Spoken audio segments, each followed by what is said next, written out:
our lines are now open.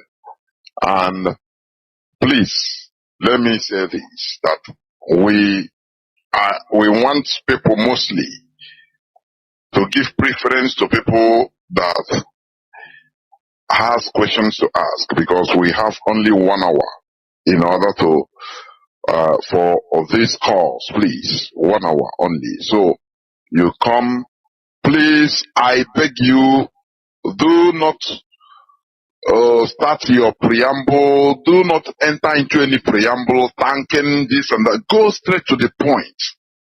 Be formal. Go straight to the point. Ask your questions, and now you listen to the answer. Because while doing that, we can take maximum calls, please. Our direct line is +1 213 328 6224. I repeat, +1 213 328 6224. Our WhatsApp and Signal number on the line is +61 405 142 547. I repeat, +61 405 142 547. Do not forget that we are live also on IPOB Community Radio. We are live on FM 10 CHK 102.1 in parts of Biafra land. Also on social media, on Facebook, we are live on multiple platforms, including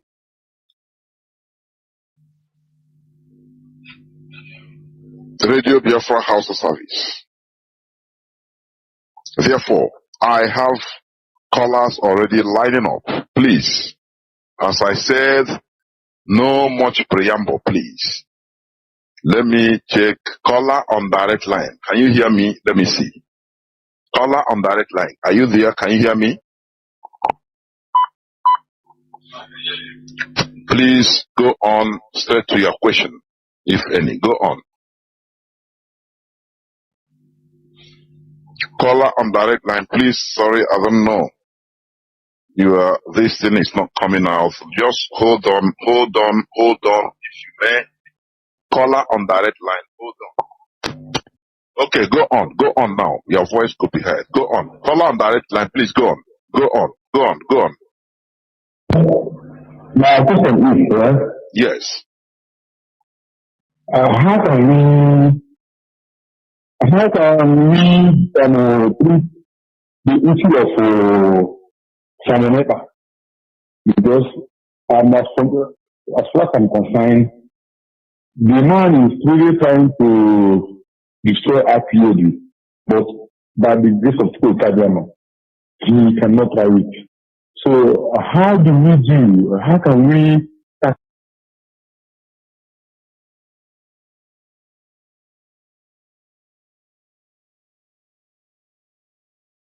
the issue of Samoneta so that we can die a natural death like the former saboteurs like Wikinifor and others? Please. It's really giving me concern. Mazi, I hope did you start following Mazi? So that's my question. Mazi, did you start this program right? I hope so. Do you? Oh, I don't know. Mazi Chinasa Nworu. Mazi Nasa, can you hear me? Yes, Mazi, I was cut off. Now I can hear you. Yes, I saw it. I don't know why. So, you heard what the caller said, although I was trying to interact with him before he went. He's just a caller on direct line. So he asked, how do we treat the issue of Simon Ekpa? You know? So, Mazi, already one of the best things to do when people are blackmailing and doing is we have the people who are responding him, who is, putting the story who are trying to debunk the disinformation. That is the first thing we have to do. While we are doing this, While we are trying to educate, to correct the disinformation they are peddling around, I have heard and I see a video where he's threatening internal war. You understanding me? The only thing I have to say, you understand me? He should know he's talking to men. He's not talking to kids. This is IPOB. In IPOB we have men. It's not boys. Before he even dreamed to pronounce, before he pronounced correctly IPOB. Because I know some years back he couldn't pronounce IPOB very well.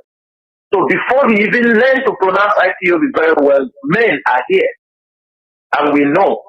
The only thing is that now that our leaders have pushed and they make it open, then let us see. Because before we do things while we are trying to clarify those things, the siblings are going, lying, passing that we are fighting him for. Now the story is clear. The story is very clear. The story is very clear. If anybody who was saying, oh, we are attacking him that he was fighting for, is the story clear now or not? That's why for me, I don't want to meddle because I believe we have solved this problem years back. But we wait. They push him, oh, he said he declared internal war, there is going to be that. With who? With himself? A criminal? This guy, I feel that in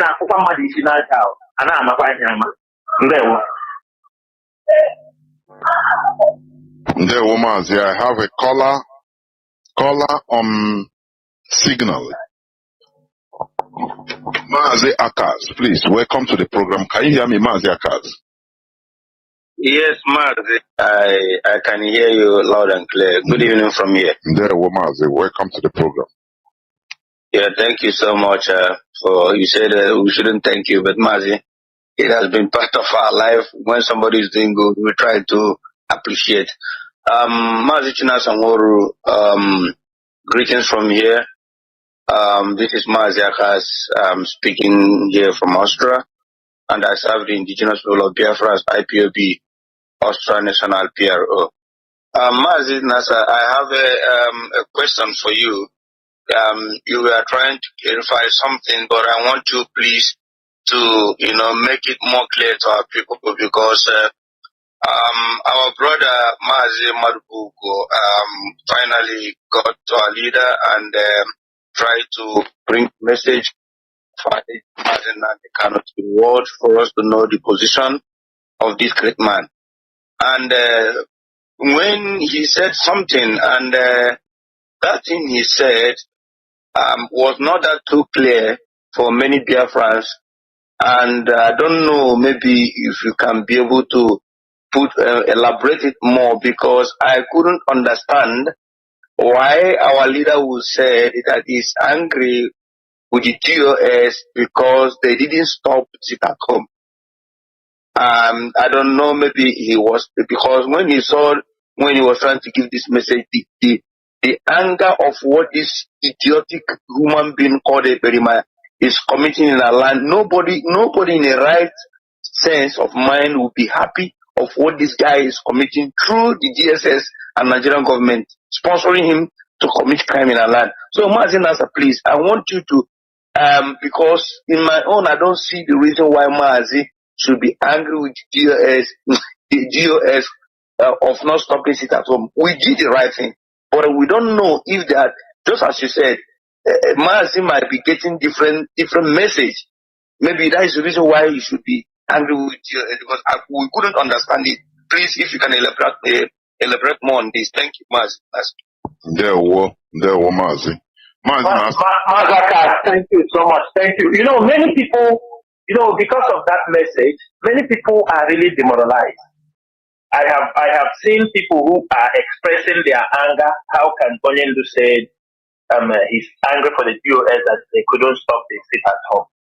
And if you watch what I say there, I say I'm not going to blame Chinedu for using that language, because Chinedu has been misinformed about what is happening in this struggle. For me, Since they're not telling him the truth of what is happening in the struggle, for me, it's just like they wanted him to lose hope inside that place. Because they have told him that everything, we don't speak for him, we don't talk anything about him, we are not, you understand me, we are not discussing about him. Yeah, Mazi Nnamdi Kanu, I think this is 2 years he sent that message. 2 years plus. Because it was in August. The same August. And I think if we check Mazi, today is Sunday. Yesterday, that is 12th. It's completely 1 year. Mazi Chinedu came and made that announcement. 2 years. He made that announcement.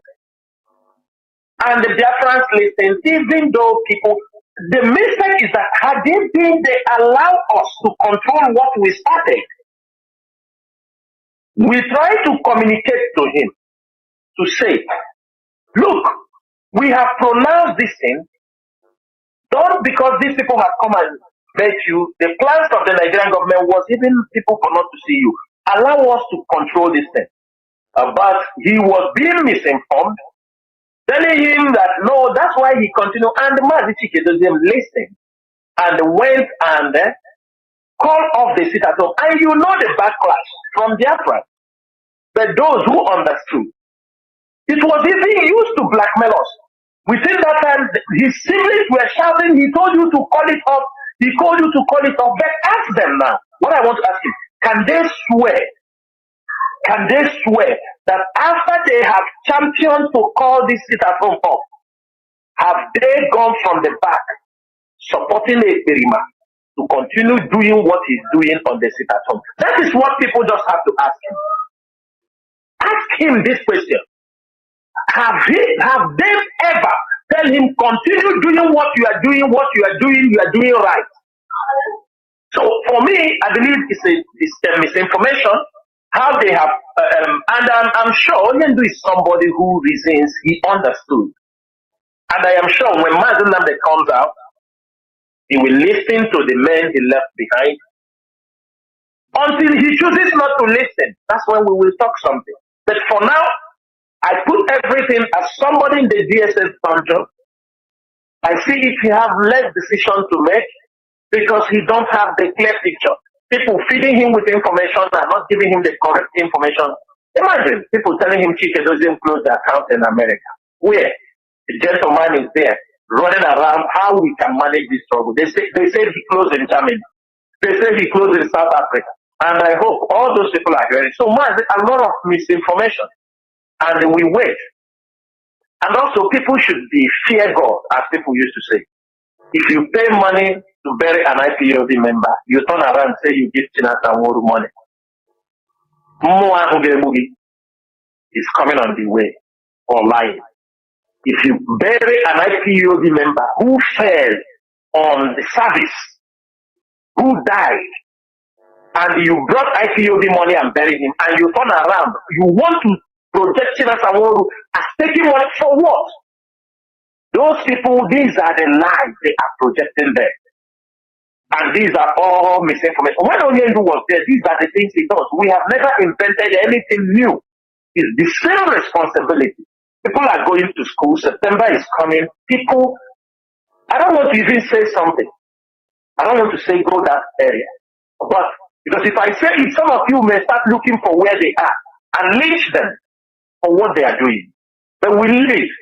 Mazi Nnamdi Kanu will soon be out, and as soon as it's out, many of these issues will be settled. Then, until then, I consider everything as misinformation. Maybe Mazi Nnamdi will be coming on air in the morning. If somebody wants also, I will ask him to clarify much on that particular side so that other people on there for they will watch it. There were Mazi. We continue. Oh, caller on direct line. No, it's off. Caller on WhatsApp. Can you hear me? Welcome to the program. Caller on WhatsApp. Are you there?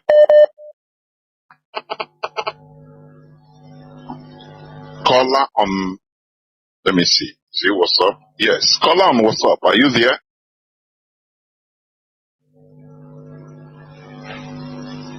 No. Yes, caller on WhatsApp. I'm talking to you. Caller on WhatsApp. Can you hear me? Caller on WhatsApp. Somebody calling from 97, please. Can you hear me? Plus 97.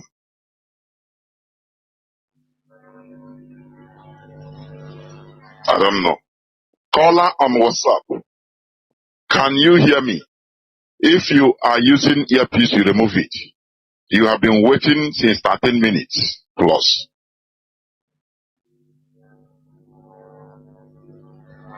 Let me go again to caller on signal.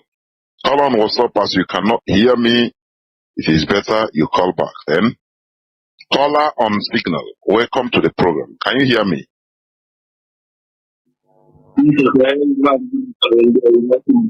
There were Mazi, please. You are sounding muffled or somehow. Or if you are using any earpiece, please remove it.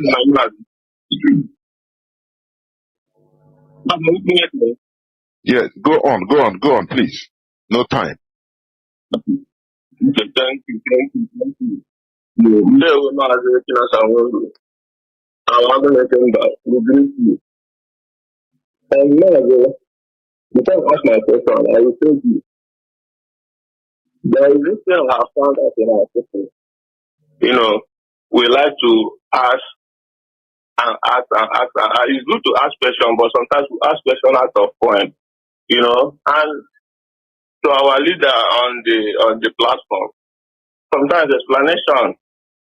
When you explain, because one thing about people, man, if you explain something, he will always ask you a question on top of the one you explain, and you will explain, and that's how you keep on explaining. Sometimes we do the needful. I know it's good to explain, but some of the explanations are not really necessary because they will always like to find out what they will ask.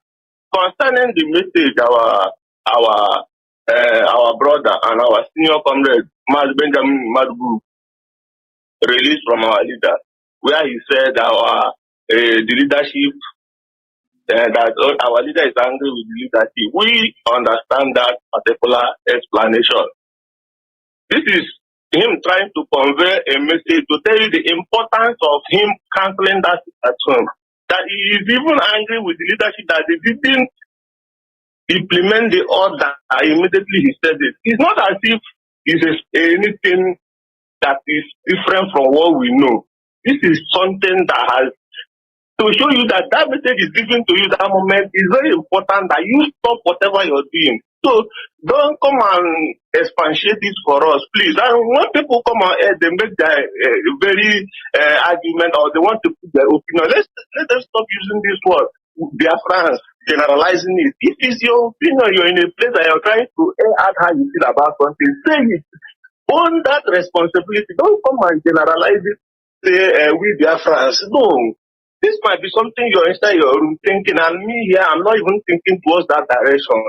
So these are some of the points we need to be correcting so that we don't create issues where there is no issue. Thank you. And my question is this, Mazi, our leader that is on board, concerning the issue of Nigeria and the Chinedu, because with what we are looking on ground here, it's as if this war is inevitable because they are pushing so hard for this man. This man is also looking for this opportunity to legitimize his stay as president of Nigeria, because we all know that when he enters into that war, every pending court cases against him will go under based on national security issue. So my question is, Mazi, is there any way this thing will affect our leader, who we know for today is still in the enemy's hand, so that we begin to preempt whatever be the action on time? This is my question. What does I come back to listen to? There were. Thank you. There were. Mazi Chinasa. Mazi, thank you so much from your narration you made on that particular issue. The question what our leader said is well understood.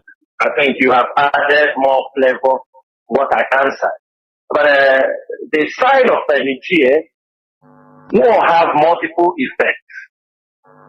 Will have multiple effects in anything that is going to happen in Nigeria.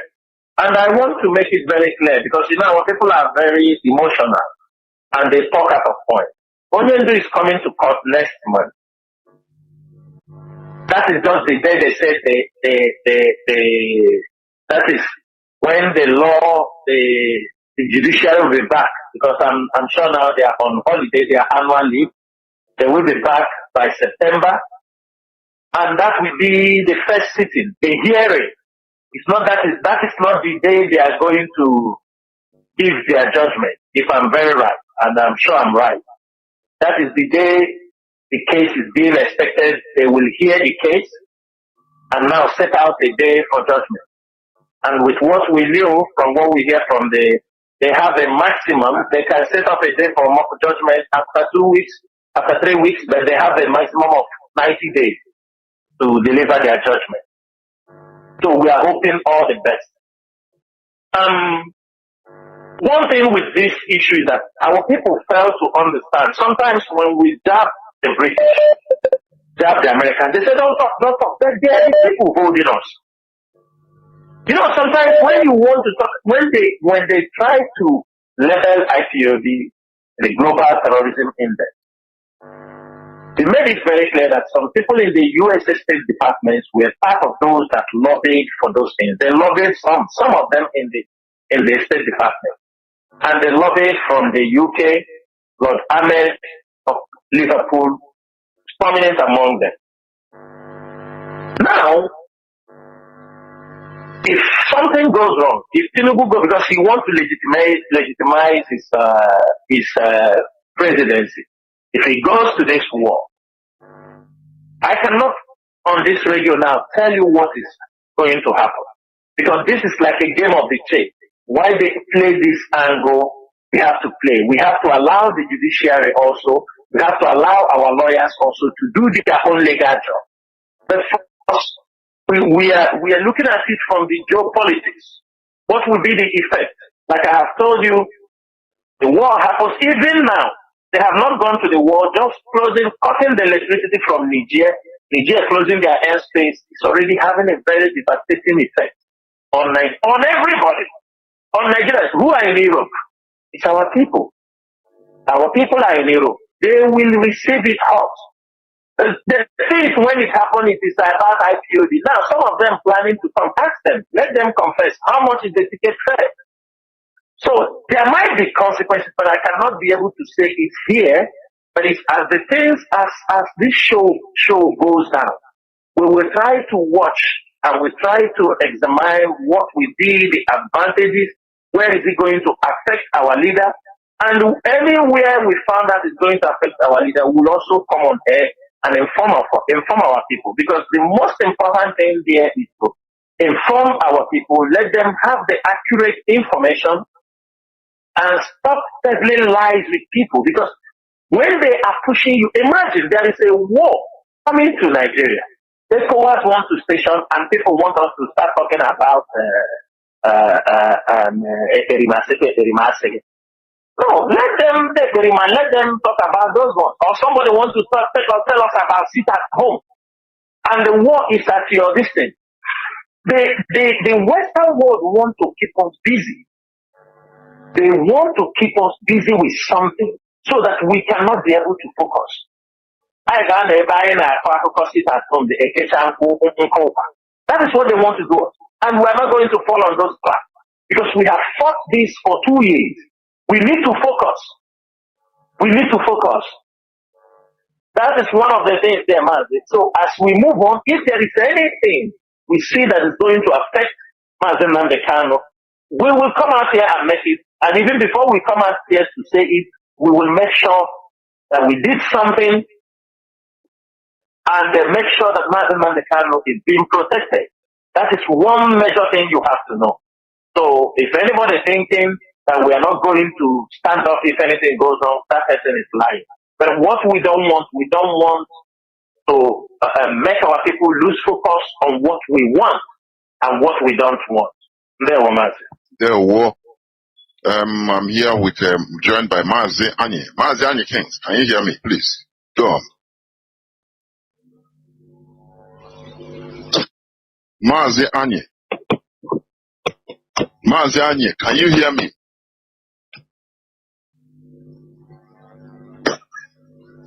My goodness. Mazi Kings. In him. Yes. Please go on. Yes, I'm hearing. There, we'll go on. Okay. I'm not there. Yeah, there we go. Yeah, good evening, dear friends. I'm Mazi, and not somebody. I'm greeting from here. Yeah, having listened to you on the detailed analysis on what is happening in our border and the Western to the war in Africa. So my question now is, this particular war that the West is pushing for Africa, it's very clear that they are doing this for their own interest, so that they can be able to exploit the resources in Africa and mostly in Biafra. Now, our people are not talking about this. When I'm talking about our people, I'm talking about the so-called leaders, the traditional and political leaders in our land. Either they are not aware or they are not knowledgeable of what is going to happen. Because while the Russian in the other side, then the West in the other side, when this war is going to happen, it's going to affect our people, and many is going to be a victim. Because these people, when it's going to escalate, there are a lot of weapons that these people might like to test in Africa, which is not testing, which the Europeans did not allow them to test in Ukraine. They will test it in Africa, and many and our people will become a victim. So my question is now, what is the assurance from the leadership that IPOB is capable of securing our land when this kind of circulation happens? Because we only have having hope on the leadership of on the IPOB, not in any of all these our political leaders. That's my question. There were Mazi. There were Mazi Nasa. Yeah, Mazi, thank you so much. Mazi, I want to make something very clear here. People might be thinking, as long as the Europeans and the Westerners want this war to go ahead, that's why you see Alassane Ouattara talking about that they are going in there to release the man. They're going in there to release him. It's a terrorist attack. They go there and is it Chilini? The Chilini said if they try that, he will execute the son. Mas, it's a very difficult case. And the question we're supposed to ask the Western world who want to go to war in Niger is this. When Mali overthrew their government, why you people didn't go to war? When Burkina Faso did, why you didn't go to war? When Guinea-Conakry did, why you didn't go to war? Why Niger? That's a question we're supposed to ask them. Why Niger? Now, people might be thinking they are going to put up bombs and all these things, and start attacking by air and all this. Wars are fought in different angles, in different phases. Terrorists and all these things, and start attacking by air and all this. Wars are fought in different angles, in different phases. Terrorists and all these things, and start attacking by air and all this. Wars are fought in different angles, in different phases. Terrorists and all these things, and start attacking by air and all this. Wars are fought in different angles, in different phases. Terrorists and all these things, and start attacking by air and all this. Wars are fought in different angles, in different phases. Terrorists.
Our response to the endless cycle of insecurity, lawlessness, mayhem, destruction of lives and properties in Biafra land is the launch of this very Eastern Security Network, this very day. In the coming days and weeks, you will see them in their uniforms. You will see them performing very critical and vital functions of ensuring the security of our land. I urge each and every one of you to give them your maximum cooperation. To be Biafra, consecrated nation, O fatherland is the solemn pledge. Defending thee shall be our education. Spirit our blood, we can't have privilege. The waving stand and we tremble against the free. Shall always be our flag of liberty. We shall emerge triumphant from this terrible onset that we pass. When we are forged, the wound of battle to heal, we survive and wrong. Overthrow Zulu. No!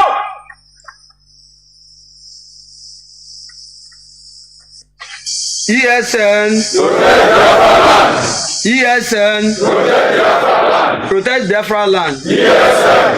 Third anniversary speech from the Eastern Security Network, ESN Central Command. Biafra worldwide and all the lovers of freedom. We, the ESN Central Command, ask you all to join us in the celebration of our third anniversary in this month of December 2023. Eastern Security Network is an indigenous security outfit founded by the Biafra leader Mazi Kanu and IPOP. Our mission is to protect the people of the southeastern region against invading Fulani herdsmen and Nigerian murderous security agents sponsored by the Nigerian government. Our message is very clear, and it goes to the Fulani herdsmen and Mieti Ana sponsors parading around Anambra, Imo, and the Delta states, especially those destroying our agricultural produce, killings, raping our women, girls in Biafra territory, and disturbing road users with their cows. PSN shall execute the necessary plans to make sure the Fulani herdsmen parading in this space are dislodged and completely wiped away in our farmland and forests. Again, this warning goes to the Anambra Vigilante Group, AVG, who are mandated by the state government to illegally abduct and extrajudicially killing members of IPOP within the state. The illegal abduction of suspected Biafra sympathizers and IPOP members within Anambra and Imo states have taken another level since the abduction of Nnamdi Kanu, and we demand the immediate release of all those IPOP members illegally abducted in Anambra and other Biafra states, or they must be brought to court if they committed any crime than detaining them indefinitely. Nigeria should respect their appeal court order and release Nnamdi Kanu immediately. Also, they must release all those Biafrans and IPOP members who have been discharged and acquitted by their own court of law. Failure to do so, it shall lead to a total unprecedented unrest in Nigeria. Furthermore, This is a final warning to criminals, cash snatchers, syndicates, and kidnappers operating in Anambra State, Awka North, Anambra South, and Olo Aziz, using the name of Mazi Nnamdi, Kanu, ESN, and IPOB in their criminal businesses. They must desist from crime and vacate from the state. They must also stop tarnishing the image of this hollow Biafra restoration movement. We have identified all their political and traditional godfathers, sponsoring them within the state, and we shall pay them a visit to tell them that crime do not pay forever. They say when injustice becomes law, resistance becomes duty. ESN, ESN, protect Biafra land. ESN.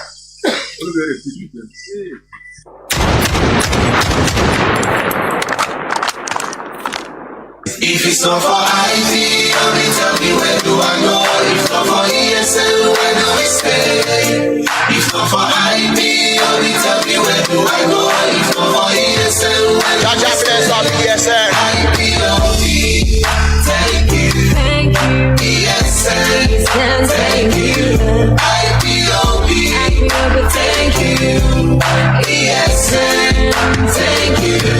ESL is chasing away criminals in our land, in Biafra land. Before we were truly messed up, but right now we are fully secure. Words cannot tell how we feel about the things you do if you love. Are you struggling to stand for our rights? We say thank you for protecting Biafra land. Yeah, you've been fighting so hard, protecting motherland against the Fulanis, enemies of Biafra land. They are the soldiers that we know, bronze to safeguard and keep us safe. If it's not for IT, tell me where do I go? If not for ESL, where do we stay? If not for IT, tell me where do I go? If not for ESL, where do we stay?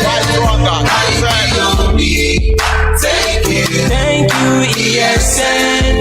Thank you, IPOB. We say thank you, ESN. Thank you. I say never slow down until our enemies are all down. Yeah. You've been the power I can rely on. That is a fact that I can't deny.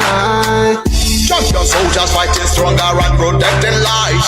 The pain you feel today will be the joy you feel tomorrow.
ESN!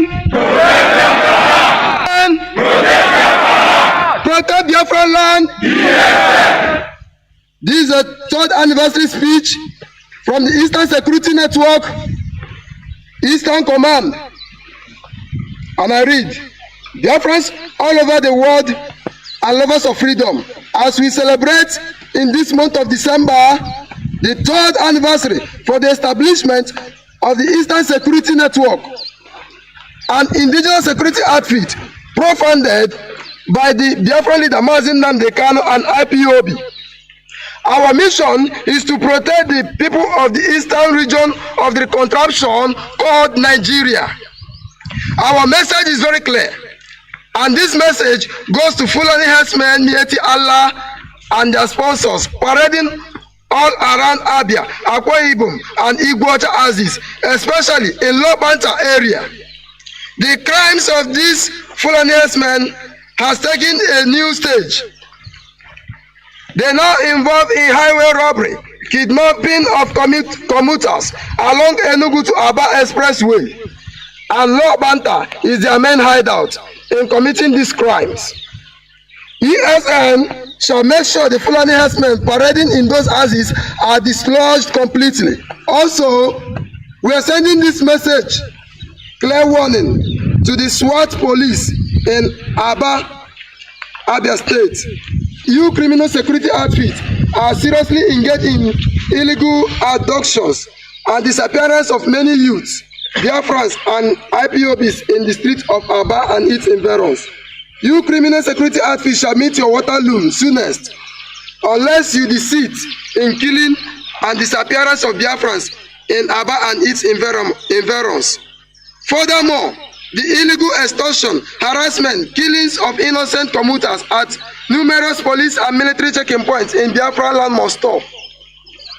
And again, the profiling of innocent youths at police and military checking points must stop, because many youths have been extrajudiciously killed and disappeared, especially youths with tribal marks for traditional marks on their body. Finally, Nigerian government should release Mazi Nnamdi Kanu, all those Biafrans and IPOB members illegally abducted by Nigerian DSS, Army and Police. We shall never retreat nor surrender until our people are free and fully protected from the hands of the murderous Nigerian government and their security agencies. Biafrans, it is not only acceptable that we must protect ourselves, families, and our territories. It's mandatory, and we are here to serve the people of Biafra. ESN! ESN! ESN!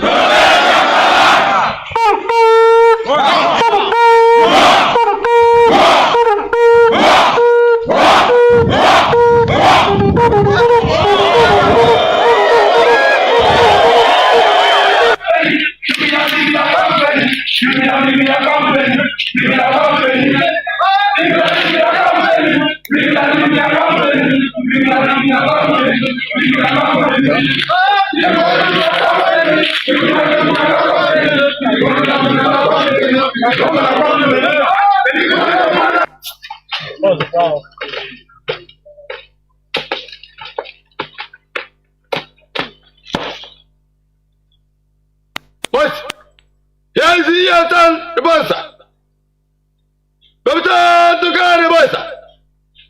Permission granted.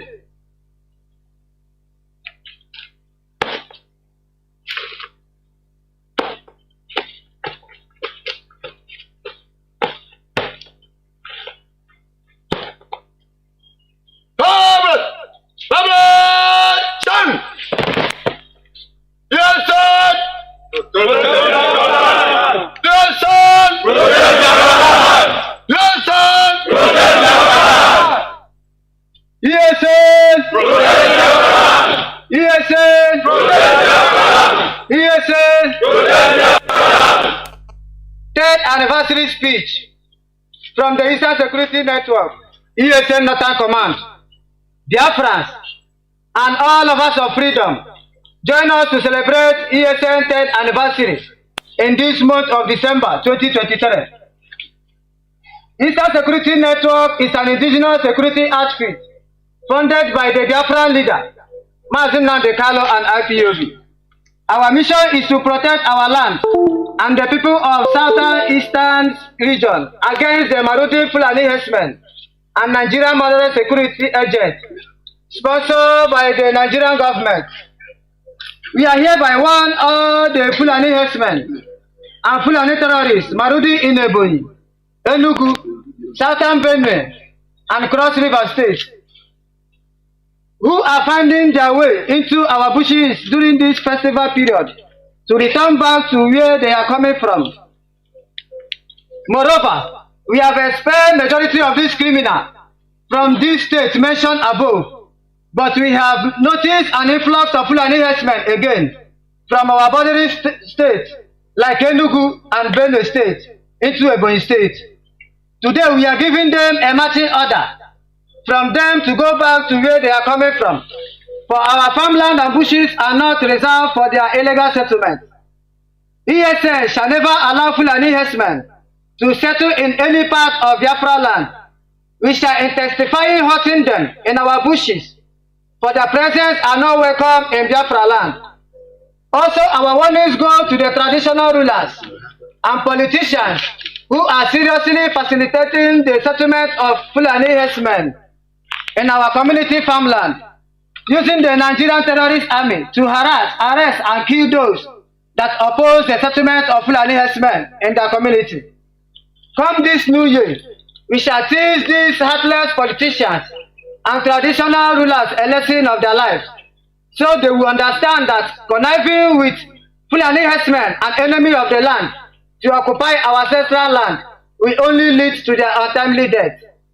Fulani herdsmen, traditional rulers, community PGs, politicians in Biafra land should know that it doesn't pay to ignore warnings, even when they don't make sense. It's our duty and obligation to protect our ancestral land against these Marodi Fulani herdsmen, and nobody can stop us. ESN! ESN! ESN!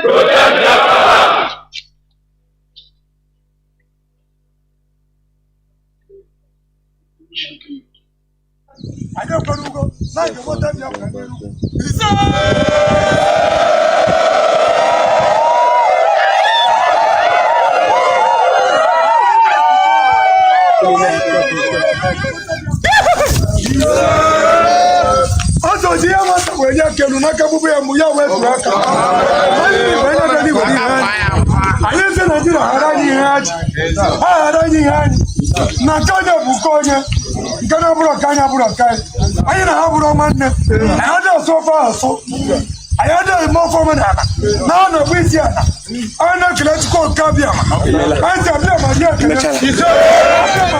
This ESN 3rd anniversary is dedicated to all Biafran fallen heroes and heroines, Mazi Nnamdi Kanu, IPOP leadership, DOS, headed by Mazi Chinedu, to all Biafran genuine freedom fighters, all IPOP/ESN members extrajudicially killed by the Nigerian moderate security agencies.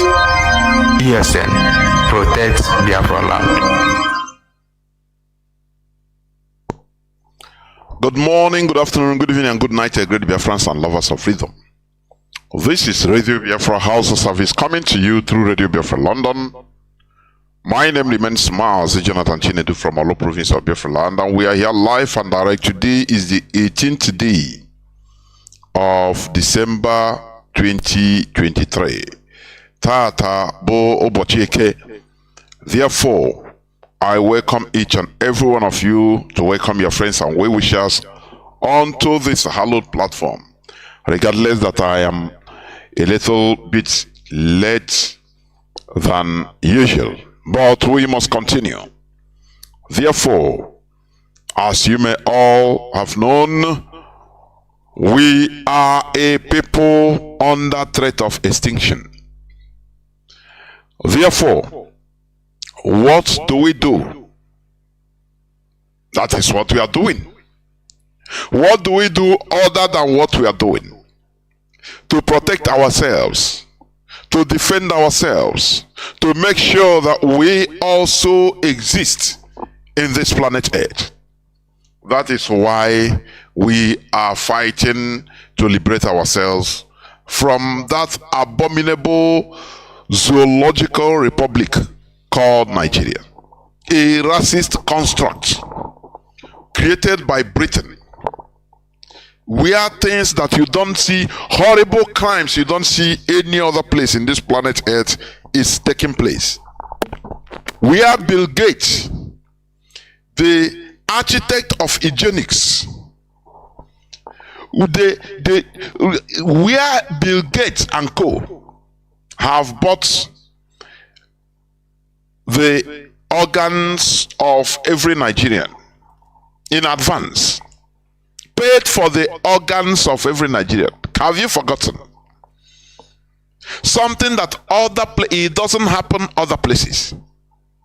Things that you can never, Britain created Nigeria so that human beings will be surplus for experimentation, for cannibalism if you want, for any type of thing you want human beings to do. That is why they combine, they created Nigeria for all kinds of human experiments as guinea pigs, to use for harvesting of human organs as they want. And that is happening in Nigeria, where life doesn't matter nothing, where a cup of water is more precious than life, human life in Nigeria. No person cares. Where people are being, put together to fight and hustle for their daily feedings and daily breads, even if it means eating themselves raw, it is allowed in Nigeria. That is a horrible hellhole. That is why we have checked everywhere, all east, west, north, south. There is no way Nigeria could be fixed. People, the people you call politicians in Nigeria, they are agents of the West, Western agents, complete. They loot public fund with impunity, direct impunity, and use it as they want. Look at what is happening in where you call River State. Look at in Imo State. The hope of them cannot pay public servants. To the extent many public servants in Imo State, they lost count of the months, how many months they are being paid. And the worst part of it is this: even the mega once in a year, once in 2 years months they are being given, they cut their money, they reduce their money lower than what it should be. And you don't talk, they will even go and give testimony. Thank God though that this thing, even they remember us today. Once in 2 years salary. Tell me, how do you think that type of country is sustainable? How? I want people to be reasonable. How? Where do you start? Where law is never respected, there is nothing like law and order. It depends on who do you know, whose sibling are you, who are you connected to. That is what saves you, nothing more. Not about the law. There is nothing about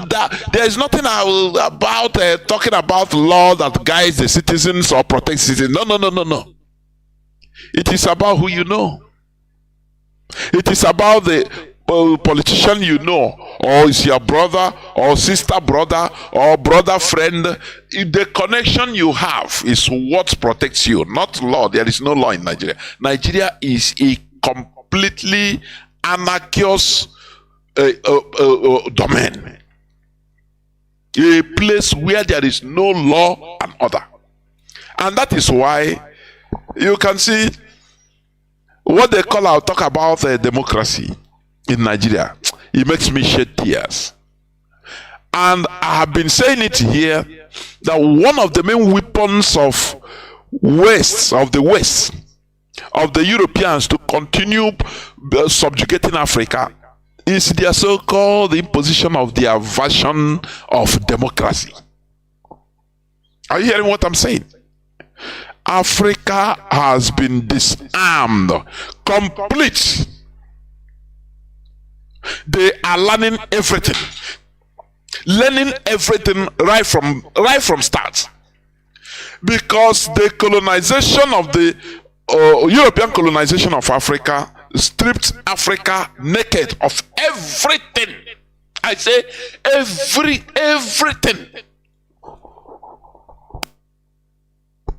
As Africans, we are now programmed to hate our predecessors, our ancestors, people that gave birth to us.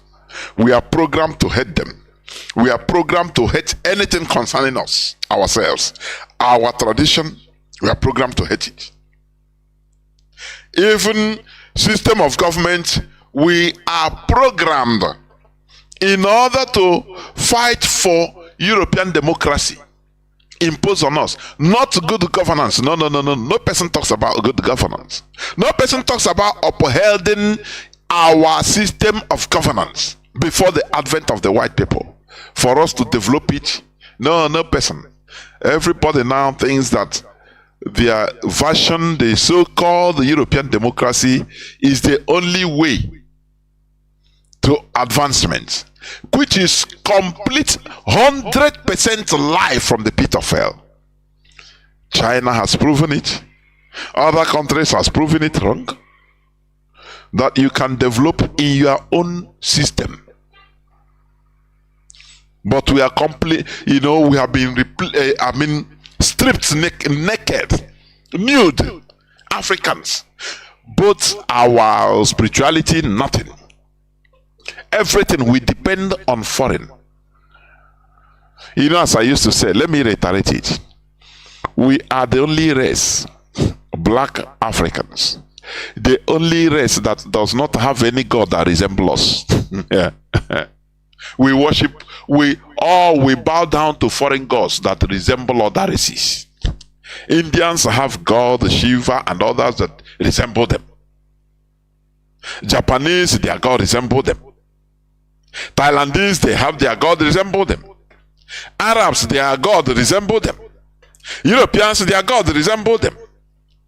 Africa, where is your own god? They start quoting for you what is written in by Arab prophets, what is written by Jewish prophets or European prophets. Now, where is your own prophet?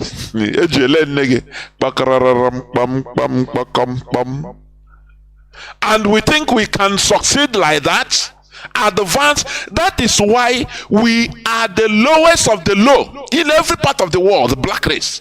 Because we have no God that resembles us.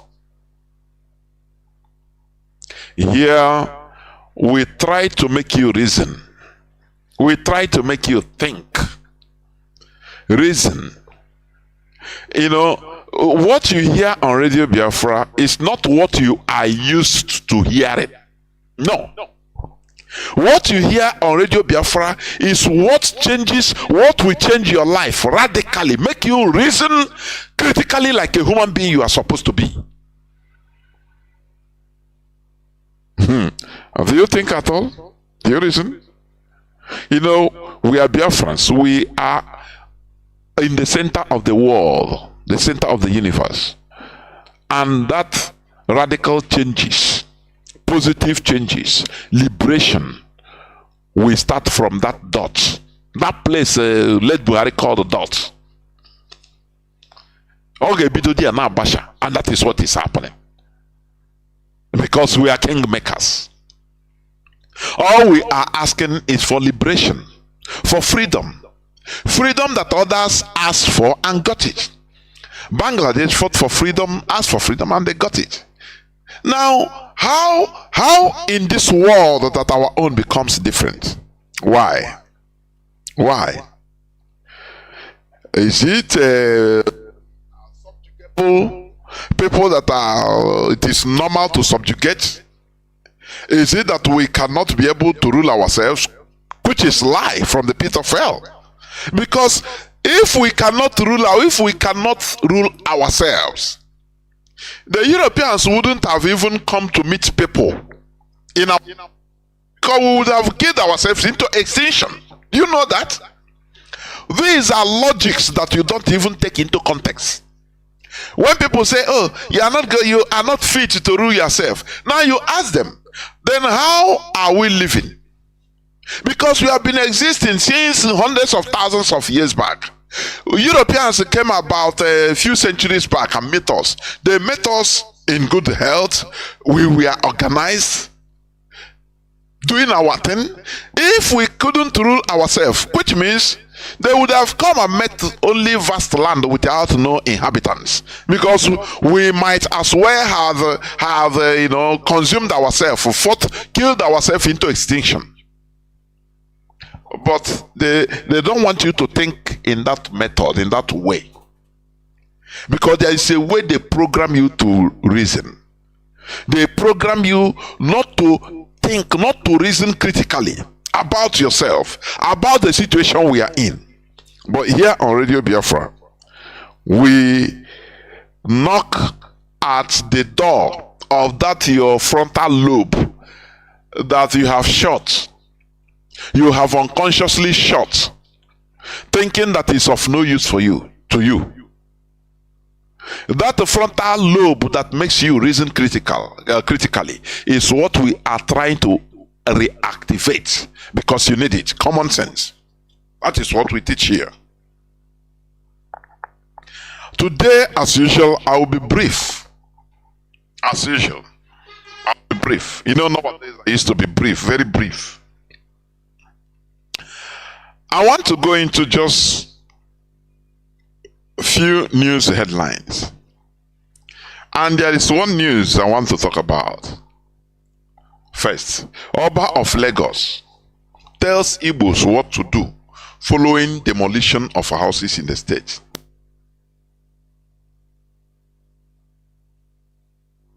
Remember, before I continue, I want everybody to understand this, that we are in a freedom fighting. Freedom fighting is a serious business. Freedom fighting is a do or die affair. Freedom fighting is not content creation. Freedom fighting is not a blabbing on social media. No. Do you understand? Something that many of you or some of you wants is what makes you happy.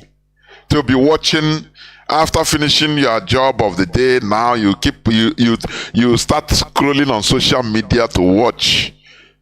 Now what is going on? Do you think that is the freedom fighting? No, it is more than that. This is a very serious business. The fight or the quest for the restoration of Biafra is more than what you think. Are you understanding me? First of all, we don't want only flag independence, whereby Britain will be ruling us through unseen hand, as they are doing in Nigeria.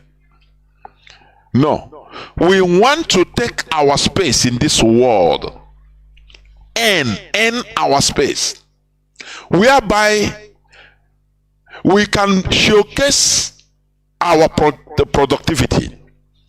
Because what makes a human being, or a real human being, what makes a real human being is being able to produce productivity. I want you, if you are in the zoo, Just take a look as you are listening to me. Take a look at the whole, properties you have inside the whole things you have, gadgets you have inside your parlor or room. How many are being produced in Nigeria? Just take a stock. Just as I'm talking, be glancing. Check the things that are in your room or in your parlor or around in your yard, your house. Now you ask yourself, how many of these things are produced in Nigeria? And you see that if there is any, it will be very tiny percent. But we could do more. Now you ask yourself, why is it that others are producing? Why we cannot? When you start, troubling your brain with all this type of critical questioning, you will start receiving answers that will be baffling to you. I am telling you. Is it that those people that are producing this are more human beings than us? Why is it that a European, other races, they will produce? Aircraft is being manufactured in Asia countries, in Japan, in Indonesia, in China, if not other places, in European countries also, in American countries also, in Australia. But why is it not manufactured in Africa? But you have African pilots, those that can pilot aircraft. You enter local flight, you see Nigerian pilots, they are happy piloting, announcing, people are serving. But why can't you manufacture it? That is a critical, all these are critical questions that when you ask, when you have the capability of driving work they manufacture, why can't you manufacture it? That is where the problem is. And that is where they want you limited to. Cars are produced, now manufactured elsewhere. You are now fighting to buy the latest, and you are driving it. You are now boasting of being able to purchase a foreign produced car, something you cannot produce, but you are boasting with it. You give testimony that, oh, God have done it, oh, it's a miracle that you bought this car. Now, if it is a miracle for you, what of those that produce it? What of the producers in Germany? What of the producers in Italy, in Spain, in America, in Canada, in different other countries? Now, what do they say? You see, when you start thinking like this, you will start being illuminated. Your brain will start coming up. You understand? Your brain, that frontal lobe will start reviving.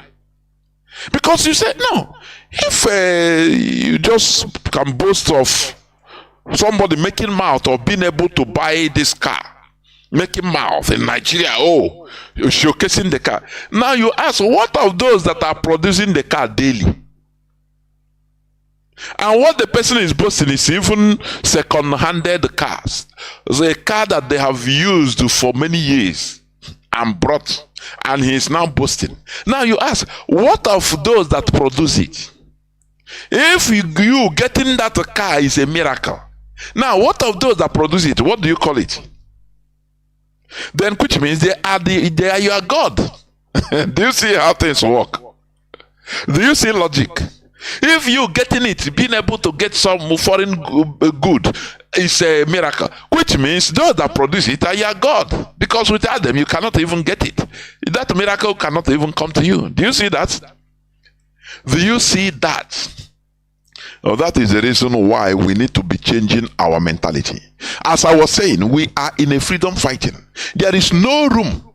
Let me tell you, there is no room for continuous emotion, sentiment that can bring you down. No, we need sentiments that can move you forward. Do you understand? There is I think, is it recorded in one of, is it Colonel Madiebo's account of the Biafra War or Frederick Forsyth? where a Biafran captain, when they were surrounded, I think it was in Uguta. When they were surrounded, they have been waiting for weapon. They have been waiting for weapon, being promised that weapon is coming to them. Because if they have weapon, you know how our people are. We are gallant people. Forget about what different things Nigeria did to us, together with religion, turned us into cowards. We are naturally very very gallant people. I am telling you. I have an uncle, very agile uncle. He's late now. He was also a captain during the war. He was an officer. He used to tell us about Biafran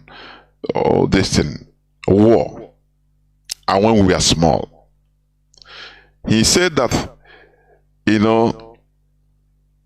a Nigerian soldier, when it comes to face-to-face combat, that Nigerian soldiers are cowards. They run away very easily. If it comes to even physical combat, because sometimes they mix to the extent of physical combat, it doesn't take less than 1 minute you bring down a Nigerian soldier. It doesn't matter how huge. They called some of them. They call them gudu. Bring him down on the floor. Will slaughter immediately. It doesn't take a few seconds. They move like lightning. That is how gallant we are naturally. But things happen to us. Things happen to us. They try to change our nomenclature into cowards.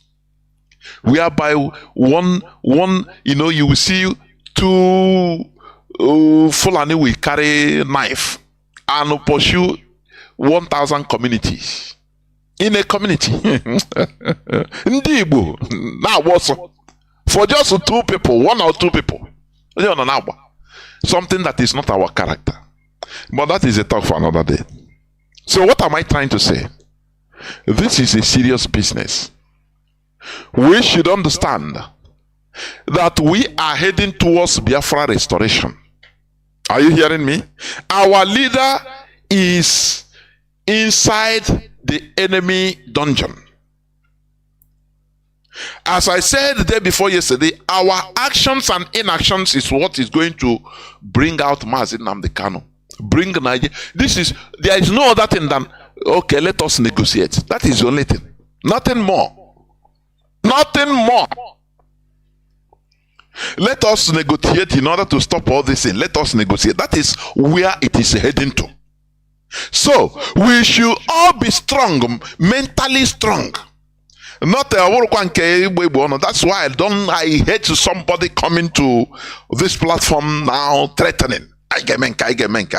Like one of our brothers used to do. I hate it with all my might. It makes what we are doing as if is a childishness. We have passed that level, please. Action will speak louder than voice. So this is a time for mental strength. Because we have cried, we have begged, we have tried to check whether what is it our fault, and we saw that nothing is our fault. We just come into sometimes I start asking, why is it so? Why is our condition like this? Do you know one of the main reasons is this?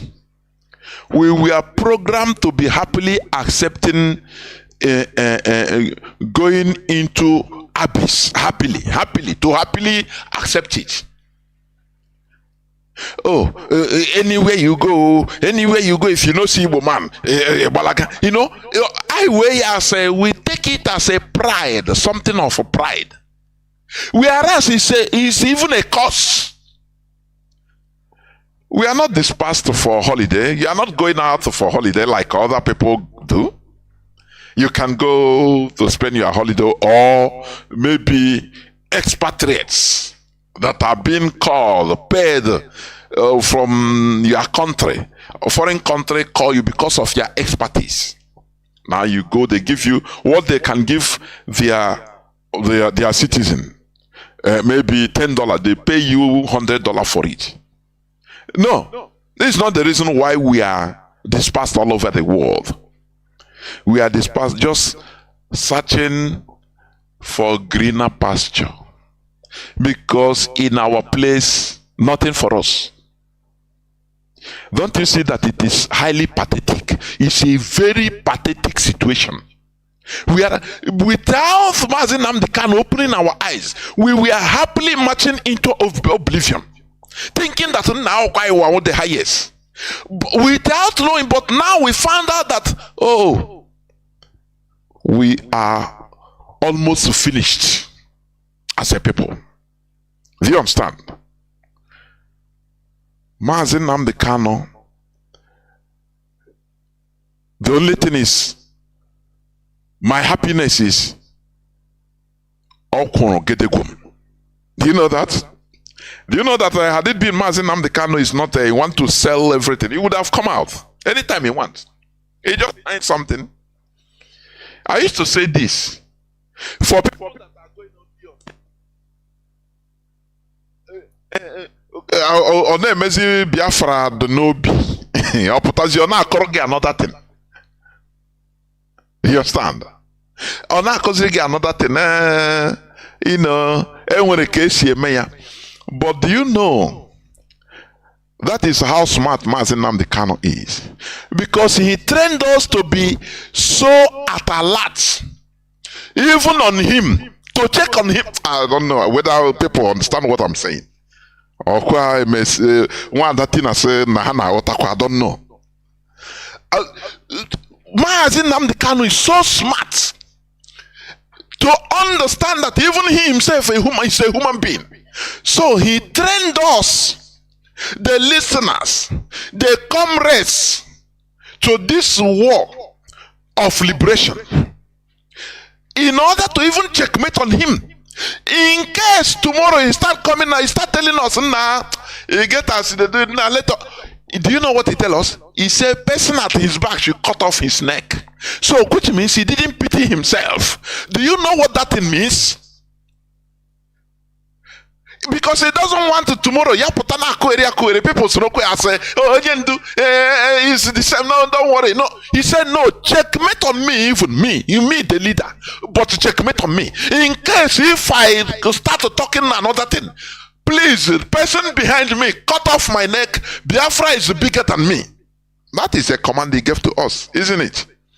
So that is why I don't shake on Mazi Nnamdi Kanu Onyendu, our supreme leader. I don't shake on him. Do you understand? Because he has given us the green light for the whole key. He have given it to us. So that there is no sentiment. If you do sentiment or emotion, you will not blame him. Or go get blame. Because he have said it. Do you understand? Do you know that, for example, that is one of the qualities of a very good leader. Do you know that if Chief Wazirike, our big brother, had it been, he gave his followers this key. Na any dem putakwara na akoeri. Abego. Me ona no say I believe that now follow me. Go enter into nonsense. Let the person where they near me kill me. Go na Biafra now na him be the road. Do you know that had it been he opened the eyes of Masop people like this, Masop wouldn't have followed or compromised. Do you understand me? That is why today we are proud to say that IPOB is uncompromisable. Because as long as our supreme leader can give us this marching order, that any day I come out, na akoeri, na kopon mishi, onye num na zobepu mishi, move forward ahead. Now what do you want? Can you hear again? What do you want? Is it not marching forward we have to be marching? That our leader is in the hands of the Nigerian DSS, it can never deter us.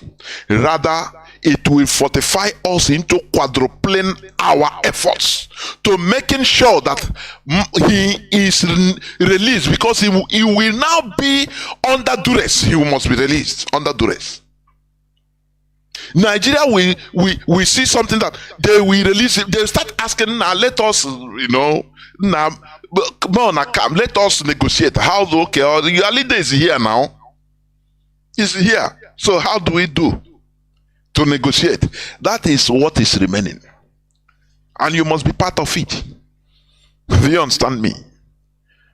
Do you understand me? It is not because emotion. So as I was talking about the story of the captain, when I read that part, I become moved. Honestly, they saw the enemies within range, but no weapon to take them down. Had it been they have weapon, they would run them over. They are surrounded. They were surrounded, and they have the high spirit of fighting, but no weapon.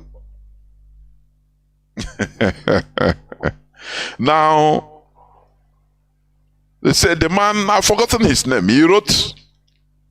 He sent a telegraph, SOS, to our supreme leader at that time, Ojukwu, General Ojukwu. And he finished the report that no weapon, nowhere, but we are here, morale is high, but no weapon. Enemies at sight. They are trying to overrun us. No weapon. We have been waiting. Now he concluded. When you conclude the letter, you say, yours faithfully. He said, we who are to die sent you salute. We who are to die. Oh, Chineke kuna ihonjo. When you listen or read some of all these things, you see that our people, we are gallant. Do you know what it means? You know that you are going to die. He said, but he said, we are not going to pull out. Oh. We who are to die sent you salute, sir. When Ojukwu read this thing, tears started rolling out from him. He's a general, but he shed tears. Which kind of courage is this? Which kind of courage is this? But the issue is this. The saboteurs, they don't have any conscience. When you give somebody money, go and negotiate for weapon,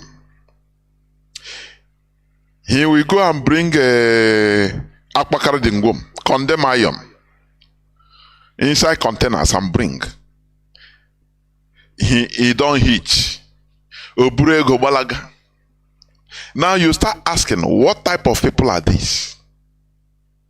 Do you see the problem we have? These people, they don't have conscience. That is why saboteurs, when dealing with them, you don't deal with them with conscience, because they themselves, they don't have conscience. You understand me? That somebody, I played the clip of the 3rd anniversary of our gallant men, and I will continue playing it every time I come on air. Somebody has fund of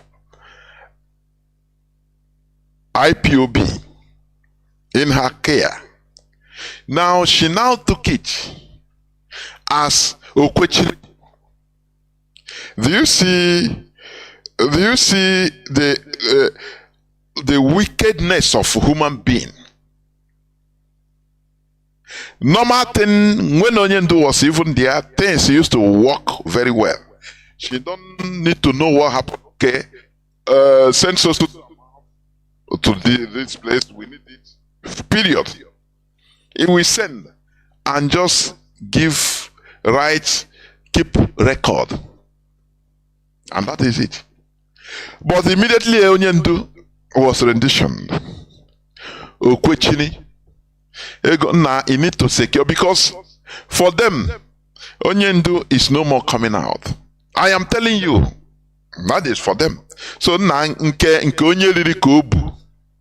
Na ka I secure godu with Onyendu sibling. Na ka I secure godu fund na hapuga here. Ego ohesh. Do you see the wickedness? And they are the people that we go. I don't know where I'm talking. I don't know where I don't even plan to talk about all these things, but it's coming. It is them that we go, and after starving fund, they will still make sure to call the people and hey, these people, they will not do anything. They have eaten money. There is a type of crime and wickedness in this world that that's why sometimes cherish the system, the ICCG attacks people, although they kill innocent people. But if you get people that commit this type of crime, use those system ISIS. I went dig a 4-story building or 5-story building. Kwapo ha from up. Had ha kodishi into pieces. When they are getting under, and they are supposed really under. Because the crime, what they did led to the deaths of many of our people. In order to sabotage the leadership of this struggle, they continue committing crime that is killing people on ground zero, because they want to sabotage this person or that person. They want to make them irrelevant.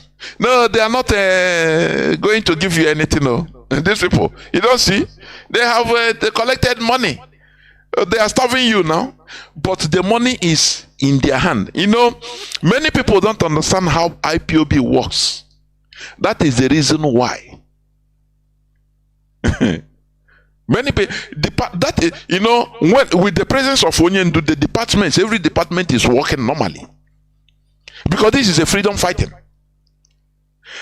This department doesn't need to know everything about this. Yeah, doesn't need to know everything about, because for security reasons. Oh, Onyendu will say, okay, this person, work with this person. Well, anytime he call you need money, just do it. Only keep records. Don't ask questions, okay? Because you don't need to know what the money is for. But after Onyendu's this thing, now the whole rules and regulations changed. Because they are heading somewhere. Let me come back. As I was saying, freedom fighting is not free. Have you heard when it is called freedom playing or freedom joking?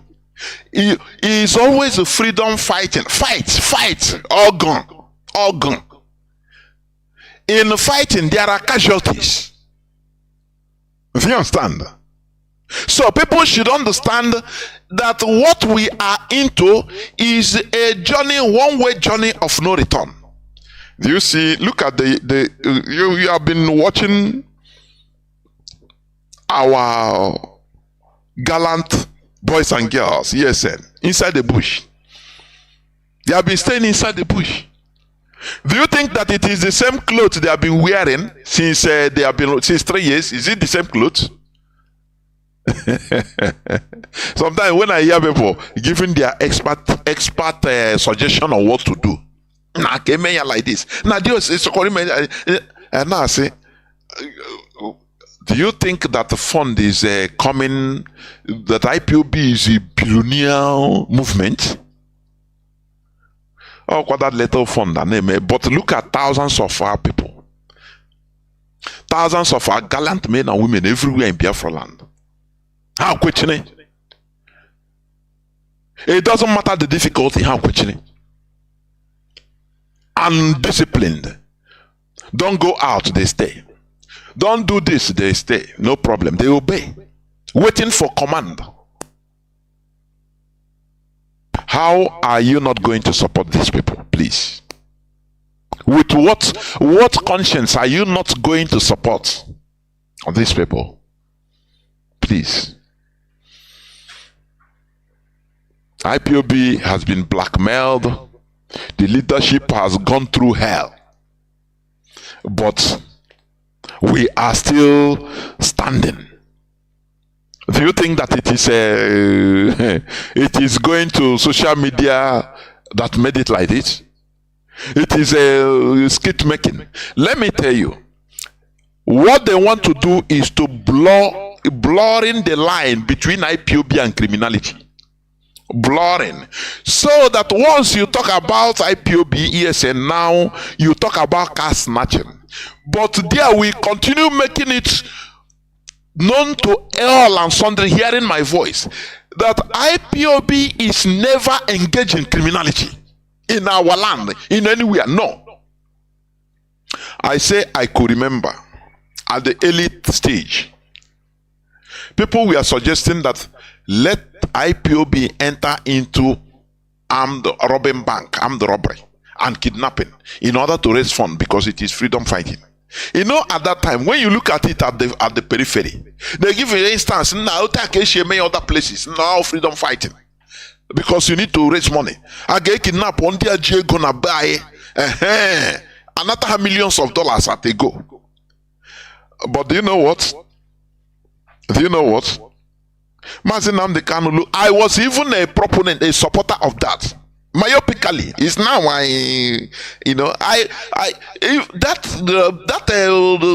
that road it all got even well for me. Mazi never. We can never combine this our freedom movement with criminality. Many people now tell me that time but it is later that we understood the wisdom. It is later we understood, and we now understand it firmly. Because if we engage in criminality, we will say bye bye to freedom. Atoke millions my own share. Give us our own share, and our boys did it. Oh, here guys no more freedom because mostly in the other people might do this so because you do something according to the mentality of your people, of the people. It's not because others did it and you can do it. It will work for others and it will work for you. Didn't Wole Soyinka bring a secret society from American universities? Didn't answer me now? Didn't Wole Soyinka, when he saw that they are forming secret society occults, secret societies in universities, and it is helping them in advancement in their curriculum advancement. He brought it to Nigeria. Now as he work in America, he will work here. Don't you see what is happening? Just because for example, a Russian carry AK-47 and use it very well. You carry it to give to a Nigerian Neanderthal. You see what they are using? What they are doing with AK-47. Even a baby, they can shoot a baby with AK-47.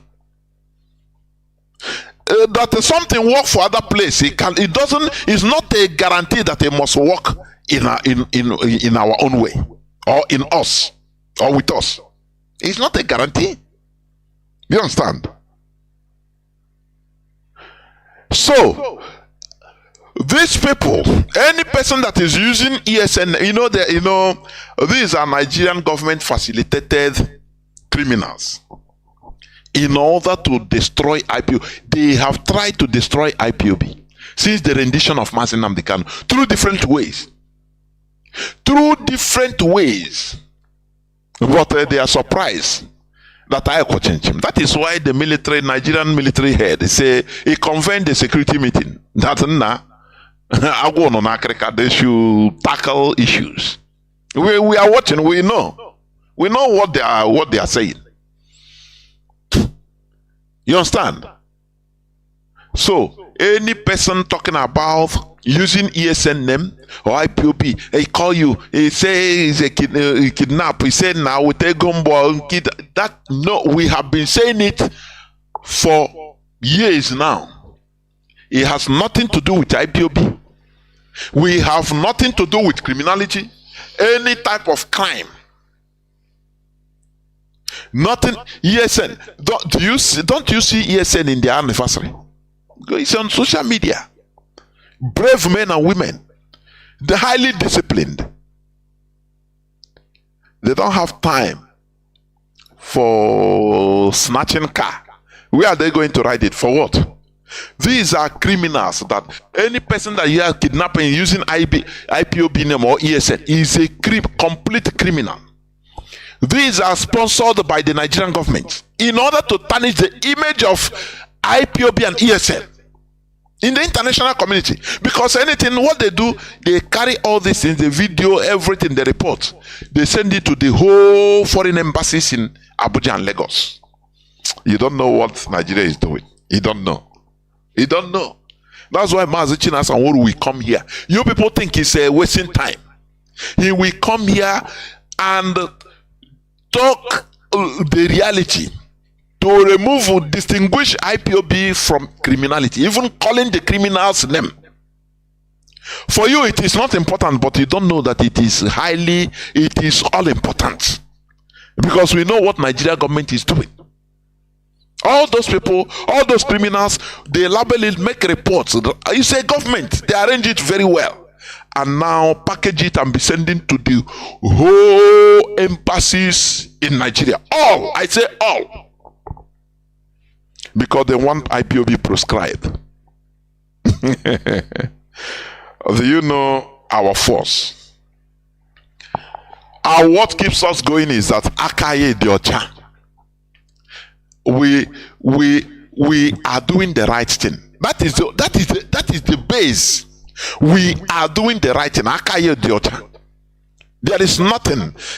We are not trying to take what belongs to another person. We are, because we see that the situation we are is not good as a people. I'm not talking about the individual. When I'm talking about situation, please remove self for individual. You can be living well. I can be living well. One other person, another person can be living well individually. But as a people, we are zero. So I'm talking about us as a people, please. Because we are not here like they say in Ndioka. Or say Ligwe individual race. No. We are not running individual race. We are running a collective race. That is why we need collectivity. So, any judgment or record we are taking, it is collective. We are looking at our collective stand. And that is the problem people don't understand. Because they don't reflect it, they don't understand what it means, collective goodness and individual goodness. Or collective success and individual success. They misunderstand all this. That is why they cannot understand it. That is why when we talk about the different things, how we are going, what we are not doing well as a people. They say no, but I'm doing well. I'm living fine. So what is it? Because they are myopic. If you understand me. So let me go, as I said, Oba of Lagos tells Igbos what to do following demolition of houses in the state. Remember, it is the same Oba Akiolu that threatened to throw the Igbo in 2019 to throw the Igbos into the lagoon. Remember, it's the same Oba that now come to tell Igbos what to do in their own so-called country. You know, this statement about citizen on country, being a citizen of Nigeria, as an Igbo man, it makes me laugh. Because they don't regard you as a Nigerian citizen even.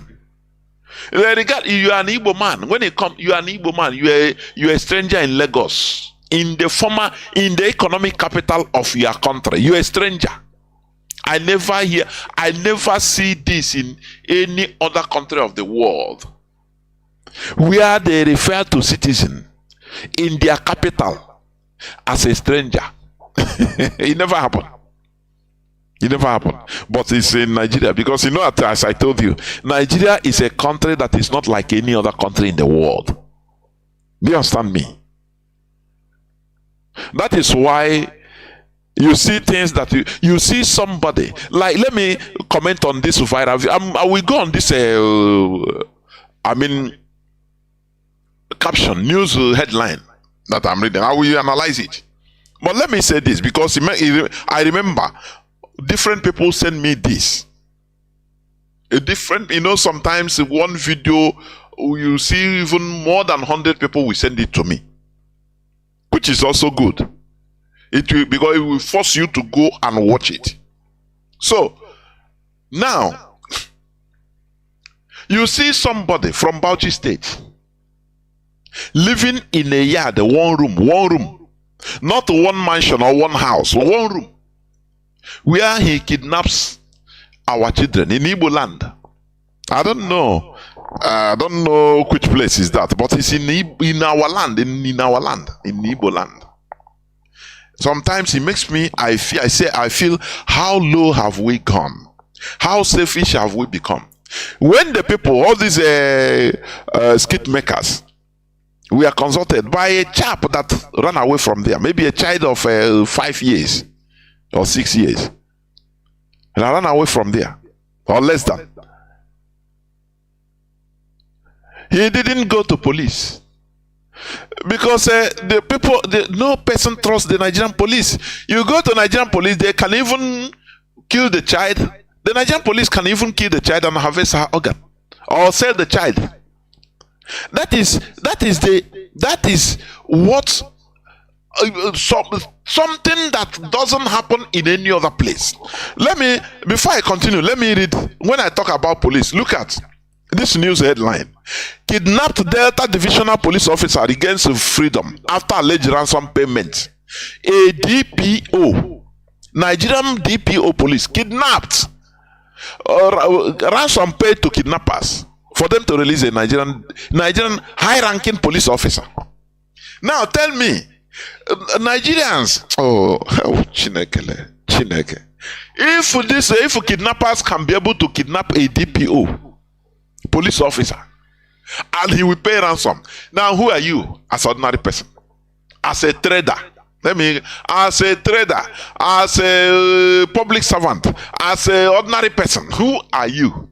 Is it not the same police that's supposed to rescue you, but they kidnap police in Nigeria and they pay ransom?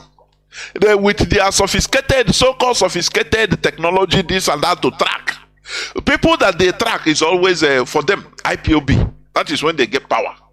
Only Nigerian police, not ordinary private or sergeant, was kidnapped.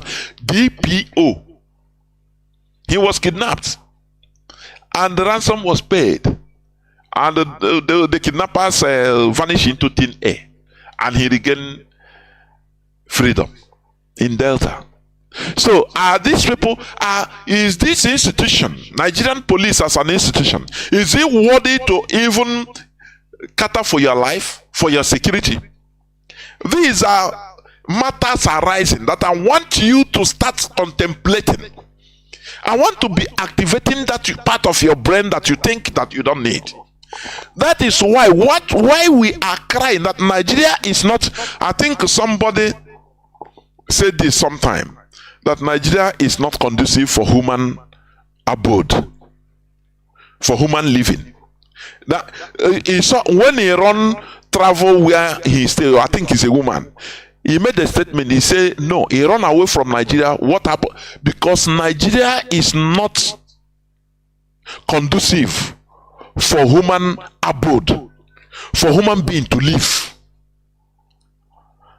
You know, some statements you don't think, you don't reason deep about it. Nigeria is not conducive for human abode.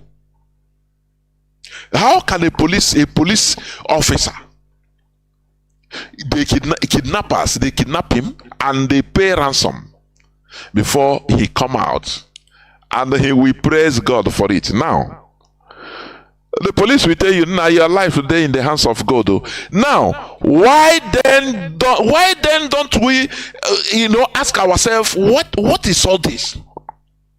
Why not we take our lives into our hands, the situation into our hands, by looking for solution to the problem we are having every time in Nigeria, the problems that are everywhere in Nigeria. Now let me go back to what I was saying.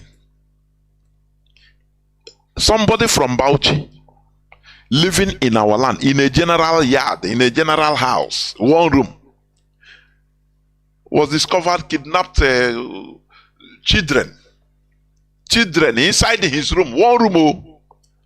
Now I start questioning, I start asking. So people are not seeing this boy, this Fulani boy, or Kanuri, I don't know any boy, is a Northerner, or Hausa boy. So people, they open his house, his room, I'm saying house, no, room, one room, with a dunlop on the ground and one fan, with about 6 or 7 children. Some are even 1 year, 2 years. Is that how low our people have been? I cannot understand. So, does it mean that neighbors, people living around, are not conscious of people living around them? Is that what are we? Is that a statement that we should accept? The boy is not living in a house that he round up with a gate, and maybe after he drove, he will drive into the compound and they lock it. No, in one room, with the people living around there. Before God and man, if I have the power, the whole people around there should be arrested. I am telling you, because they should be charged with compromise, complicity. Because you cannot tell me somebody, is that inside the room that the children go to toilet? When the boy comes with the child, no person see him, or does he disappear and appear inside his room? Children, they don't hear the noise of children inside there, inside one room. Sometimes our people want to frustrate us. I'm telling you, they are not helping issues. Or does it mean that no person cares again? No person cares for his neighbor again? In a place whereby everybody is professing Christianity, that you have love for another person. So where is the practicality of what you are preaching? I cannot understand.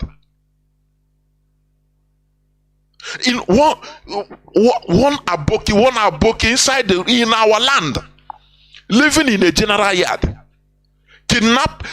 every time he kidnap, maybe who knows how many people he have sold, maybe to Alhajis. So maybe they can harvest their organs, kill the children and harvest their organs, or do you know that they can be transporting them to the north to be doing almajiri? Do you know that? You don't know how these people are fighting us. You don't know. They can be kidnapping our children and transporting them to any part of the north where they will stay with other almajiris, with their marabu, yes, and be training them as almajiris, going out to beg. When you see them in Kanu, you don't know that maybe he's an Igbo child. As a child, if he stayed there because he don't know how to talk, before you know he starts speaking Hausa. He don't know where he come from. He believes that they will name him Ahmed than Kwankwaso, Ahmed than Kasina, Mohammed than Momodu than Kanu. You don't know that he is your blood. But because we are not vigilant, I don't know. You don't know how they might be transporting these children to the north to be doing almajiri, converting them. It is a part of their jihadism. Don't you know that? But our people are too relaxed to look around their environment. Our people are too relaxed. No person cares. He can have fellowship, but any other thing, it doesn't matter how you work. Or you don't know that beside a room next to your room, you is a kidnapper's den, kidnapping your children of your the same blood. You don't know. And even if you say you don't care. Hey, if Biafra come, I got one lie you. I am Merogoala. Generally, I am Merogoala. I'm telling you, our negligence and our actions and inactions, I measure lie. Biafra, I wept no hour 1 week.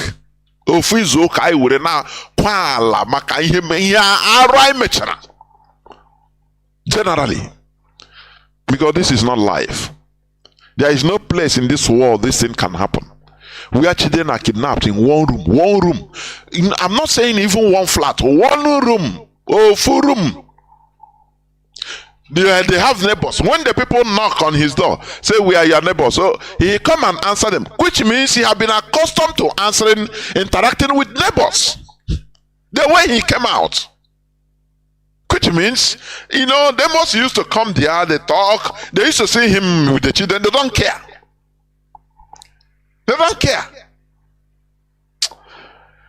And I don't know. Many things are contributing to our suffering now. To our suffering, many things are contributing. We should be watchful. We should be our brother's keeper. Please.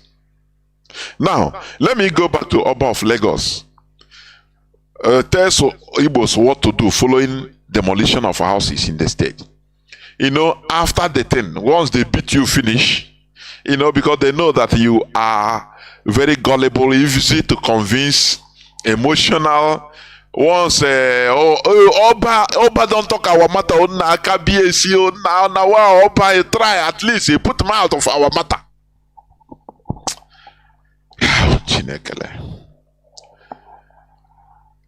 They saw us as people that are gullible.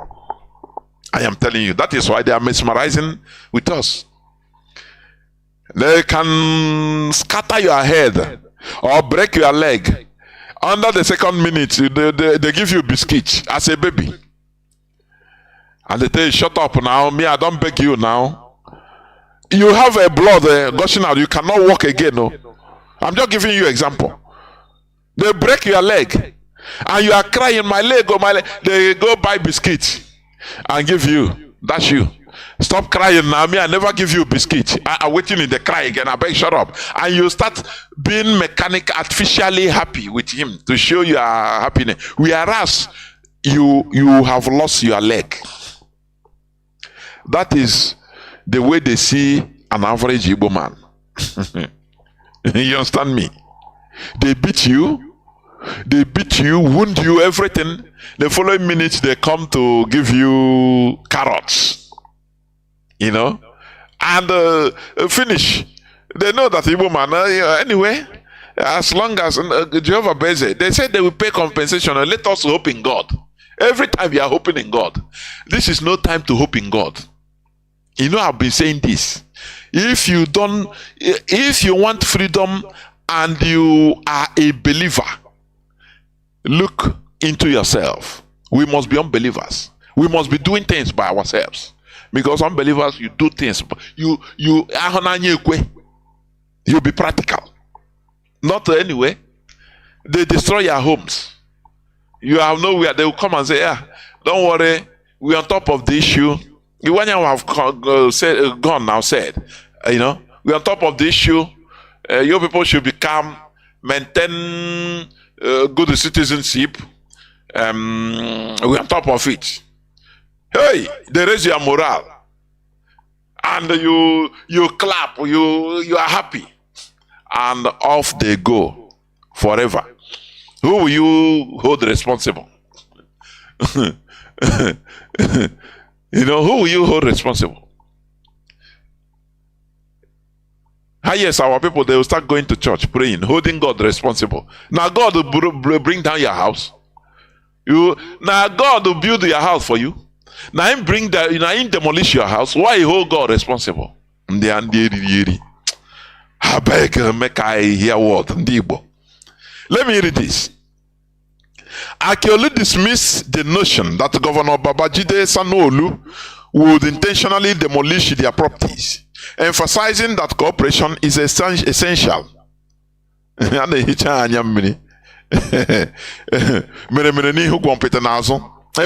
will go back and laugh. Or Akiolu will laugh. Say, we never start with honor. When we finish with honor, don't worry. After giving this statement. These remarks were made on Saturday during a meeting with the President General of Ohanese, Emmanuel Iwanyanwu, at his palace. Some Igbo residents in Lagos has expressed concern about the demolition of their properties and shops by the state government, accusing Sanwo-Olu administration of ethnic profiling, which is correct, through these actions. But the problem is, you talk, what are you going to do about it? What are you doing about it? Are you supporting what you are doing? The answer is no. When IPOB talk, do you listen? The answer is no. So you continue suffering until you get brain. If you die, your children will continue suffering until you get sense. Sense will force itself into you. You understand? I used to give this analogy with European Jews. For centuries, for millennium, they continue suffering. So it doesn't matter. Now they are Europeans. After they die, their children continue the same line. Do you know what brought them to their sense? It was force sense. Nothing brought sense. The sense was brought force by force into them. The genocide, the Jewish Holocaust that touched all of them at a time. Every part of Europe, Jews were targeted. Now, sense entered them. That by force, they started looking for a land that is not Europe for them to go. Do you see how things work? That is what is happening to our people. They destroy others that they never destroyed. Their destiny didn't touch. No, it didn't touch my side though. You will go, your pastor will obtain you. Say, because you're a member of my church, that's why your house is intact. And it will continue being intact in Jesus' name. You say amen. Now, others that thing will not give no spirit of camaraderie. In order to feel for those that their buildings were destroyed. Their hard-earned money were destroyed. No, you don't feel for them. Only protect yourself. Also, a personal journey. That is what we are trying to break in our land, in this Radio Biafra. Because we want to make it that it is a collective fight, collective run, collective race. Do you understand? Contrary to what they brought to us. That when you see your brother's disaster, you will be happy. You thank God that it is not me, it is them. I beg, it will not touch me. Sudden death is not my portion, but it's the portion of others, but not your portion. That is the height of selfishness. You know, many things that are written in all these places you believe. Let me tell you, there are many questions. They use it to control our mindset. That is why we continue debunking them. Before we would be afraid to talk, but now, no more. That fear has gone. The fear of when you talk, hey, that God will kill you. No. It's a lie. It's a lie. It's a program. It's a cage. So many things that are being taught to us is to keep us, separate us, to make us more stupid and hostile to ourselves. Not to be collective, but to be individualistic. And it's worrying us.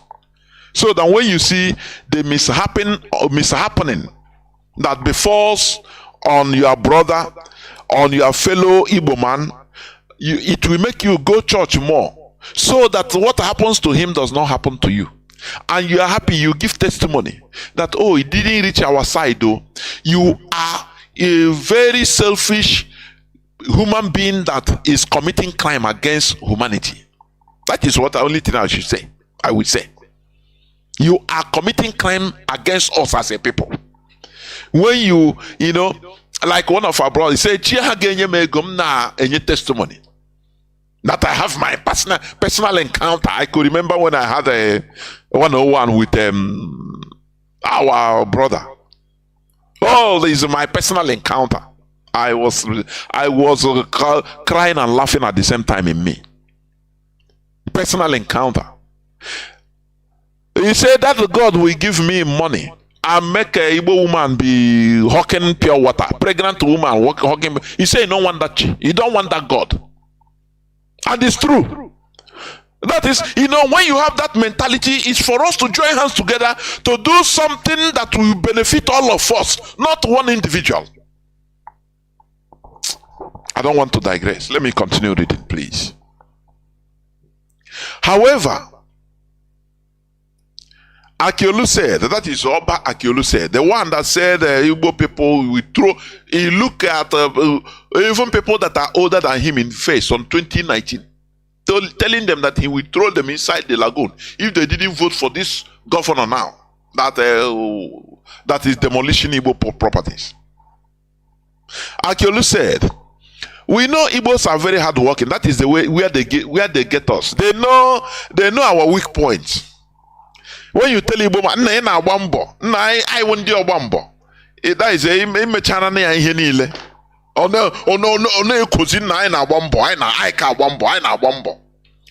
You are just busybody.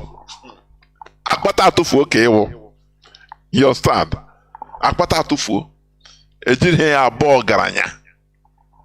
That is the way they used to get us. So Igbos are hard working. Hey, iko no turayo na ejoku. 75% of properties in Lagos is for Igbos.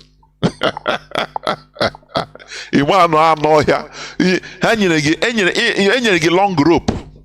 When you go fishing, if you know how to fish, if you put your hook, put the worm or fish, small fish inside your hook, and you throw it inside the river, if fish come to take it, you will know, it will draw, it will eat that this thing, hook. It will draw. Now, you know what you will do? You first of all release your line. You will be releasing it so that the fish will be swallowing it more. That fish will be thinking that he's swallowing food. He don't know that he's swallowing a hook that catches him, that will hook a nice place for you to now start drawing it. That is where I started. They throw the hook now, and they release it to Ndibo. That is what he said. Akiolu said, we know Igbos are hard working. That is number one thing. Oh, praise him on Igbo. Toro.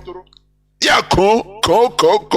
Gwazege how Abuja safe is the properties there, 60% are for us. Or maro that ejira hoho anyishi. Eta hoho. Eji anyishi. You know what? But they impose us kai wera hoho na anyishi. And it is working for them. Oh, Igbos are hard working. Now you ask, hard working. Igbos are hard working. How does it reflect in our lives as a people? What is the help? You ask, what is the help of the government to our hard work, for goodness sake? Stop taking this hook, swallowing it more and more. They release the line. You swallow. Igbos are hard working. Start boasting. Stop this boasting, please. This is nonsense. Igbos are hard working. They remove the railway line in the whole of the southeast. They dismantled it quietly. No person is doing anything about it today. It's only here on Radio Biafra we have been shouting it. They dismantled it quietly. They push our land into Stone Age. No more railway line. Railway line that Nigeria didn't put. It was put there by some Dr. Michael Okpara or some even Britain. during the colonial time, but they quietly dismantled it, and no person made a noise about it. But Igbos are hardworking. Ojukwu Agaba. Igbos are hardworking. You will carry goods of maybe 50 kilo. Now trek from Onisha to Aba. Oh, you are hardworking. Spare me that nonsense. You ask any person hardworking. Now, what has government have to do? What are they contributing to our hard work? They know that we are hardworking. Why are they dealing with us? That is a question, a reasonable question that you should be asking, not swallowing it. Not true. You know, come to our land. No government, no federal government infrastructure, but we build the sea houses, nice house. In a town with our. Give them reason, ask them pertinent questions. Why? Okay, you know that we are hardworking. Now, why are you treating us like this? People that are hardworking, you should encourage them. Government should encourage them, but we don't have encouragement. Instead, you start boasting. Now go to our villages, big houses, nice houses. Look at Badan, nothing, only corrugated iron or rusting iron. You are gullible as they want you to be. Stop boasting with suffering. Stop boasting with suffering. We can do better. Let us stop boasting with suffering. They call us hardworking. We accept, so that even if they destroy our hard-earned property, they call you are a hard worker. Continue. Tomorrow you can do it. Ibama will say anyway. They know us as a hard worker, so don't slumber. Don't slumber. Just continue. Tomorrow start afresh. Start afresh, and you build, they destroy. You build, they destroy. Can't you think? This hard working, it gets to my nerve. Okay, all of them know we are hard working. Why do we have government? Why are we then in Nigeria? What is the benefit?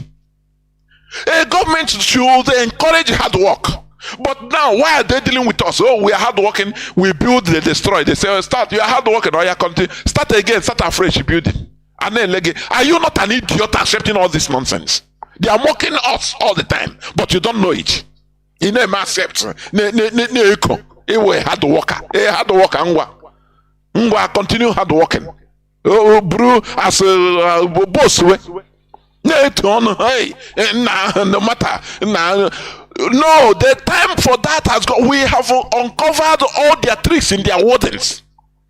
Whenever they tell you are hard working, Igbos are hard working, say, okay, you are hard working. What do we have to show with it? What is the government doing to hard work? Is the government against hard work? You ask them pertinent questions, not accepting and having courage so that tomorrow they will tell you, don't worry, continue hustling, start afresh, you can make it.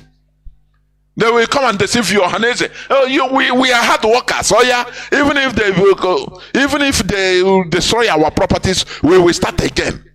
Is that life? I wonder. I wonder beacon. Let us remove ourselves from gullibility, please. That is the essence of what I'm trying to say. This praise, there is a praise that is mockery. Please. Do you hear the interview that is going on every time on Radio Biafra? Even personally, I played this several times. Kunle and Alhaji. I think the second part. He said, just praise the Igbo man. Give him a sense of belonging. Praise him small. He will boast and be proud, and even before you know, he cannot even know when he vomits something for you. They know us. That is why this man started his statement with, we know Igbos are hardworking. The same statement all the time, everywhere. If Ohaneze Igbo is addressing Igbos, and you like last time, it's the same thing. He started his statement with this Okuao. Yeah, Okuao. Igbos, we are very hardworking. Now, hardworking. Okay. Oh, we are hardworking. Now, when we finish, you destroy. We have no help, so we continue carrying our burden. by our individual self, then what is the need of being in Nigeria? That is the question you ask the person. Not hard working. Eh? Let us understand the tricks of our enemy. Little tricks. These are tricks which they use to bloat you. Once they bloat you, they know that they have gotten you. Continue anything you can talk, nothing. They can't do anything again because you have given them what they want. That hook, you have given it to them, so they swallow it. So they release the line small so that you swallow it more. Now he said, but you have to respect the landowners. Do you see? Igbos are hardworking. Okay. People say, yes, yeah, we are hardworking. But you have to respect the landowners. Now, you ask the person, you ask Oba, has any Igbo man taken somebody's land by force in Lagos? And that is what kind of respect? Has any Igbo man taken somebody's land by force? Instead, they sell the land to the Igbos 10 times more costly. Now, what is the respect you have to respect? In a country you call your own, everybody have the right to come to anywhere. Yoruba, they have the right. If they come to Abad, they have money, they buy land. They stay there. As long as we are in the same country. Now, why are they respecting the landowners? In what way? That is the issue. In what way? Oh, you destroy their properties because they don't respect their land, the landowners. Oh, because they didn't vote for your choice candidate in a democracy. That everybody have the right to vote any person he wants. Is that the respect? I cannot understand the respect. We have identified the problem in Nigeria, and what we want is a solution. What is the problem? People don't ask. I am appealing to you in the name of God. The governor cannot deliberately destroy your property. Just play according to the rules of the game. Do you hear?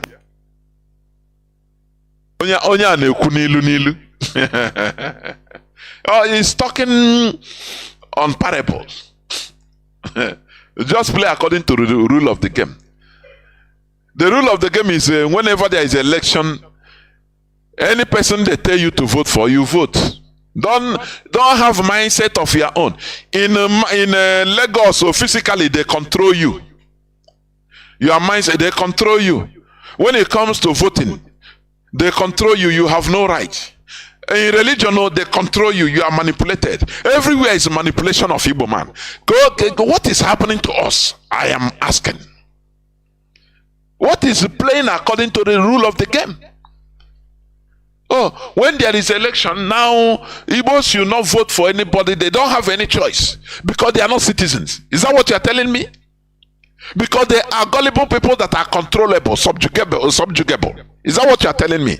These are pertinent questions that we want people to be asking, but they don't ask it. So they accept every insult, and that is why you build, they destroy. Because you don't ask pertinent questions. You don't make the necessary noise. No person, I think somebody said, gave the report, I think in Alaba or somewhere, when those destroying, the bulldozer starts going to where Hausa people are staying. All of them come out to say you can't do it. Thousands of Hausa, they come and block everywhere. Can Igbo people do it? Who you want call? Person that said, let them go, but you are in this world, in the world of problem, but you don't want problem.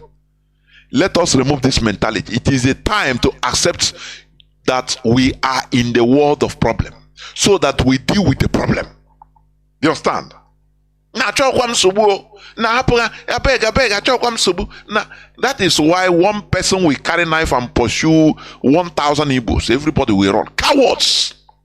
They will be killing your brother in Lagos. You will not even, you Igbos, all of them, they will be doing their thing as if nothing is happening. Life of slaves our people are living. It is high time we rise up from this life of slavery. Slavery has gone. Physical slavery has gone. It's only in Nigeria that is still our people are being enslaved. Let us liberate ourselves, please. Let us liberate ourselves. So what is you ask Oba, what is the rule of the game? Play the rule of the game. Otherwise they will destroy your house. And you are hard working, you work hard and we destroy. And you work again, you continue working. It is time to stop accepting this insult, please. To the Igbo, I'm reading what Oba Akiolu said. To the Igbo, anybody who wishes the best for Lagos is a Lagosian. You know, Nigeria is a place you cannot understand. You are in your country and you are called a stranger. It's something I cannot understand it. I'm telling you. And that is why I hate staying anywhere outside Igbo land. If you are in another country, they call you a stranger. It is understandable. You bear it, no problem. But when inside you are a place, you are having the same passport with the person. A passport, you are the same passport. They are calling, they sing the same national anthem, but still they call you a stranger. Does it make sense? Let us reason critically. Does this make sense? We are accepting things that no race in this world can accept it. Instead, they will say, let everybody die. But we accept it. Why? Because of selfishness. What promotes selfishness in our life? Even religion is one part. I can tell you, any person that can argue, Saturday you can call and argue or debate. But I'm telling you, is it not somebody I had a debate with him? He's mentioning, he's a personal encounter. So now why are we fighting as a collectivity? You cannot. And that is why it's gone. Because what he likes is that personal, that thing they program you. That thing is your personal encounter. Once you believe, he will be well with you as one person. What of us as a people? Do you know why Europeans are advancing? Because of they are going in collectivity. Their collective interest is far, far, far, far more valued than your simple, selfish individual interest. They don't care about your individual interest. What matters is their collectivity. And that is why they have electricity for all. Not one person is a millionaire. The politicians are not richer than others. No. That thing, if there is insecurity, it will be affecting everybody, including politicians. So they go with a minimum number of police or bodyguards. Some they don't go even with bodyguards. So that if there is how many members of parliament have been stabbed in England for the past few years? Have you forgotten? Because they don't go with no guard. They don't go with any guard. If there is insecurity, it should have touched anybody so that they will collectively find a solution to it. But in Nigeria, it is not the case. Some people are the higher caste. They are the untouchables, where they go with retinue of soldiers so they don't care about what happens to others. So these other peasants, any person that has the little money, we go and hire to belong, hire military to protect him. So how then could people gather and say, no, this insecurity, let us find a lasting solution? They will not do it. Because everybody is relegated to fending for yourself. Why are you complaining? Don't complain. Fend for yourself. Go and look for money and hire police. That is the typical solution to Nigeria problem. Fend for yourself. And it is being promoted by the religion, mostly Christian religion in Nigeria. Fend for yourself. Pray as long as you are in this church. I give you this olive oil. It will protect you. Now, what about others that are not? If let's assume that the thing is working. Why can't you make everything general? But you are lying. So if somebody that is feeling that because he's going to one church or the other, he is protected. Now, how can he respond to a call to come and say, let us look into the insecurity that is harming us. He will tell you, no, I don't care, but because I'm protected. As long as I'm choosing, I'm protected. This is the problem we are having in our land. And people don't want to understand this. It makes me mad. Because it brings a separation. It brings individualism in our land, in our lives. If the thing is touching everybody, now no separation, no hope, no fake hope in any religious center given to anybody that as long as your pastor touch you, you are no weapon that is fashioned against you. Once you remove all these things, everybody feel that everybody is vulnerable. Now people will now start looking for collective solution, not individual solution of making money. Now go hire for police. Now go hire police to be inside your car to carry guns so that they cannot kidnap you. No. Now go let pastor pray for you now so that you have protection.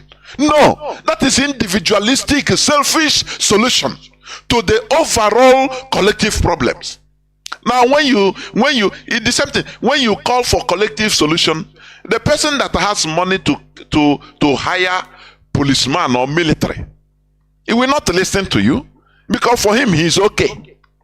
The same way the person going to one church or the other will not listen to you because he is listening to the voice of unbeliever. It will even bring him to vulnerability. So inspector have programmed him. Don't listen to unbelievers. Just continue maintaining your race.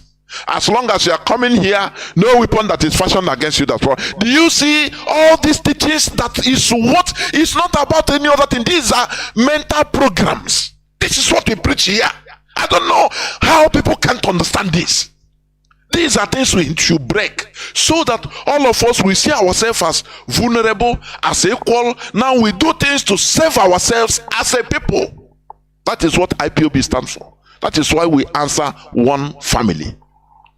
When they call you hard work, hey, hard work, you Igbos, you are hard working. You don't know that it's mocking. They are mocking you. From today, you'll be asking them questions, please. This is where I'm going to stop because I feel that I have even I've spoken a lot, but I will stop here. I will go into a few minutes break so that when I come back, I will open the lines so that people will start calling. Please do not go away. I'll be right back.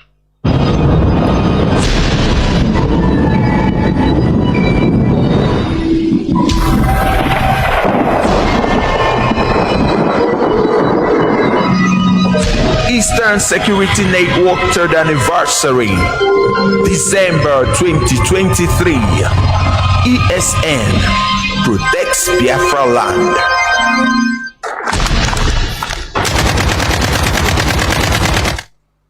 Our response to the endless cycle of insecurity, lawlessness, mayhem, destruction of lives and properties in Biafra land is the launch of this very Eastern Security Network. This very day, in the coming days and weeks, you will see them in their uniforms. You will see them performing very critical and vital functions of ensuring the security of our land. I urge each and every one of you to give them your maximum cooperation. To be Biafra, consecrated nation, O fatherland is the ransom pledge. Defending this shall be our education. In our blood we can privilege. There will be stars.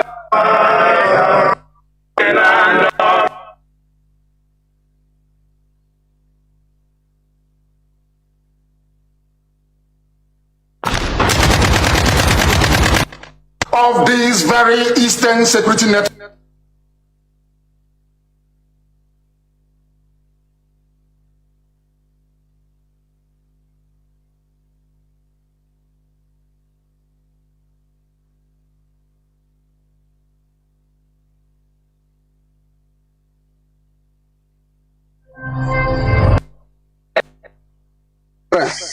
Eastern Security Network is an indigenous security outfit founded by the Biafra leader Mazi Nnamdi Kanu and IPOP.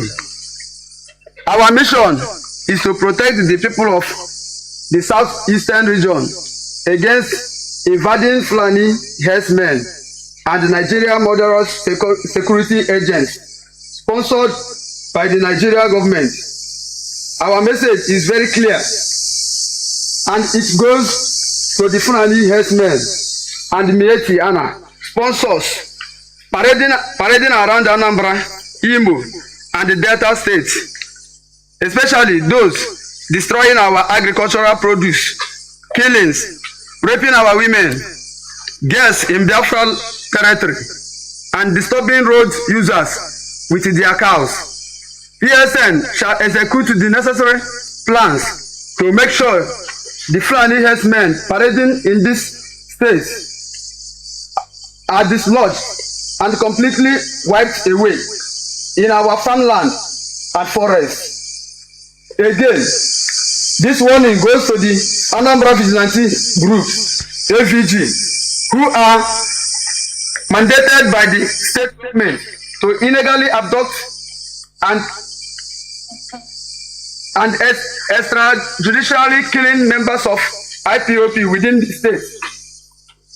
The illegal abduction of suspected Biafra sympathizers and IPOP members within Anambra and Imo states have taken another level since the abduction of Mazi Nnamdi Kanu, and we demand the immediate release of all those IPOP members illegally abducted in Anambra and other Biafra states, or they must be brought to court if they committed any crime than detaining them indefinitely.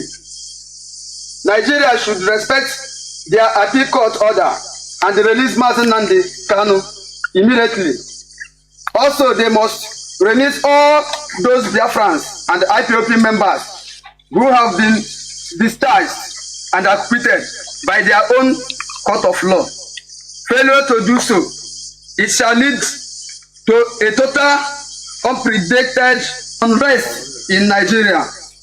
Furthermore, this is a final warning to criminals, cash snatchers, syndicates, and kidnappers operating in Anambra State, Awka North, Anambra South, and Olo Axis, using the name of Mazi Nnamdi Kanu, ESN, and IPOB in their criminal businesses. They must desist from crime and vacate from the state. They must also stop tarnishing the image of this Holo Biafra restoration movement. We have identified all their political and traditional godfathers, sponsoring them within the state, and we shall pay them a visit to tell them that crime do not pay forever. They say when injustice becomes law, resistance becomes duty. ESN, protect Biafra land. ESN, protect Biafra land. ESN. Fulani herdsmen and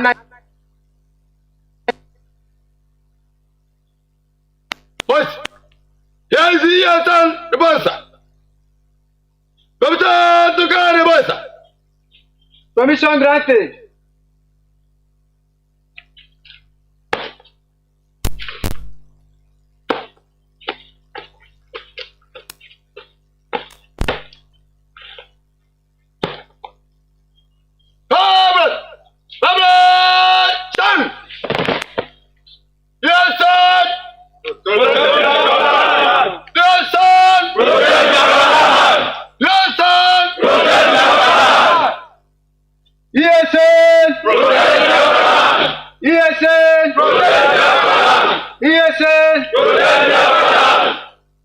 Third anniversary speech from the Eastern Security Network, ESN Northern Command, Biafrans, and all lovers of freedom, join us to celebrate ESN 10th anniversary in this month of December 2023.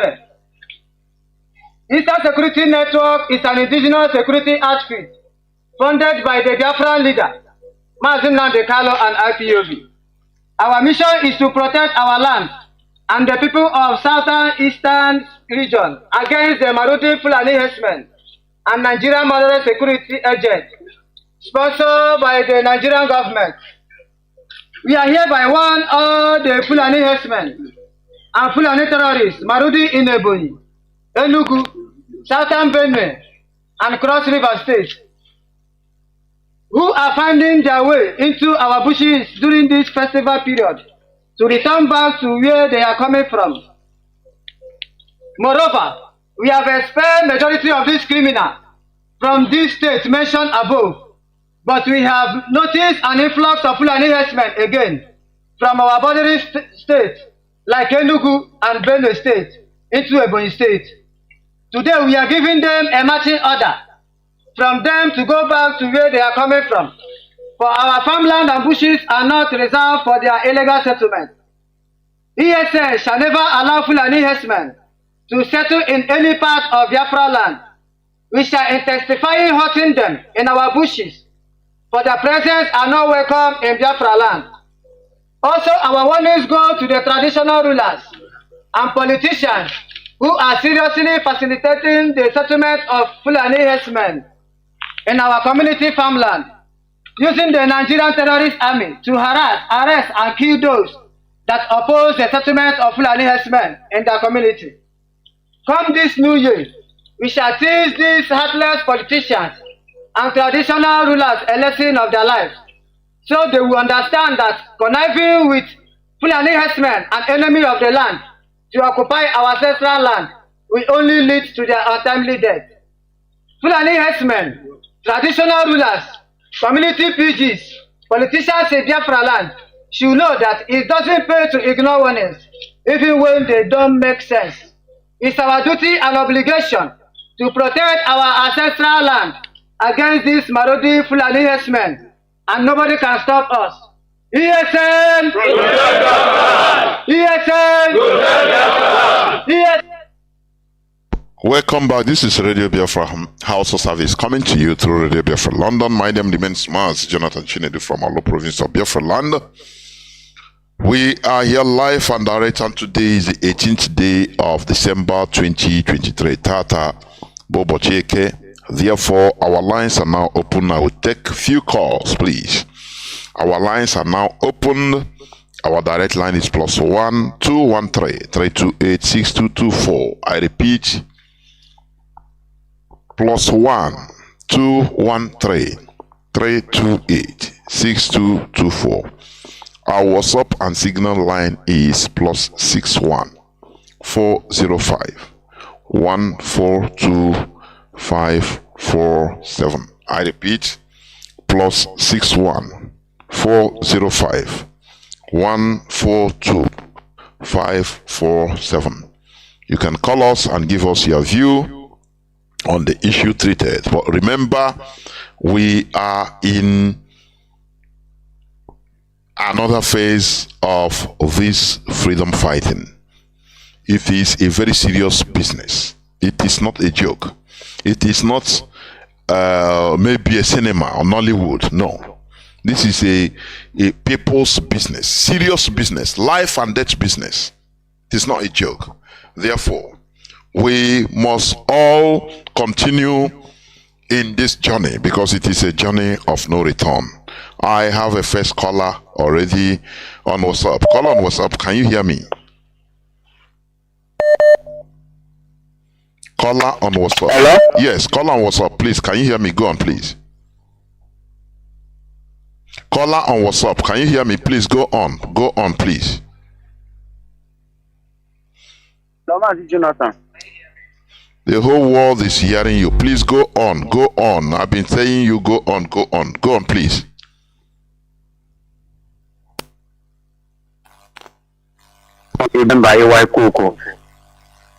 I'm calling from Biafra land.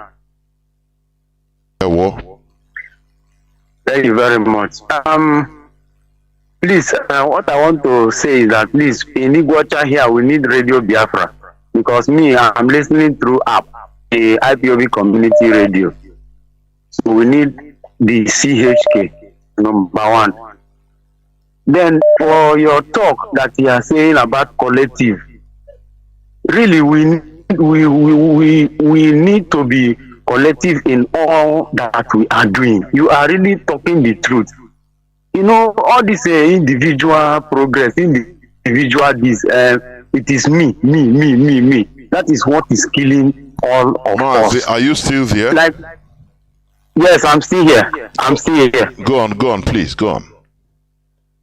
Okay.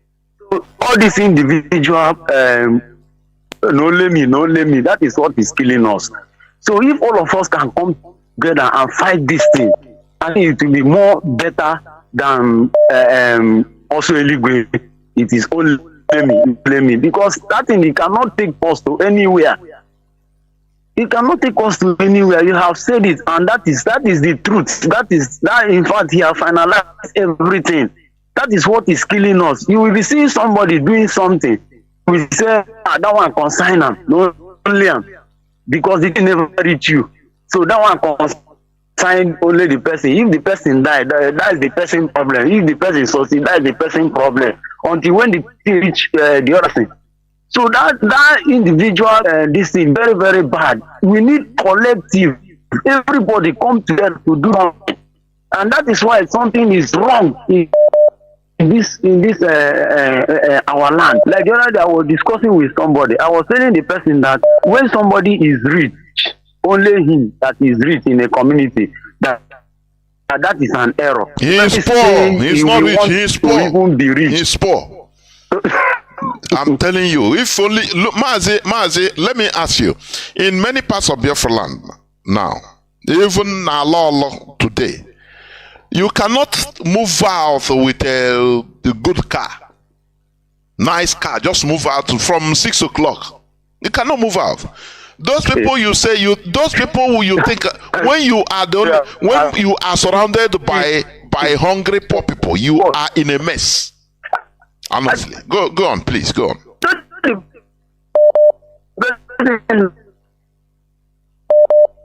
Mazi, your connectivity. Oh, why is your connectivity treating you like this, Mazi? Oh, very big pity. But we must continue. It's the zoo. Let me pick caller on direct line. Can you hear me? Call on direct line.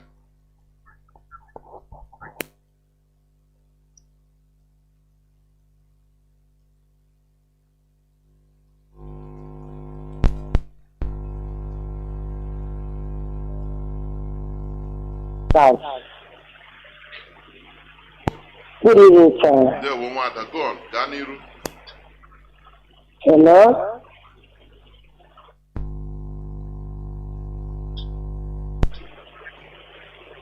Wetekwa n'ọkwa nwanne m nwaanyị ahụ hapụ ụzọ Chinedu akpọ.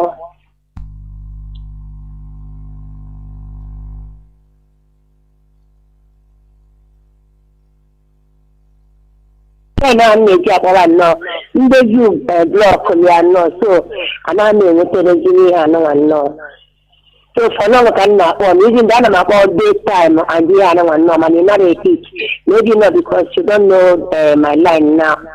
And ihe m na-akọmpụtakwa na complain na o nwere onye nyere m information na SAS ya dị SAS adị n'ọkụzọ. Now, IPOB and have more than 50 in that area. So, my Bible going to Monday, so man, we have opportunity to can you this complaint? They cannot teach here. And moreover, I'm asked sabotage our radio Biafra here. Hello?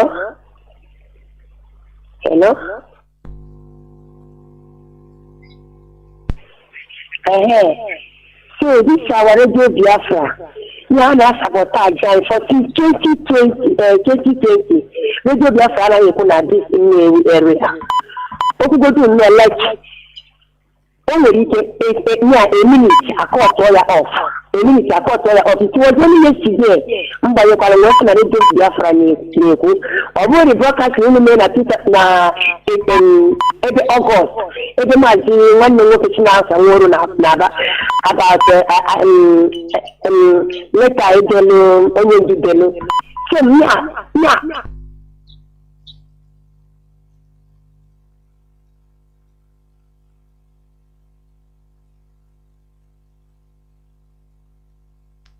no, niile ka nwere ike ịkpọghachi na ego agwụna na fon m biko. This man, because achọrọ m ime complain about this man a na-akpọ Simon Ekpa.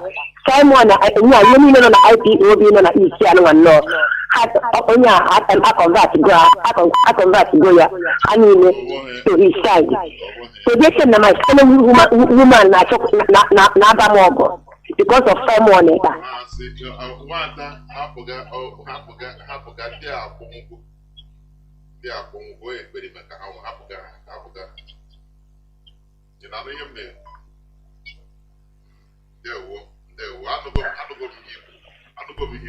Take note. I'm going to take this your line.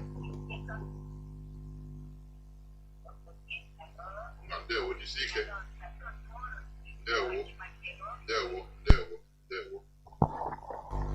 There. As long as the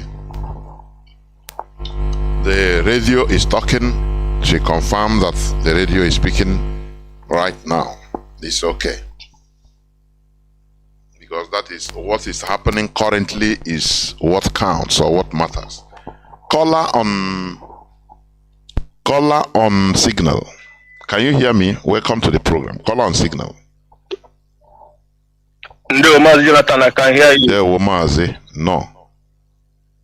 Mazi Jonathan, it's been a while.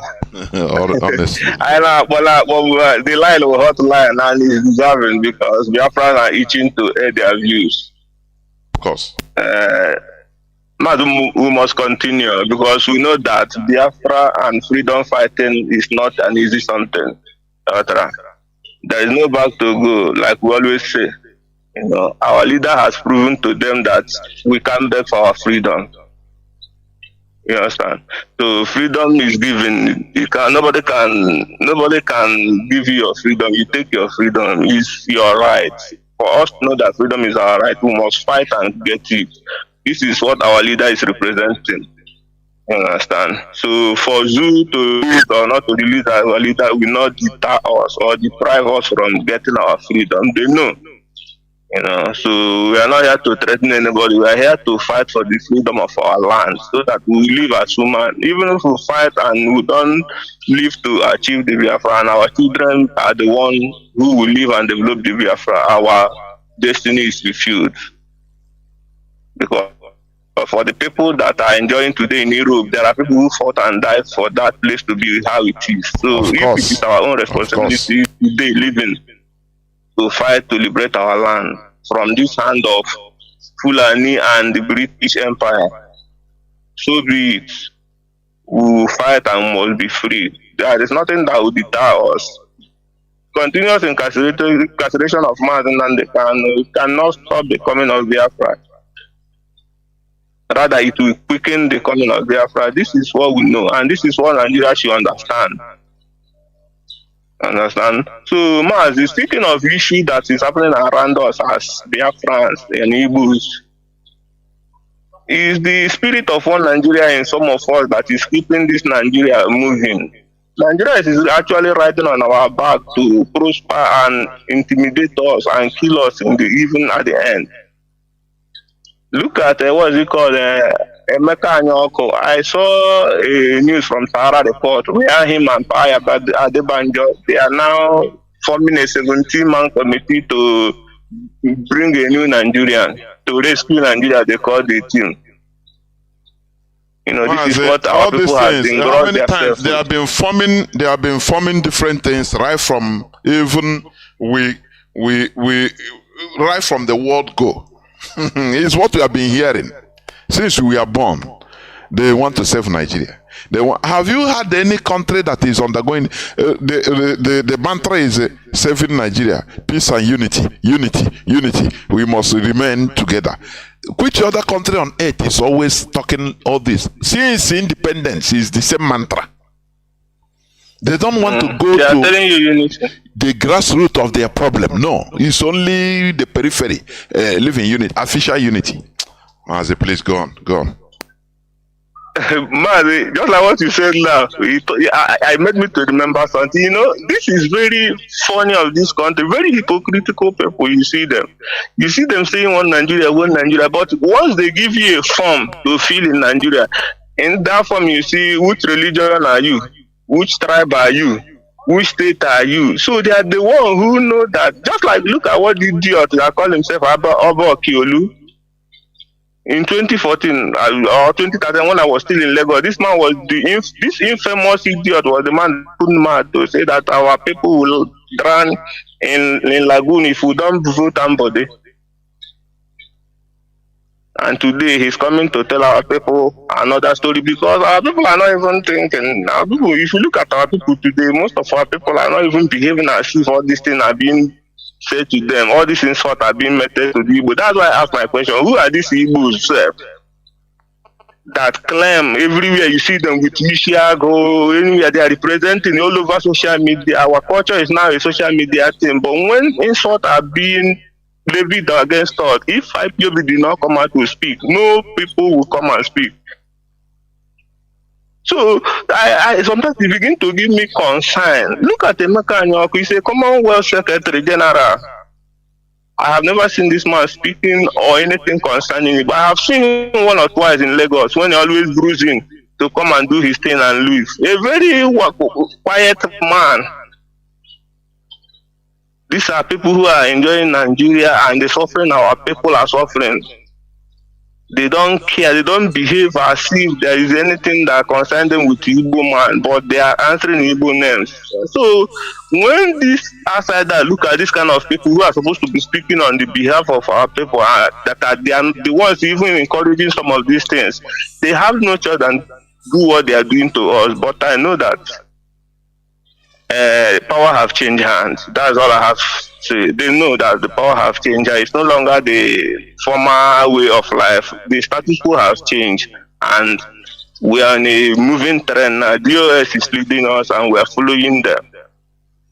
And we must reach our destination, which is Biafra actualization. Mazi, my name is Mazi Ebona, speaking from Biafra land, Yagazie.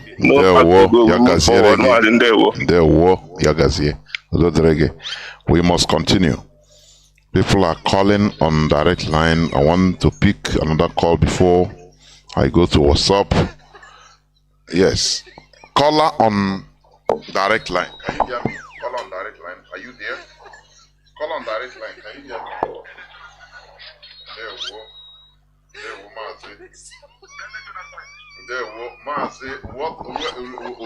Mazi, let me tell you, because I don't make nilu. Oh God, I love your spirit, but enyezina I am ozina ma Joe Biden ọ na-eme ihe anyị na-eme ọ dịka ọwụ ihe ụmụaka. Ị na-enye inyegide na warning, nyegide warning since 2 years now. Please, ka the objective. Gani Rumazi, ndewo. We are dealing with demons, Biafras, and they remember that the kingdom of God suffered violence, and only the violent take the Biafras. After Biafra is Tiger Agent power to, they are not talking here. They are not Jonathan. That the first incident, that was time. That was time. That person not arrogant. Making sure that you will be there, Jonathan, you there and the teacher. That's Jonathan, because I don't know they don't have fire. What don't I? Let's get them and God. That's Jonathan, where we want to. That's the one that the only thing that they have the Kanu. And the other nation, why you don't want to live Biafra? That take it to them. Biafrans, they are going into Tenebu Yoruba. And I Yoruba the whole day, and I could be Sukula. That's why I can answer. I wouldn't do a fight in the day. I wouldn't pretend I would get over how much is it? Yoruba, or top at that. 25th, I was the threat. That's the kind of Alaga about Christmas. Hey, we give them the 10 billion. They go to the stage. Water. That's not the way to go to the could you break it? That's how we pray here. Only she that all of them we are sued to go in that election, go to the better and they go make us so far. Now we put down my keke or can they buy this again? Oh my God, that's the thing that against them now. How would they complete this? Demons. Thank you for this. But that's rather, I am a gentleman. No gentleman is like that in America. I'm a big guy. On a call to Kanu, so where is the man I cannot? I tell you, cannot tell our dinner. Come, but all the dogs there. Hey, look what we can. I'm a call for all of you. Let's then not the kind of Christmas 15 guys.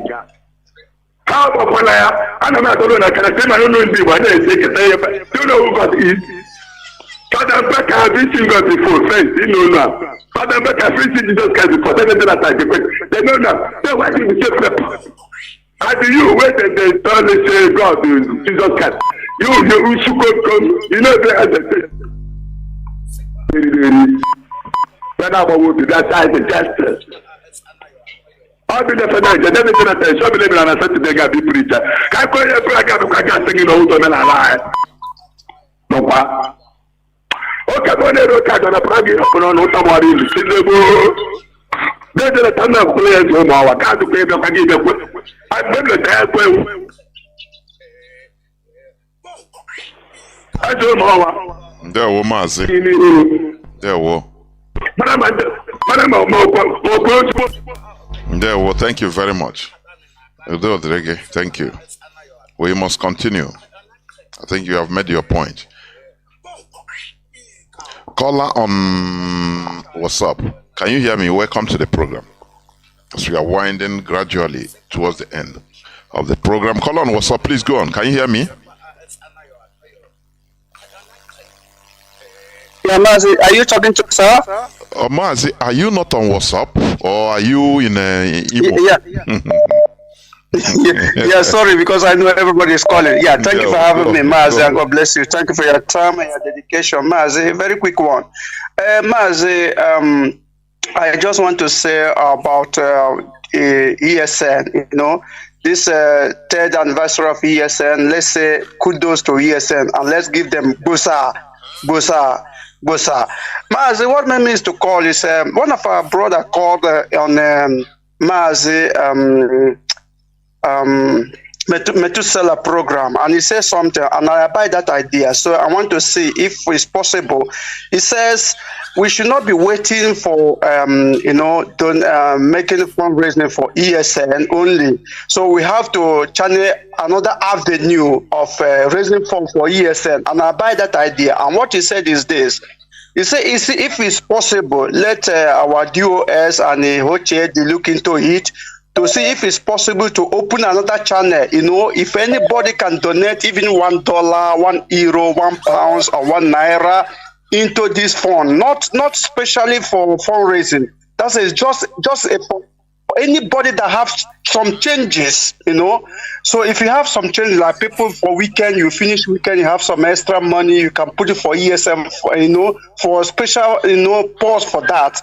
So I think that idea is welcome. For example, if people that have some change, not to say waiting when we are going to raise fund for ESL, no, just to say every country or every city, just say if you have this is new account, so that you can put anything you like, maybe €1, maybe $1, maybe £1, maybe £1, that is extra for you anytime, any minute, anytime. Just have extra change. You can let me just throw it for ESL.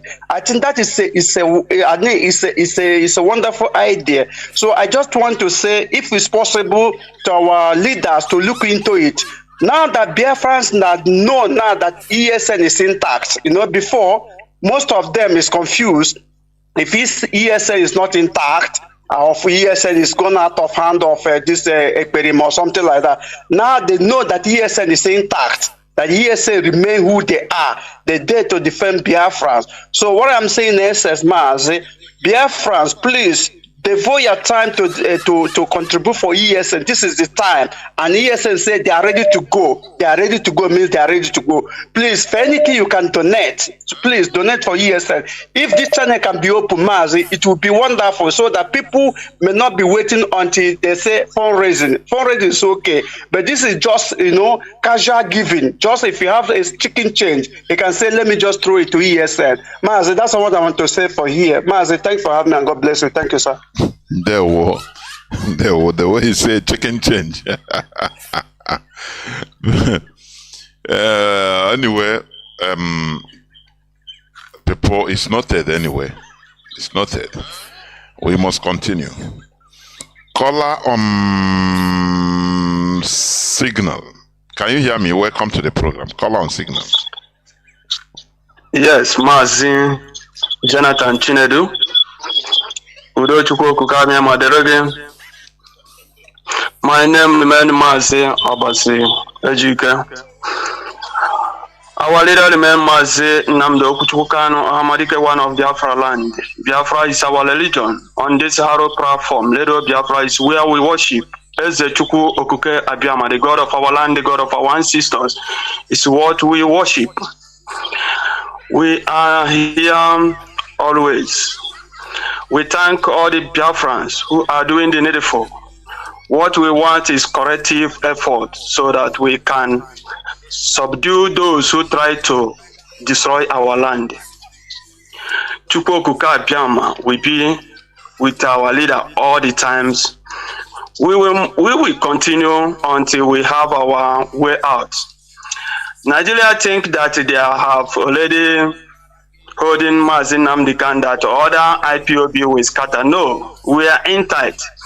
But I want to assure our people, especially those who in Biafra land, never you expected any other films or any show from ESN again. We just make this thing to show Nigeria that all these films, they are throwing up and down, say they invented this, invented that, is just a bunkum. Our people are still in tight. Nobody will take our land away from us. Mazi, there is something you said about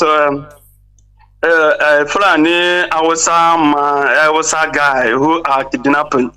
Mazi, there is something that is happening to us we don't know. You see this thing we call religions of a thing, especially Christianity.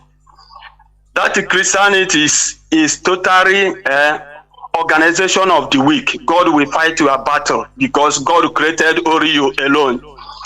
That is a problem Igbo people have now. Because you see somebody, I told them that one day a Fulani man will just dress like a pastor, as enter church, say he has already repented, and these gullible ones will be shouting in Jesus' name, and he kill all of them. You see, this is our mindset of this religion. For those who are defending this religious mindset that destroying our land, Mazi, if I stay in this Biafra land, if not that I started from day one, know how our people have been united, doing something until these people starting telling our people that these people are ndobodo, these people are unbelievers. Mazi, that is where the problem begins. Do you know that some of them calling us as IPOB as unbelievers, that we want to, anybody who want to destroy divide Nigeria is unbeliever, that we don't believe that God can unite and make Nigeria great. When these people are talking about this, when you look at them, but when Fulani come and kill one of their members, you see them shouting all over the place. You see, our mindset, the way what we believe are destroying us, destroying our land. We must say no to this evil called religious mindset that destroying us.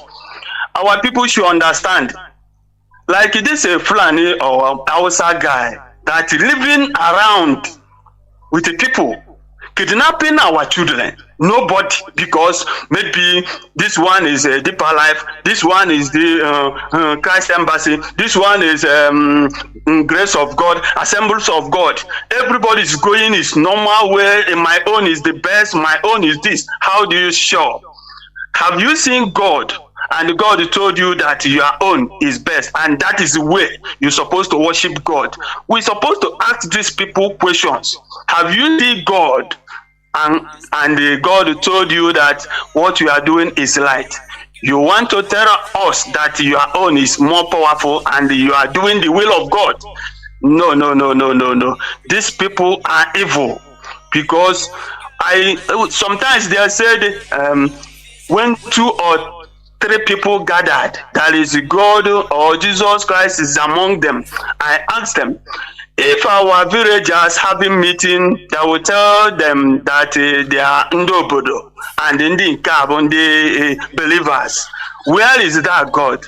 But in our name contains Chukwu Beze, Chudnonso, Chidemma. All those things is what we are bearing. All these things show that we are the children of light, not what all these people copy and bring down here. Our problem lies, we know our problem. Somebody, those who are speaking English, that the center of gravity is issue of religion. That is what is killing us.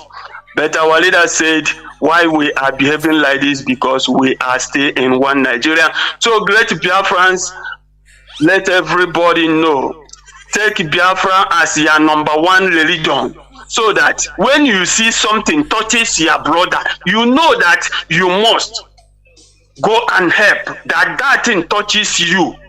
Because without we, there is nothing like an I. We must to say the no to these things they are bringing to us. Look at in our land today, somebody like this criminal who the former governor of this state called Abakaleke. This man is a Christ Embassy. He's a pastor. He's always stay in the pulpit preaching people, but he's killing their own people, stealing their own thing dry. But today, look at it, the person you bring and put, he bring out, because I know the direction is from his Oga, the Oga who put him there. If he cannot do the will of his Oga, we know that is why he contributed 10 billion. While come and see hunger in this state we are. See our people dying, hunger. But he contributed money to make that our leaders stay in the DSL dungeon. But we said in all this evil they are committed, they will face it once and for all. Remember, there is something with the time we started volunteer work. There is a place we always tell our people to Edo Biafra and tell us where these Fulani people have their settlement. Do you know, one day after we fight, I went to do some work.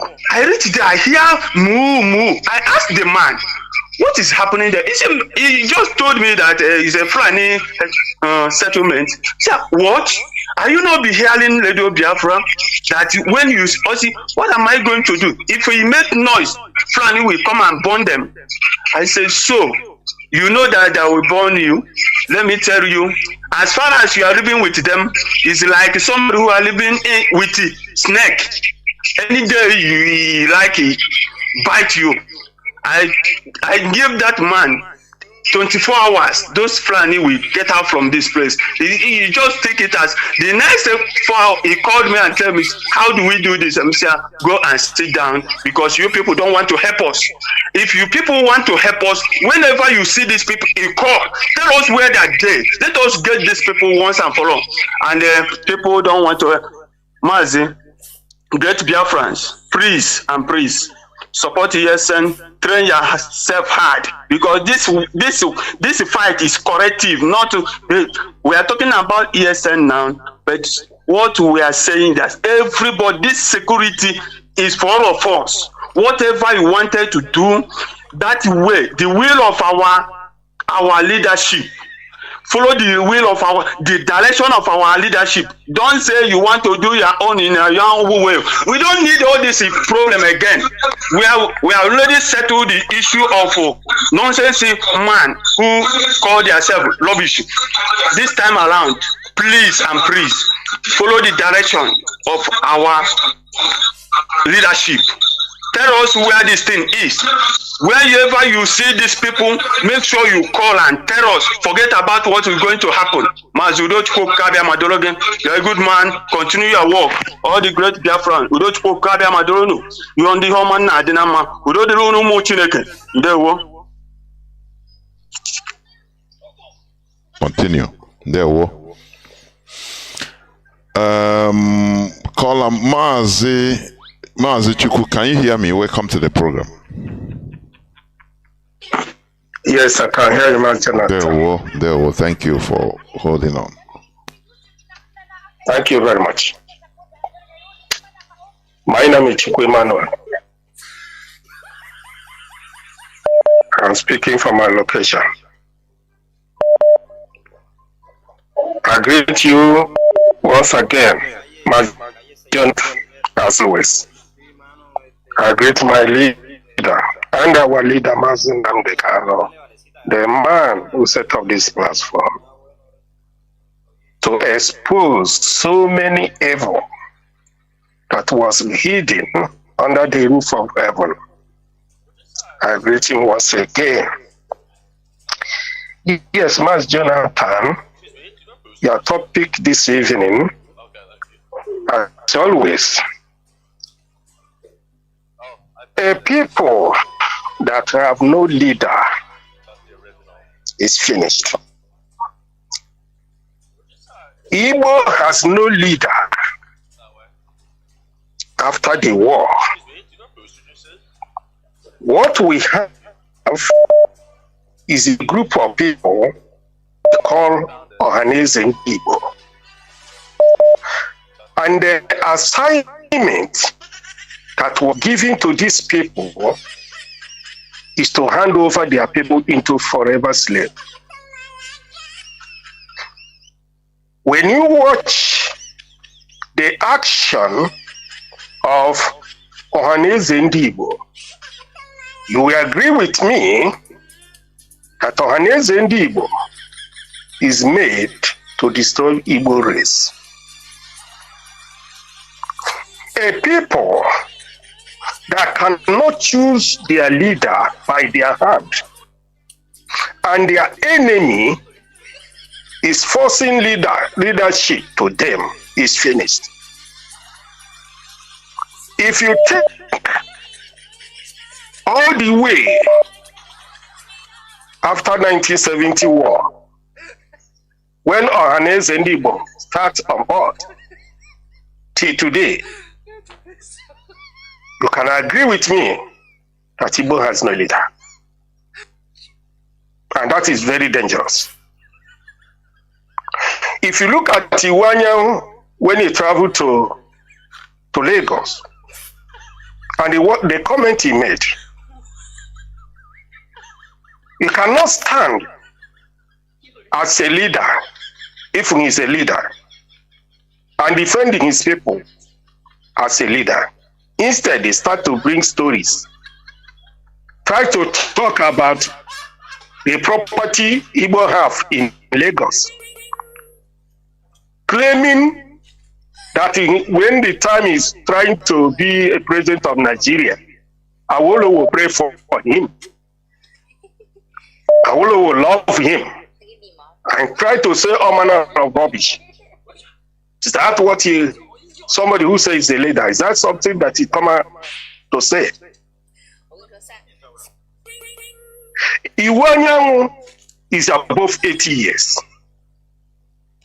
Iwanyangu is supposed to know the problem we have, Igbo race, as Biafra in Nigeria. Iwanyangu is supposed to know, now he's alive, that he will do one thing or the other to assist his people, if at all he is a leader. Because very soon he will left. as other has left, including Awolowo. What make a human being somebody is the way he reasons.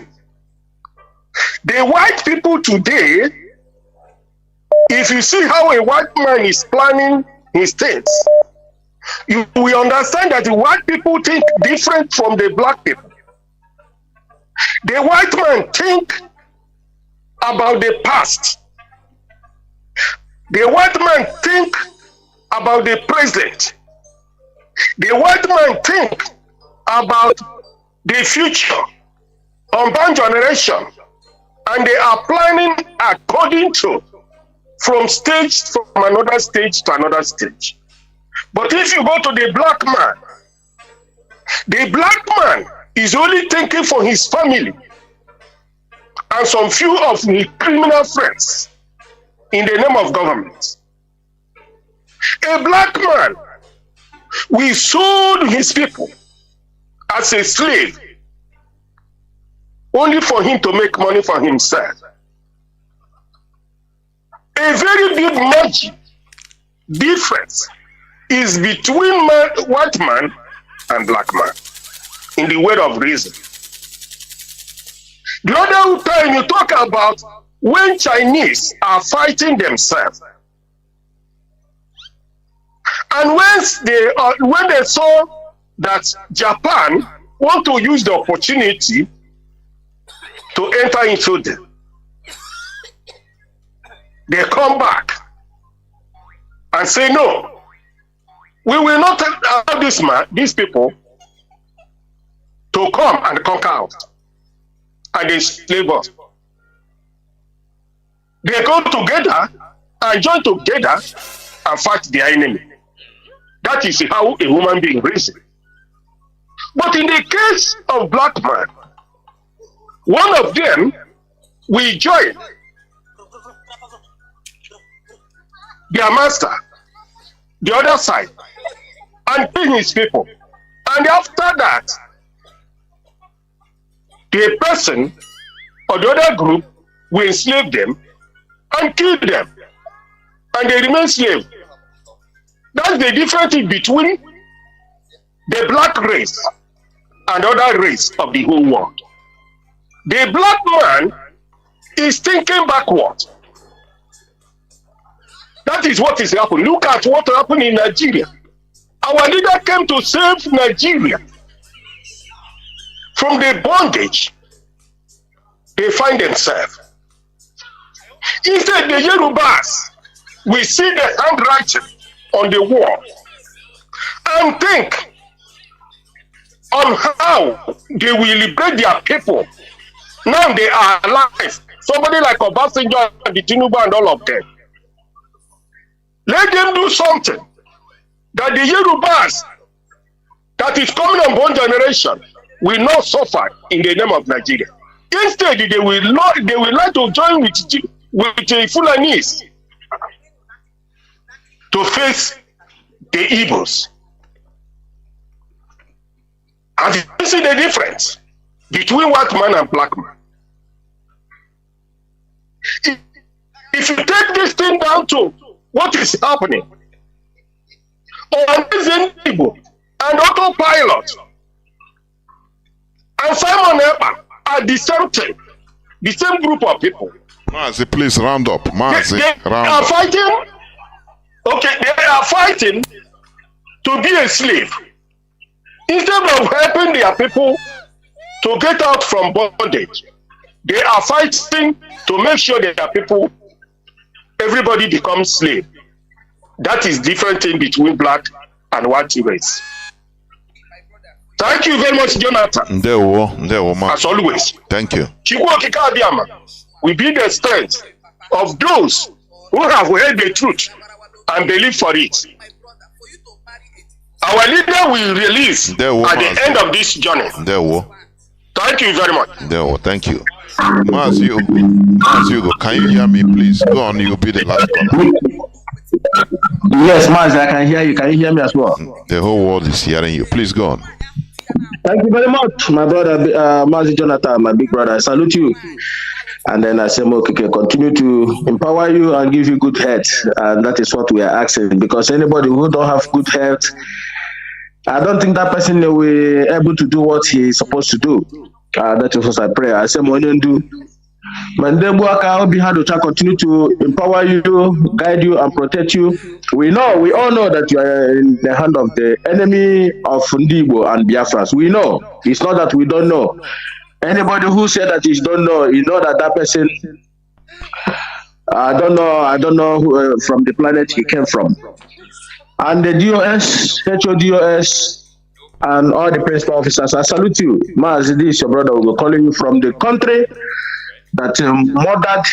I don't want our people should start using this language. It's not war, it is genocide, Holocaust. We have to, our people don't know how to push out things, what we know how to do, we call and only God knows where we get this disease from. But we are here, we are going to cure it. You cannot see somebody on the road now and start to express yourself and you tell him that you fight a war. You put it to, these white people you are seeing, despite the atrocity, believe you me, if you meet the conscious ones, there are many, Mazi, I don't know if you understand what I'm saying. There is some ones who have conscience. When you speak to them, when you address them, when you tell them what you are passing through, believe you me, they will ask you, in fact, you will, from their reply, you will know that, oh my goodness me. And let me say something here. The reason why I came in. It was as a result of these criminals in our land, these agents called politicians in our land, these SS them, these PG them, this. There are some good ones. I will separate the good ones from the bad ones. But as a result of these agents in our land, this Ohanese them, Igbo World Congress, I have sat down and listened. I have sat down and think about what's exactly the problem of we Igbo and Biafra. I have sat down and read and try to find out what exactly is our problem. Why is things happening to us in Nigeria like this? Why is it that? Why is these people seeing us as if when they see us, they see monsters? Like, they can talk to us the way they feel, that the way they can, like they can talk like we don't exist as a human being. Mazi, can I come in here just before you round up? Because come in. The question you ask, there are a combination of things. It's a handwork of man in creating this scenario we are passing through. Some are from our inability to play the required politics for collective interest. Another also from different angles, from our enemies. Remember, we are a defeated people in a war. We are defeated in a war. Now they started the process of complete conquest since 1970. Mazi, it seems I don't know. Are you on another? Are you using another device? I don't know, because it's making noise. Now, Mazi, I'm not using another device. Okay. Now, since 1970, they entered into another phase of complete conquest that is more dangerous. They impose on us people that are against, that are not representing us, in short, people that are against our collective interests. The saboteurs in our midst is who they impose on us. So imagine Ikenwachukwu Marsanda representing Ndibo in the national conference by, is it Good Luck, as a representative. People he fought during the war. Ike Nwachukwu Omasanda, he was once a military administrator of Imo State. Do you see? These are people that fought against us, people that want us slaughtered. They are bearing Igbo names. So they are the people imposed on us. So they made Mazi on us. If we continue explaining, if you don't have deep knowledge, you will not understand it. They made sabotage to become an idol for the people. That is, they become role models for people.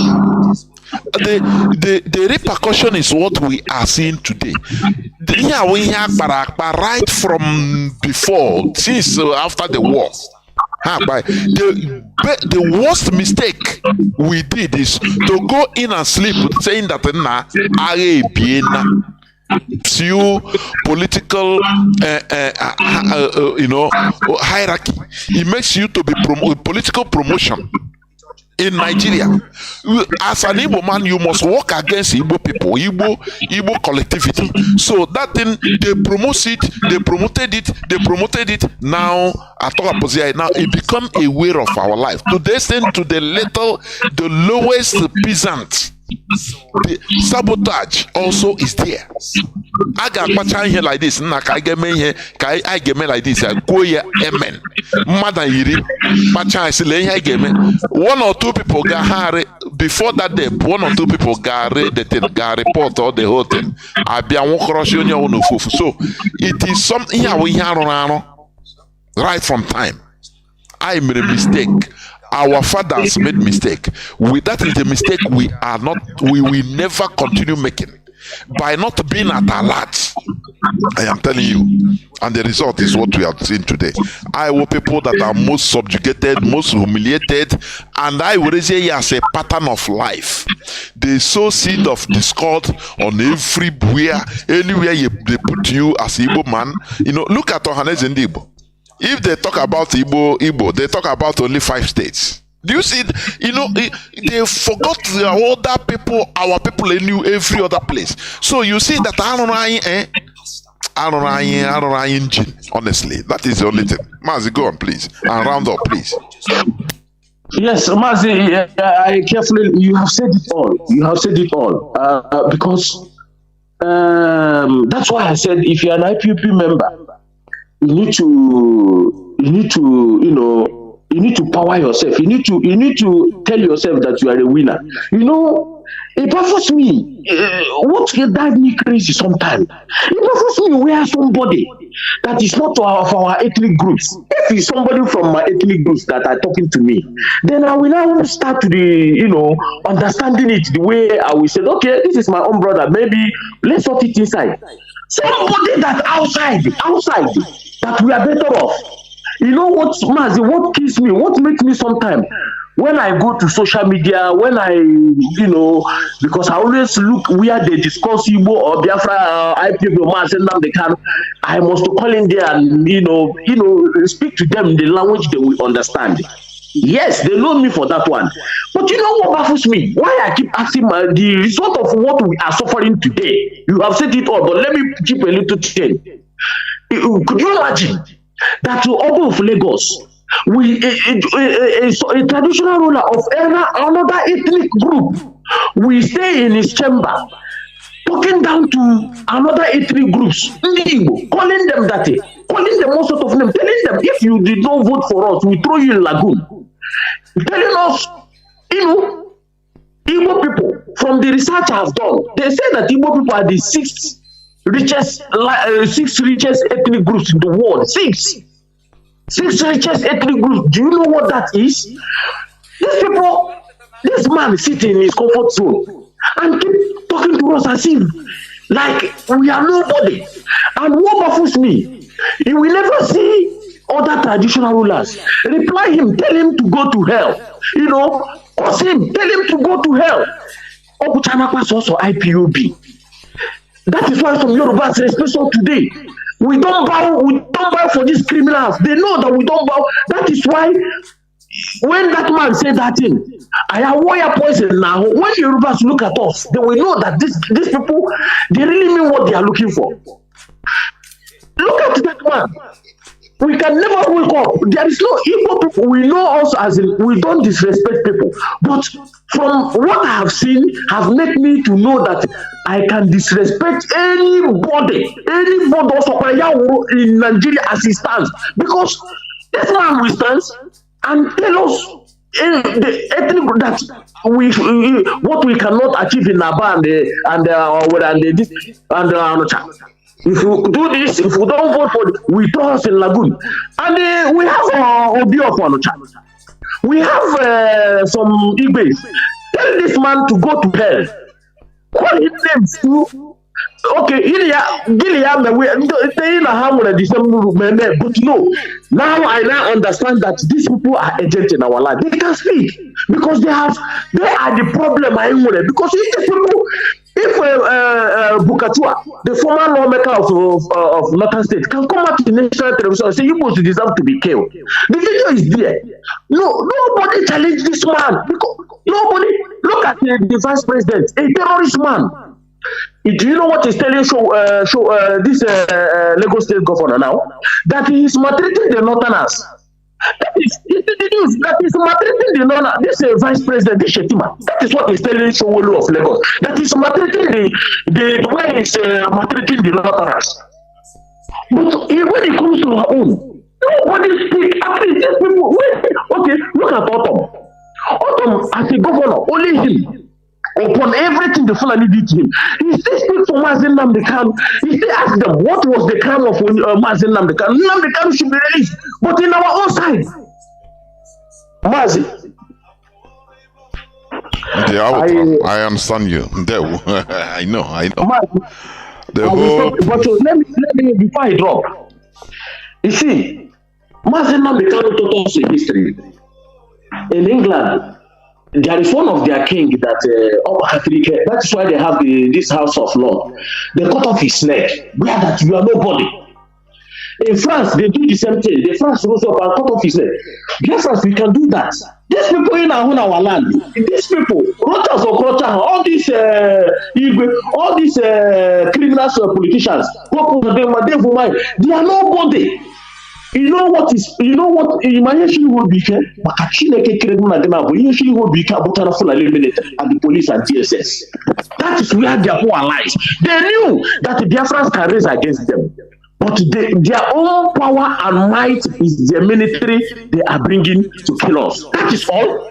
Because therefore he knows that we can apprehend him. Biafra land. We will tell the international that this man is a criminal. He has killed a lot of people. When Mazi say it's only we can carry out a revolution. It's true. You know what he's saying? All other people are those eyes. But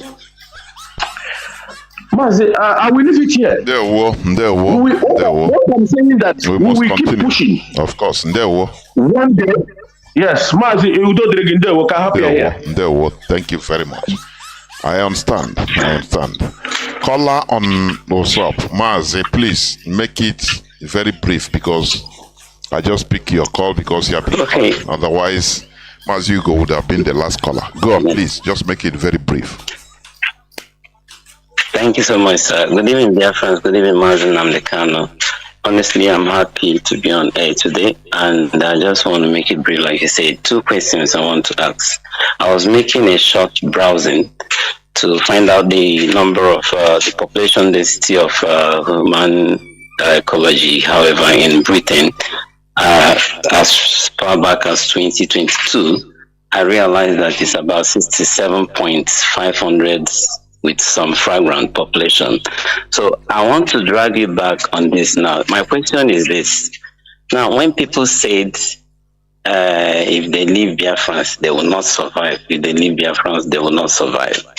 I want to ask, sometime like 3-4 years back, I remember that Nigerians were saying that they have finally breakthrough in one of the states in either Sokoto or Kaduna, that they have finally gotten that it was somehow a landlocked with that breakthrough to get both sea and whatever oil there. Now, my question is this.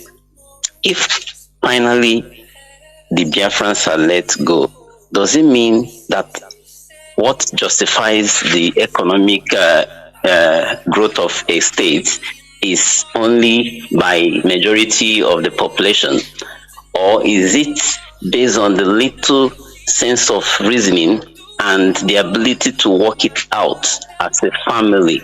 Why is it that people are now clamoring to survive within the range of 200 and something million of Nigerians, not realizing that some other countries, like you lectured us some time, is about some of them 2 million, some of them 5 million, some of them 6 million. Now, why is it that Nigerians want to unite and suffer inside one place? Number one. Then the second question is this: why is it that anytime they born Jesus Christ, then things become hard in the southeast? That is the last question. Thank you so much. So I need the question. I don't know if I made myself clear. Thank you so much. Thank you. Let me go and Mazi, you always ask different questions, which is also brilliant. But we should understand the problem. The number one problem we have is the inability to comprehend issues in the reality of it. You know, that is where comes media propaganda. It works wonders, eh? You know, Mazi Nnamdi Kanu is a wise person. He's an illuminated mind, Illuminati. Let me call him Illuminati. I am telling you, which we are aspiring to be. He first of all understood that talking to masses, media is one of the weapons of either mass destruction or mass elevation. Either weapons of either mass destruction or mass construction. Let me put it like that. The media. That is why he first of all instituted this hallowed platform, where it all started, Radio Biafra. In order to start talking to people, they use media, everything, to destroy us. Propaganda. You know, like when social media never come out, radio, television, newspaper, any slightest thing that happens, they say Igbo don't love themselves. Hey, Igbo, they are killing themselves. They promote it. Igbos don't love them, but people, the Northerners that love themselves, see them all. They are terrorizing themselves, killing themselves. That one, they don't put it in that manner. You know, they don't show it or say it in the manner they are propagating lies in our land. You know, when they continue talking something, subconsciously you are absorbing it without knowing. Now, when you even any person that, as long as it's something you are hearing every day, oh, ndị Igbo kpọrọ onwe ha chi, ndị Igbo ahụ onwe ha n'anya, ndị Igbo don't love themselves. Now you will be looking for loopholes in order to justify what you are hearing. That is why when you go and, for example, you buy something that is a bit more costly from an Igbo person, you start it. Nah, so now, me I'm Igbo, you are an Igbo. Now so they talk. It's true. Igbos not love themselves. Look at what you are selling to me. So in everything you are watching, because you have been conditioned in order to look for that fault. So everything points to that direction, to you or for you. It's a program.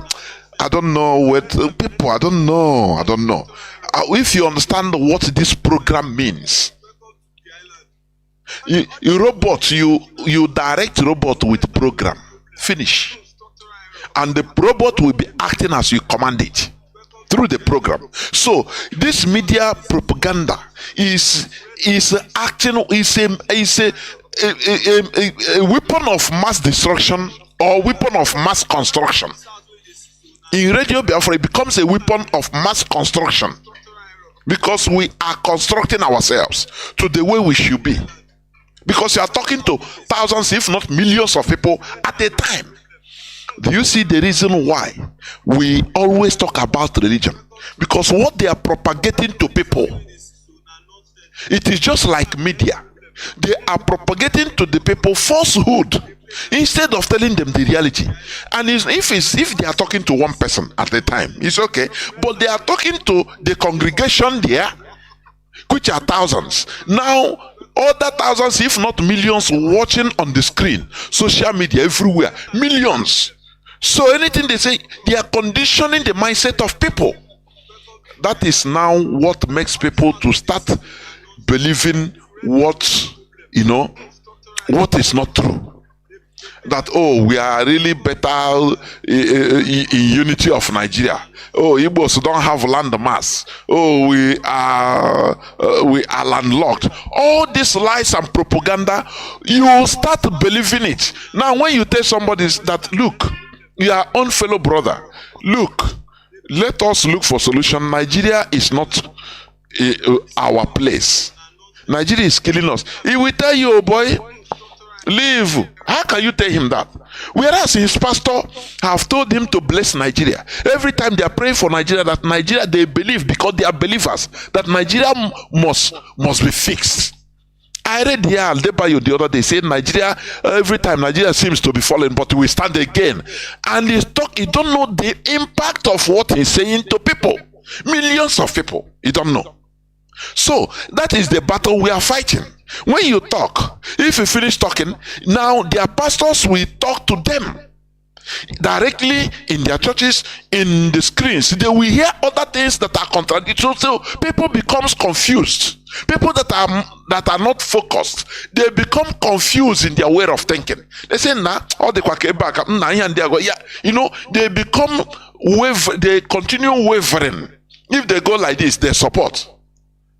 When they hear another thing, they fall again, they support, they condemn what they had before. When they go, say they are not, they are not solid. It is about what they hear. Do you understand? So that is why people make wrong decisions.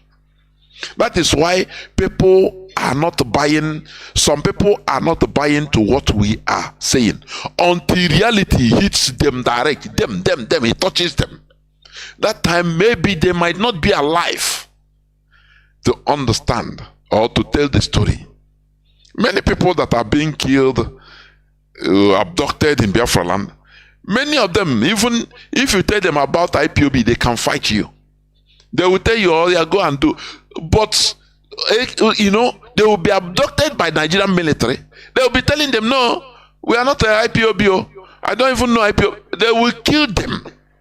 Because they are ignorant. They don't know that every Igbo man, every German, every Efik is, regarded by the Fulani as Igbo, as a Biafran. Whether you believe it or not, that is the reality. Until reality hits them, they will not accept.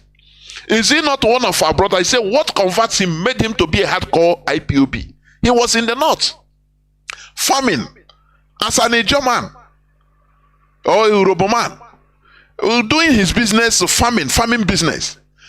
The Fulani, they came, they warned him, they start destroying his thing, his farmland. He say, you Onyam. He start denying, no, I'm not Onyamirio, I'm from Ijo. Ijo is not Igbo. They say, come on, fuck off, you are all Igbos. They are changing his mentality. Because he was able to survive it. He was lucky to survive. Do you see? They are changed radically his mentality. And he starts saying, nah, this thing where they talk, say all of us now the same on Igbo people, not true. But many don't have the same luck to survive it.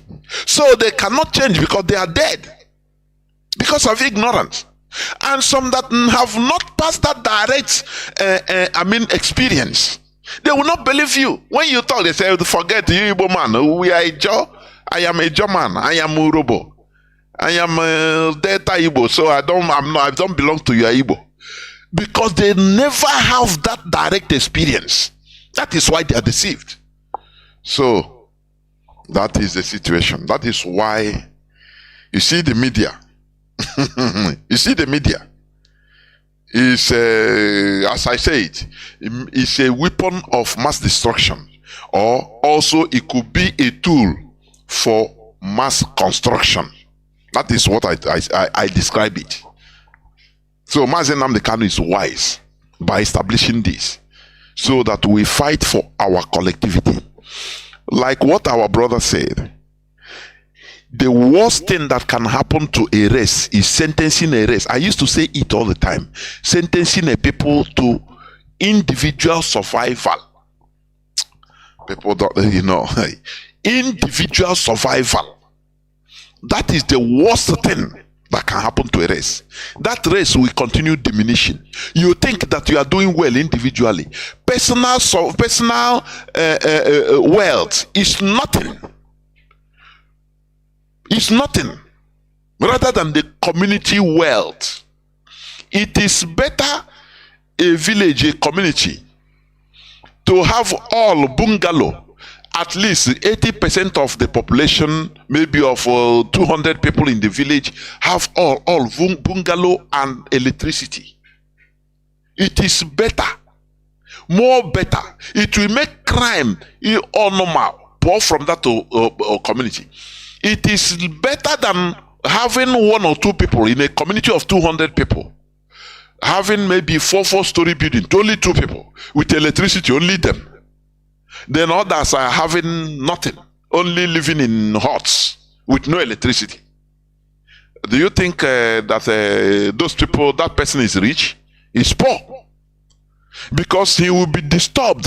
The people that are surrounding him, they will disturb him until he will die of stress. If not, they will kill him or kidnap him. So that is one thing Nigeria politicians don't understand, or they understand it but they are mischievous, because they round themselves up with the military and police that are also suffering. They become untouchable. That's why they loot instead of distributing equitably the wealth of the country, making sure at least target, as for example Tinubu now, if he targets say, I must provide electricity 24/7, even if Britain likes it or not.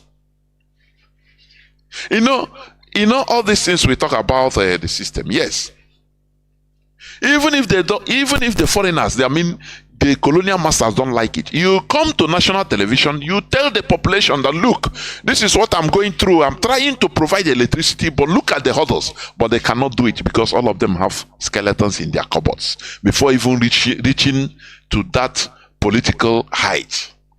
All of them have been compromised. Their nude pictures and how their criminal activities are on record. So no person can work with the people in Nigeria. It is impossible. No politician. All of them are crooks. Britain have their files. All of them. If you mess up, they just reveal only a fraction of your file. You will be impeached immediately. There you will know that the Senate can impeach a Nigerian president direct, and he will pursue him. He will go. That is the reality. When they have British support, that is it. So what am I trying to say? Biafrans and lovers of freedom, in conclusion, we must continue in this fight. It is a fight we don't look for on nobody's face. It is a fight for survival.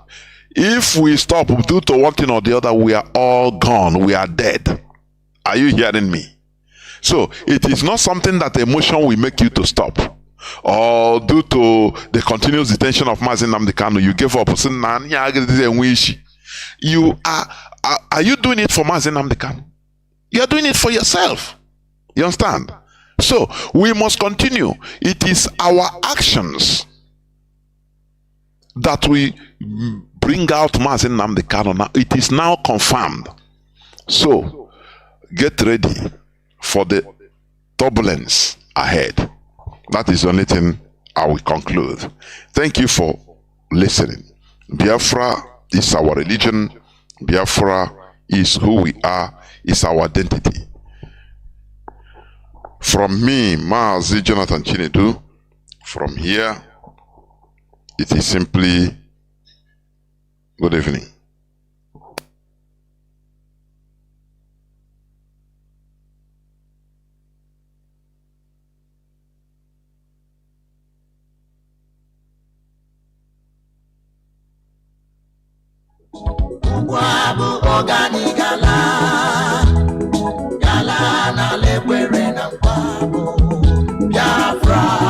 Biafra, Ndingo.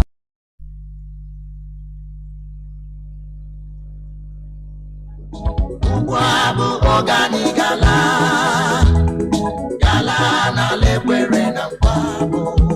Biafra, Biafra, Ndingo.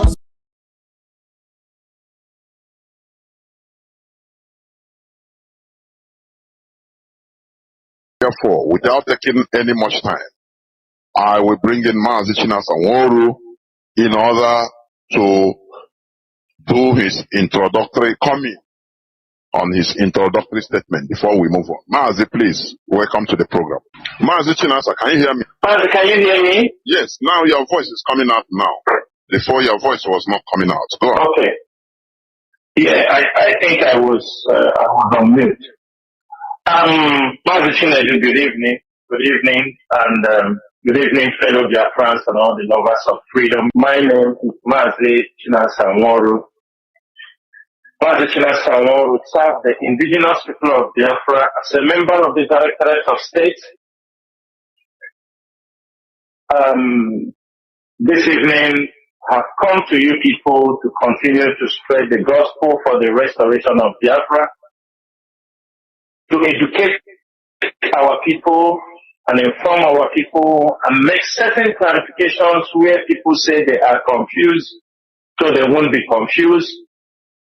Last week, I was supposed to be on air, but unfortunately, our radio was having some technical issues, and Mazi Chukwu, the former, could not be able to fix it at that particular time.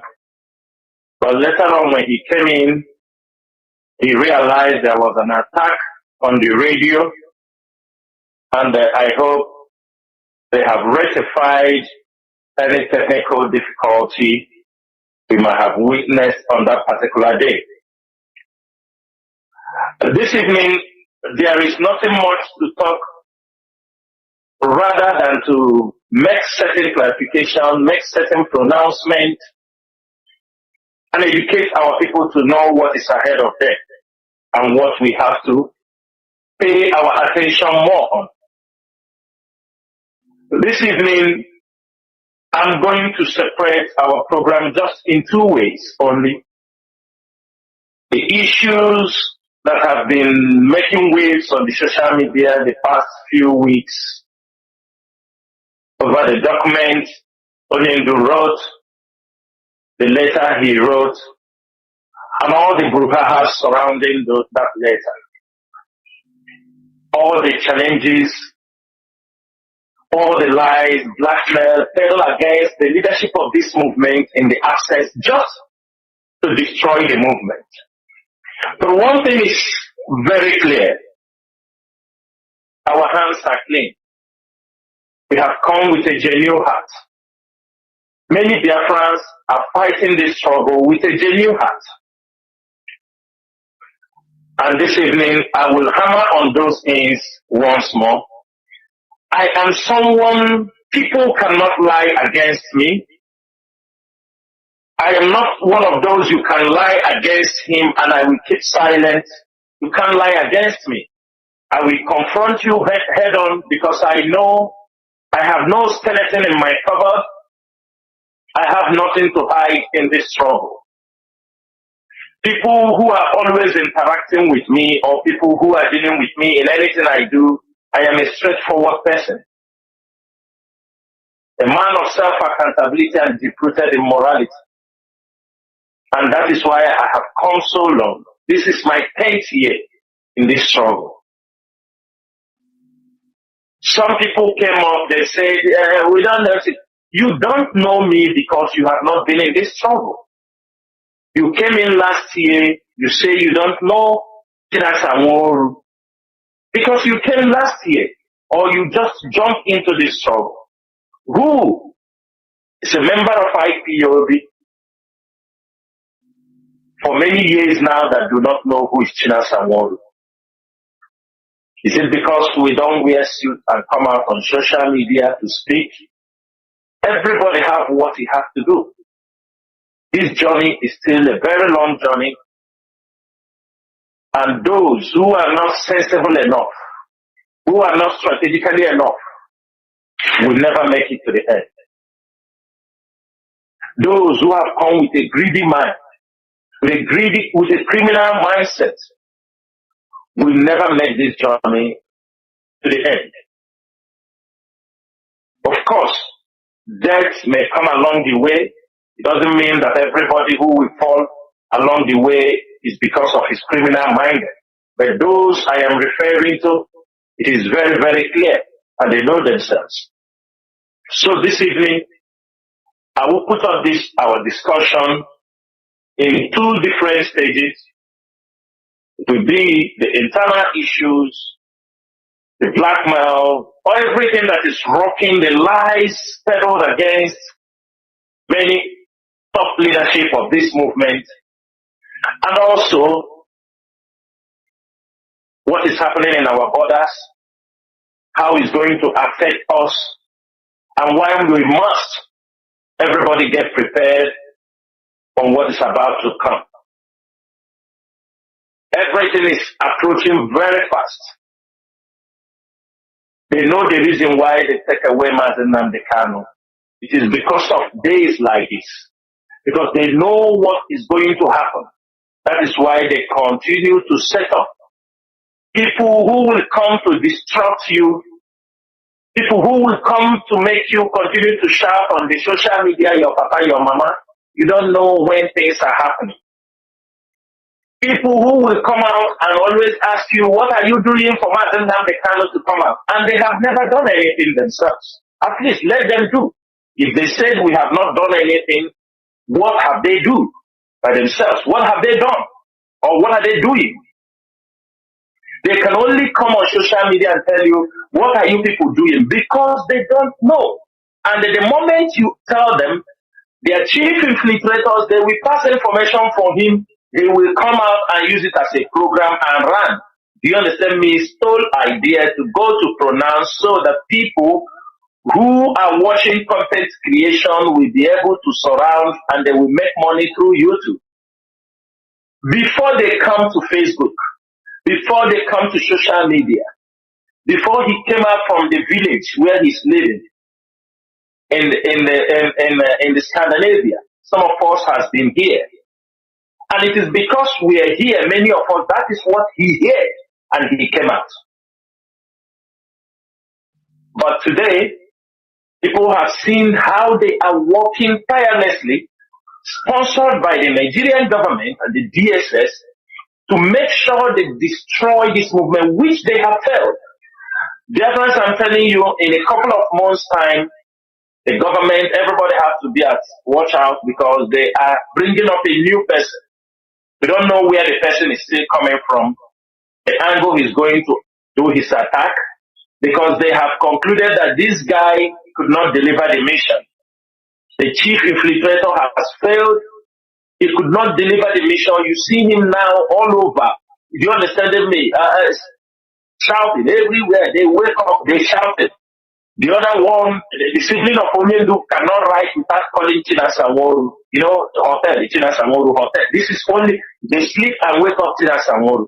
Because they know there are people whom they cannot cajole or whom they cannot push or compromise or who they can open eyes and talk to. And for that reason, in order not to waste much of the time here, Mazi Chinedu, I will hand over this mic to you so that we will start this program and people will be educated this evening. They will be informed. They will understand what is happening in this struggle. I want to filter their mind, for them to zero their mind and understand that all we are doing is to make sure that Mazi Nnamdi Kanu is freed from the detention. We make sure that we keep moving until Biafra is restored. and make sure we keep this family, because if we fail, the Biafra struggle is gone for this generation. Thank you, Mazi Chinedu. Ndewo Mazi, Ndewo. We must continue. Mazi, I want us to start from where you mentioned. You talked about the letter of Mazi Nnamdi Kanu through Aloy Ejimako, Barrister Aloy Ejimako. It was delivered. I know it looks as if out of is it frustration? I can say or anything. But your voice is cracking. I'm not hearing you very well. Your voice is cracking. Can you hear me? Yeah, it is raining heavily here. Can you hear me now, Mazi? Mazi Nasa, can you hear me? Mazi, I could not hear you. I cannot hear you, but I'm hearing you now. You understand me? I don't know if you can repeat the question you were saying. So it will. Yeah, I said. Yes, I said. Can you hear me? Can you hear me now? Can you hear me now clearly? Yes. Okay. Yeah, I can hear you. Yeah. What I was saying. Let us start from where you started, where you mentioned before. About the letter of Mazi Nnamdi Kanu, to the extent that he used his hand to write letter and deliver through Barrister Ejimako, which he did, and many other things that followed. But I want to understand. Also, we saw about the statement of Benjamin Madubugu that visited Mazi Nnamdi Kanu. Finally, he mentioned that anything that comes from, including Mazi Ejimako, is from him. But people are asking now, what is the basis of attacking Mazi Ejimako? Please, we need clarification. People need clarification. What is the basis of attacking Ejimako in this issue? Please, that is the first thing I want to. Please, somebody is calling Mazi. I don't know when people are calling. Mazi, I don't know whether you understand me. Somebody called this line. Yes. That was what put it on hold. Do you hear what I said? Do you hear what I said? Yes, I heard you very well, very clearly. Yeah, please go on. Okay, Mazi. Okay. If you can mute from your side so that I can't get any. Thank you, Mazi. It's very clear now. Mazi, let me start from the question you just threw right now. Mazi Benjamin, this is completely 2 years. The leadership have tried all they could for Mazi Benjamin to visit Mazi Nnamdi Kanu in the detention facility.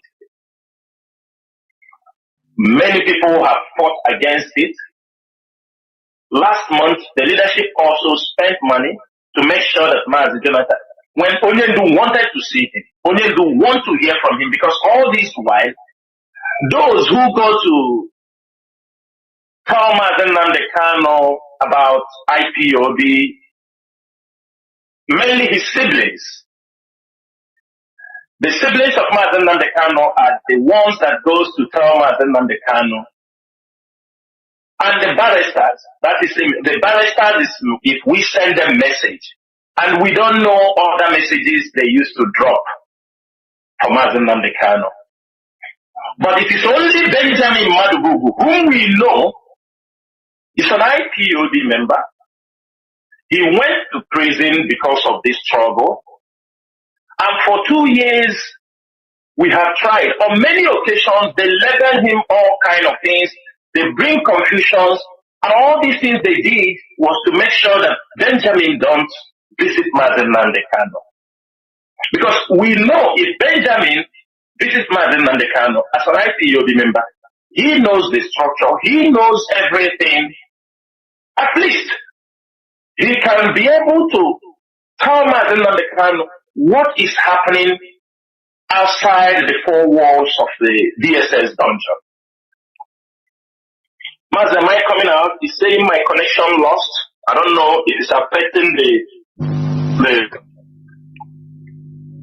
Mazi, am I coming out? Is saying my connection lost? I don't know if it's affecting the... Welcome back. This is Radio Biafra HAUSA-SERVICE. Welcome back, please. There is some technical issues that came up, but I think it's fixed right now. So we must continue, please. Please. I welcome each and every one of you back to this hallowed platform. So, Mazi Sanwo-Olu, you are continuing. Please continue. Let me see. Please hold on. Yes. Please continue in what you're saying. Continue. You understand the question? Okay. Yes. Your voice is crystal clear. Yes. Yeah. So, Biafrans, from where I stopped, I was talking about how our brother Mazi we tried to make sure he visits Mazi Nnamdi Kanu. And Mazi Nnamdi Kanu on several occasions have asked him to come and see him in the DSS dungeon, which we have tried on many occasions and failed. But, Chukwu Kadiama is great. Last month when we asked him to come also, he went there, he could not see him. But so God, with infinite mercy, last Thursday he went there and he was able to meet Mazi Nnamdi Kanu. And we realized also the fact that there is nobody from the leadership who goes directly or who can be able to communicate to Mazi Nnamdi Kanu. That people took that opportunity to blackmail IPOB leadership. They took that opportunity to blackmail everybody they think that will be a hindrance for them to be able to hijack the struggle. That was what had been happening for 2 years. Because I could remember the day Mazi Nnamdi Kanu was kidnapped, everything was in order. We were communicating, like I said, I continue to say it, I was communicating with him on that particular day until he told me, okay, I will get back to you. And that was the last day. And suddenly, when Mazi Nnamdi Kanu was renditioned to Nigeria, a lot of things start happening. A lot start happening. In one of the things I wrote on social media about the letter was written by Mazi Nnamdi Kanu. But you see, one of his siblings, who is very good to come on social media, he has nothing to talk since they hold Mazi Nnamdi Kanu to talk about Chinedu Samuru. I wrote that this message has been given for past 1 year, for a very long time. The letter is not coming new. And can any one of them argue that? That Mazi Nnamdi Kanu, why would Mazi Nnamdi Kanu even go to the extent to write a letter? Because, and they gave it to them, gave it to Aloy to present this letter, even though some of us are not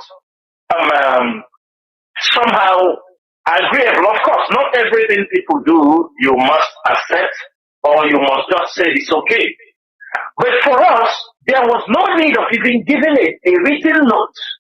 Why a written note was given out was because this message, Onyendu have continually sent this message. If you compare the time Abanibe met Mazi Nnamdi Kanu in December 2021 and heard what he said, that means from all that time, Onyendu wife have visited the husband also. There are people that have gone to Mazi Nnamdi Kanu, continually asking about this seat at home, and he said he did not authorize anybody. After all, he is the one that told us to call up the seat at home off. The seat at home, everybody should remember something today. Why we gave that order for people to sit at home was because on 25th of July that they're supposed to bring Mazi Nnamdi Kanu to court. On 25th of July,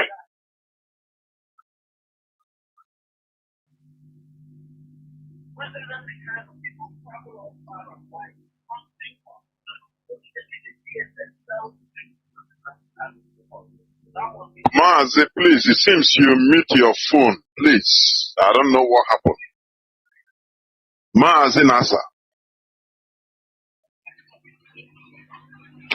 Mazi, can you hear me?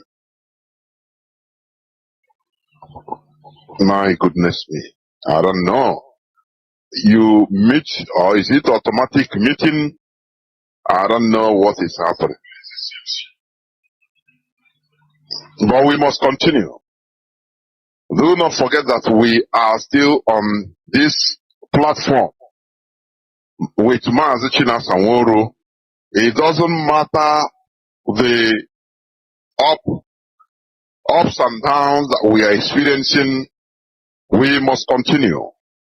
I think Mazi Nasa, I don't know what happened. Or is you muted your phone or something like that. Nobody muted my phone. I didn't mute my phone. How can I mute my phone while I'm talking? No, I didn't mute anything. Your voice just ceased. It's not from here. It's not from here. Go on, please. And yes. So I don't know. So everybody's supposed to know.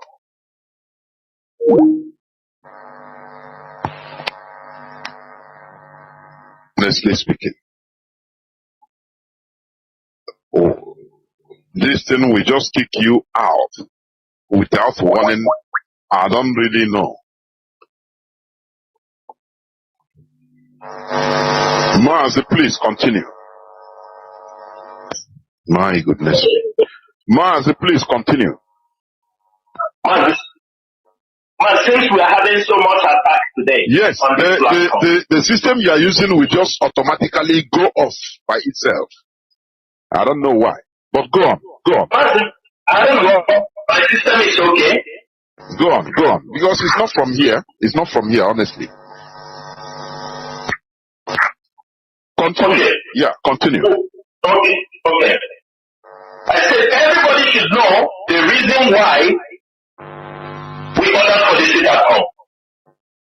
On 26th of June 2001, when Nnamdi Kanu was supposed to be brought to court, the DSS did not bring him to court, and there was this strong rumor that time that the life of Nnamdi Kanu was in danger. That this particular time that he could not, even the women in America were rumoring that Nnamdi Kanu has only 2 weeks that he will die in the DSS dungeon. After considering the pressure in Biafra land, the DOS had a meeting. The pressure was so much that people were leveling all kinds of things, saying we are the one that sold Nnamdi Kanu. We needed to take a measure. That was why we came together. We said, let's kickstart from here because we know the Nigerian government was waiting for us to march on the street or protest and people will be massacred. We said, let us follow it from this angle. When we called for the sit at home, we gave like 1 week before the sit at home was activated. None of the lawyers were allowed to see Nnamdi Kanu. The sit at home started on that Monday. We started that sit at home. That was the day. That was, I think, 8th of August or 6th of August. That was the day, 6th of August. That was the day they allowed Nnamdi Kanu, Ejimako, met Nnamdi Kanu that day. And he said we should call off the sit at home. But even though within that 1 week we put that sit at home, asking people to buy things for their homes, everything that we use. That was when we were getting pressure from his brother. Even that time, nobody has said seen Nnamdi Kanu. Until that time, they didn't bring him to court. We have to obey the leader the next Monday, even though we knew, because we have been told, the gods of the land have told us that we have wakened the spirit of the land. That for us going to call this sit at home off, it is not going to be easy. It was very difficult for Mazi, we beg Mazi Nnamdi Kanu, we set up this seat at home. Allow us to control it. We know the tactics we want to use. Allow us to handle this. This seat at home was not meant to come to this level. This seat at home, we were having a target because the day I made the pronouncement, I made it very clear that it is subject to review. And we were having our target. We were having our target, what we want to use the seat at home, but nobody, people were not communicating the right thing we were telling Mazi Nnamdi Kanu. We are in this struggle. Does it mean that people like us do not know what we are doing in this struggle? Is that what people are telling us? Those who attack that seat at home, for the fact that we believe in the supreme leader, this struggle is a command and control. We said we have to obey Mazi Nnamdi Kanu, even if it's in the DSS dungeon. It was very difficult. We said, let us obey first, and whatever will come after, that we have to handle it. It was very difficult. During the weekend on Saturday, Mazi came on air before the next Monday. We even asked, give us 1 month. We have said this thing. We are the ones to go out there to control it. We know how we set this seat at home. We know the plan. The leadership know how they have moved to use this seat at home to oppress. But people who want the leadership to fail continue to attack from day one. And at that particular time, Mazi called off this seat at home on a Saturday, and this is where we are today. And from that particular moment, when that seat at home issue was happening, was about to happen, we called it off. What thing people don't understand, that they don't know that this chief Eperima, you see today, that Kanu called him, told him that he's going to give him one position in IPOB. When they were having their meeting on who will take over the radio, we knew. But it's so sometimes we have to be mature, because we don't come on radio and talk about everything. When they were having the meeting with the women in America, with him and the Perima, to hand him over the radio Biafra, we knew. The people in the meeting communicated to us also. Okay. We only to get the instruction, we followed. We just want to do the normal thing. But I think most of you saw how far they took that, because they were having a sinister plan against this struggle. God knows what they have been telling Onion Group, telling the sit at home, but what I can tell you on many occasions, people, Mazi Nnamdi Kanu have sent people. I can tell you he has sent Nnamdi to talk to the Perima to stop this sit at home, and he will insult the barrister. He has spoken to Maxwell to tell this guy, don't do this thing in my name. He insulted them and they pushed them aside. Ejimako cannot say you have not been told for more than a year. But I don't know how they are twisting it with Mazi Nnamdi Kanu, delaying it till it got to this point that Mazi Nnamdi Kanu has to release a written document. Because I am sure all the things these criminals are doing, all they do is mad. They have seen our people are coming, they are telling him things, people in the name of IPO, that we see how serious those things have been coming on air to shout. And people say, I am calling the names of IPOB members on the radio. We don't call them of IPOB members who are doing the work of IPOB. We call the name of criminals, those using the name of IPOB to kill our people, to do kidnapping, ransom taking, forced marriages, rape, land disputes, traditional leaders disputes, and political issues. These are not IPOB members. And we continue The first announcement I made on this was on 14th December 2021. We continue to talk to our people. Many understood what was happening. We have fought this battle for more than almost 2 years, and we have money before they came and raised it up again. Let me say something, because this issue, there is no way we can talk about it without bringing a lawyer to my inside, because it all circles around him. And there is no way we can explain these things. When he brought the message to people,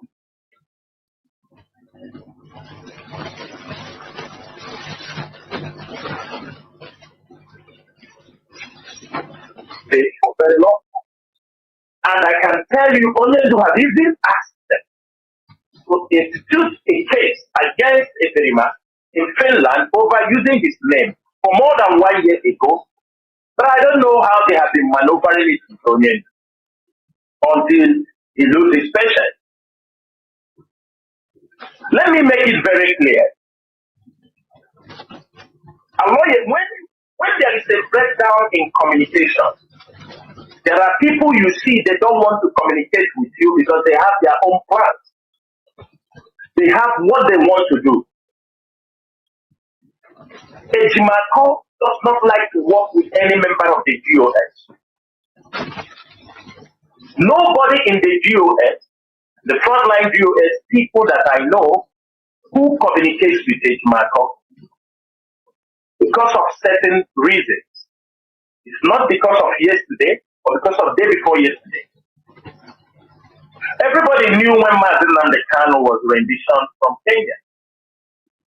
The IPOB, at that particular moment, I can inform my fellow DOS member what is happening, or maybe what Barrister Joko said, or what Barrister Jimako said. At a point, some of them feel like as if there was something, maybe I'm not explaining things to them very well. I feel in that way. Some say, I can't say.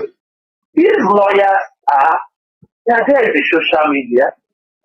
We can bring them among the DOS to speak to them, to understand how they are moving, how they are handling Onyendupe. And everybody accepted.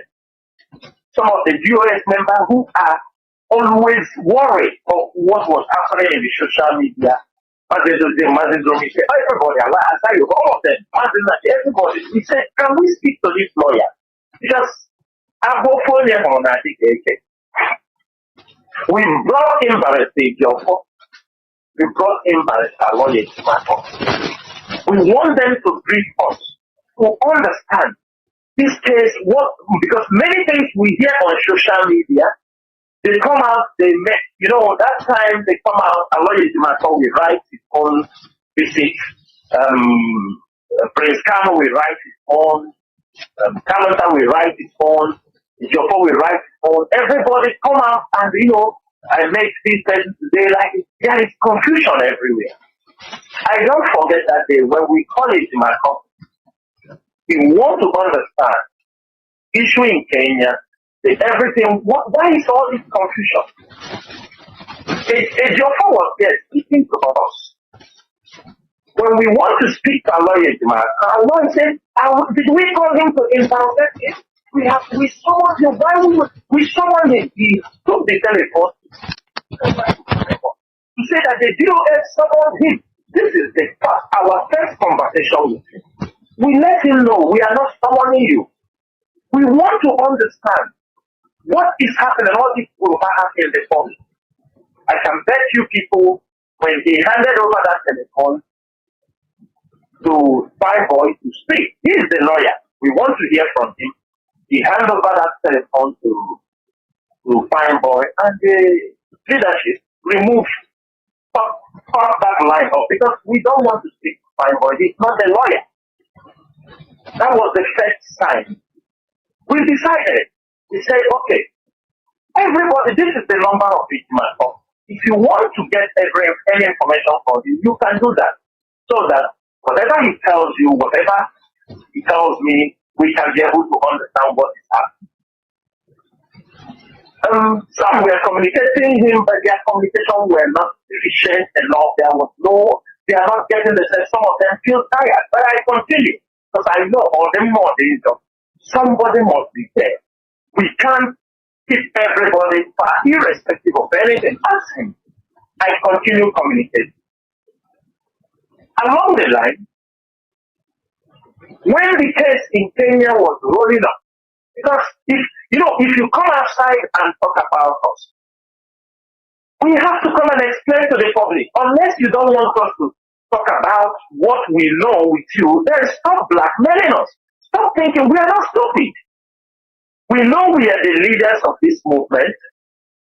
We keep a lot of things in our hearts that is not meant for the public. But if you want to use it to blackmail us, to make us look like stupid, we will tell the Biafrans what we know. And the Biafrans will be the judge. At this particular point, that was in September, when they filed a case in Kenya. If everybody can understand, that was in September, in December. Anytime Onyendu is going to court, you will see Sahara reporters and all the newspapers, Mazi Nnamdi Kanu technically in Kenya. Mazi Nnamdi Kanu technically in Kenya. I saw this report 3 times when I said, what is happening? This technically in Kenya. I went to see the same message. It was not like they are recycling the message. I took it upon myself. I called it in I said, Barrister, can we stop whining our people? I said, can we stop whining our people with this Onyendu technically in Kenya anytime they go to court? And I made it very clear for him. I said, Barrister, I have sent somebody to Kenya. I told him. I said, I have sent, and I sent somebody to Kenya. I told him, I know everything. I know what happened. I said, I know. Even the person lost his life on that mission. There is also another IPOB member. I'm not going to mention his name. He flew into Kenya also. Because we want to know. We know everything. Please, stop every mistake, everything that has happened. I know, I have found out. And we kill it until Onyendu is released. It is not for the public. I told him, Barrister, can we stop whining our people Onyendu? I told him, can we focus on the case and stop?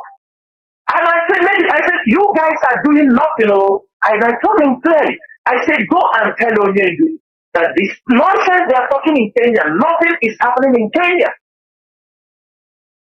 I told him, forget this small thing, these things they make. At a point, there was somebody on him, even I think it was Maxwell, they want him to go to Kenya to go and follow the case. They refused. The people said that the people that, when they were making all those rigmarole things, I found out that was when, on my own, I flew in somebody to Kenya. And everything I want to know, I know it. We are not talking on social media. We are not coming here to talk. And at the end of the day, I told Ejimakor, tell Onyendu, nothing is happening in Kenya. And I told Ejimakor, let's stop using, and I asked him the rationale that this man in UK is the one who found you a lawyer in Kenya. It's like a British finding you a lawyer in Nigeria. I told him we are Africans. I told him I know Kenya very well. Onyendu knows. I told him, I said, you guys should stop playing with the minds of our people. I'm not going to go far than this, because if I go far on the other side, it will not be fine. And I will stop there. But I told him, he told me it's true. He went in and told Onyendu what I said. Onyendu said, what I said is bad. And at the point, I told them, other people, he said, let us focus. Onyendu is in Nigeria. We have met him in Kenya. They said, People got the DOS got a lawyer. If people don't know, people are talking the DOS, we got an international lawyer in Kenya. After making a move, all we did, we said, okay, Nnamdi is in Nigeria, let's focus in Nigeria. If Nnamdi comes out, if we need to do anything in Kenya, we will switch to that side. But for now, Nnamdi is in Nigeria, let's put our energy in Nigeria. Along this line, Ejimako has not been very cooperative anytime we ask him questions. Ask any DOS member. When you ask him something, he said you are questioning him. You do him this, you do he. But for me, I don't care when he do. Also, I raise my voice. When he want to do that, I will raise my voice. And at a certain time, I told him, I said, Barrister, you are a lawyer for IPOB and Mazi Nnamdi Kanu. You are not an IPOB member. I can tell you till tomorrow. If somebody like even a state coordinator, a zonal coordinator for IPOB comes someplace with you, that person should be talking. When that person is talking, allow him to speak because he is an IPOB member. Your duty is to correct him whenever there is any legal implications in what he is saying. You can step in and correct him, but you don't speak. You can be special counsel to Mazi Nnamdi Kanu. We don't have problem with that. If Mazi Nnamdi Kanu sent you somewhere, go for that. But don't speak for IPOB. I have reasons, and we know the reasons why. I'm not going to say some of this because respect is a reciprocal, but we need to. I got covered in our today. As some of them have today, yala. This is how. Ask any DOS member. Is it anybody in good communication with a lawyer than me? Nobody. But at the time, I saw what is happening.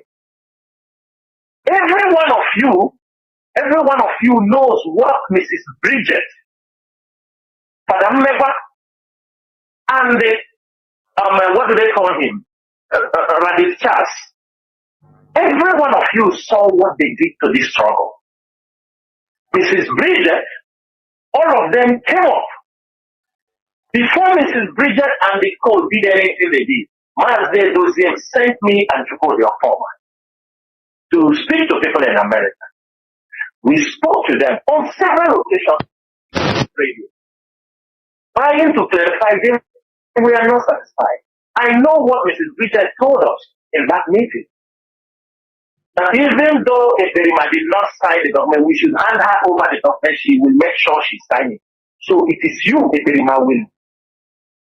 All of you were there. Mrs. Bridget, they are the one, the women in America, they were the one push Simon Eberima and tell him to fight because they want to dislodge the leadership. After all that said and done, after all these things, I don't know what they are telling you here to do. Because all these things are in the public domain. Every one of you saw when they made their vote of no confidence that they have removed the DOS, that the people in charge now is the Directorate of the Ministry. Every one of you knew about this. And every one of you knew that the women, if Oyibo brought out the document, even Oyibo went to the point to Onyendu's wife, asked her to authenticate the document that the husband told her that if anything happens to him, that she, Oyibo, will become the next leader of the indigenous people of Biafra. Oyibo, the wife of Oyibo, the Oyibo herself, contacted Lolo Kanu, seeking her to authenticate, to sign that says she have approved. Why Oyibo was doing that? Darlington, one Darlington in UK, the man they used to send our address where Radio Biafra is sent. On one side, pushing Lolo Kanu to make a video saying that the leadership, since the leader is in the detention now, What is the man's name? One Valentine something, one old man that we used to use address in this thing. He was also pressurizing the wife of our leader to make a short video for him to display that now, since the husband is in the detention, that Eberima now becomes the new leader for the indigenous people of Biafra. All these things were going on. Pressures were coming from all angles. At the point, all these things are happening, Mazi. That is where our anger, the Ejimako, is, even deeper than that. All these things was happening. The social media, they are seeing everything. There is a meeting me and Mazi was having in America with some of our people from the US, a meeting, a Zoom meeting. Some people in America, as I'm saying now, some American coordinators and people there know what I'm saying. Somebody in the meeting told Mazi that he will not take any instruction from him because he gets his instruction directly from Onyedu in the DSS dungeon through his lawyer. He said he will not take any instruction from Chinedu. He said, which lawyer is Onyedu giving you people? He said he's getting his instruction on how to run America through Barrister and Lloyd Ejimako. Some of you don't know about this thing. Mazi told him, if you are not ready to serve under me, because when information are passed, the information are supposed to push down to the regional or the state, he doesn't do it. He don't want to do it until he gets instruction. How can a movement survive with people of such mentality? And these are people that want to come back to IPOB. So Ejimako become a medium of instruction to them. Mazi, on that, Ejimako now, I don't know how he wake up. I don't know who gave him that impetus. I don't know who. How did even Onyedu know? Who started lobbying? Onyedu is in the DSS dungeon. Somebody is recommending him that Bridget and the Fadamewa should be brought in as members of the US. When Mrs. Bridget and this group, when we have broken them, most of you heard the voice message of Bridget, where he was telling people, when we broke them from Owada and with the Verima, she was saying to somebody that they did not do much because every information about this struggle is controlled by the DOS. That they cannot operate unless they are having information from the DOS. They knew. That is when they started, okay, since they are not having information from the DOS, they need to now plant people inside the DOS.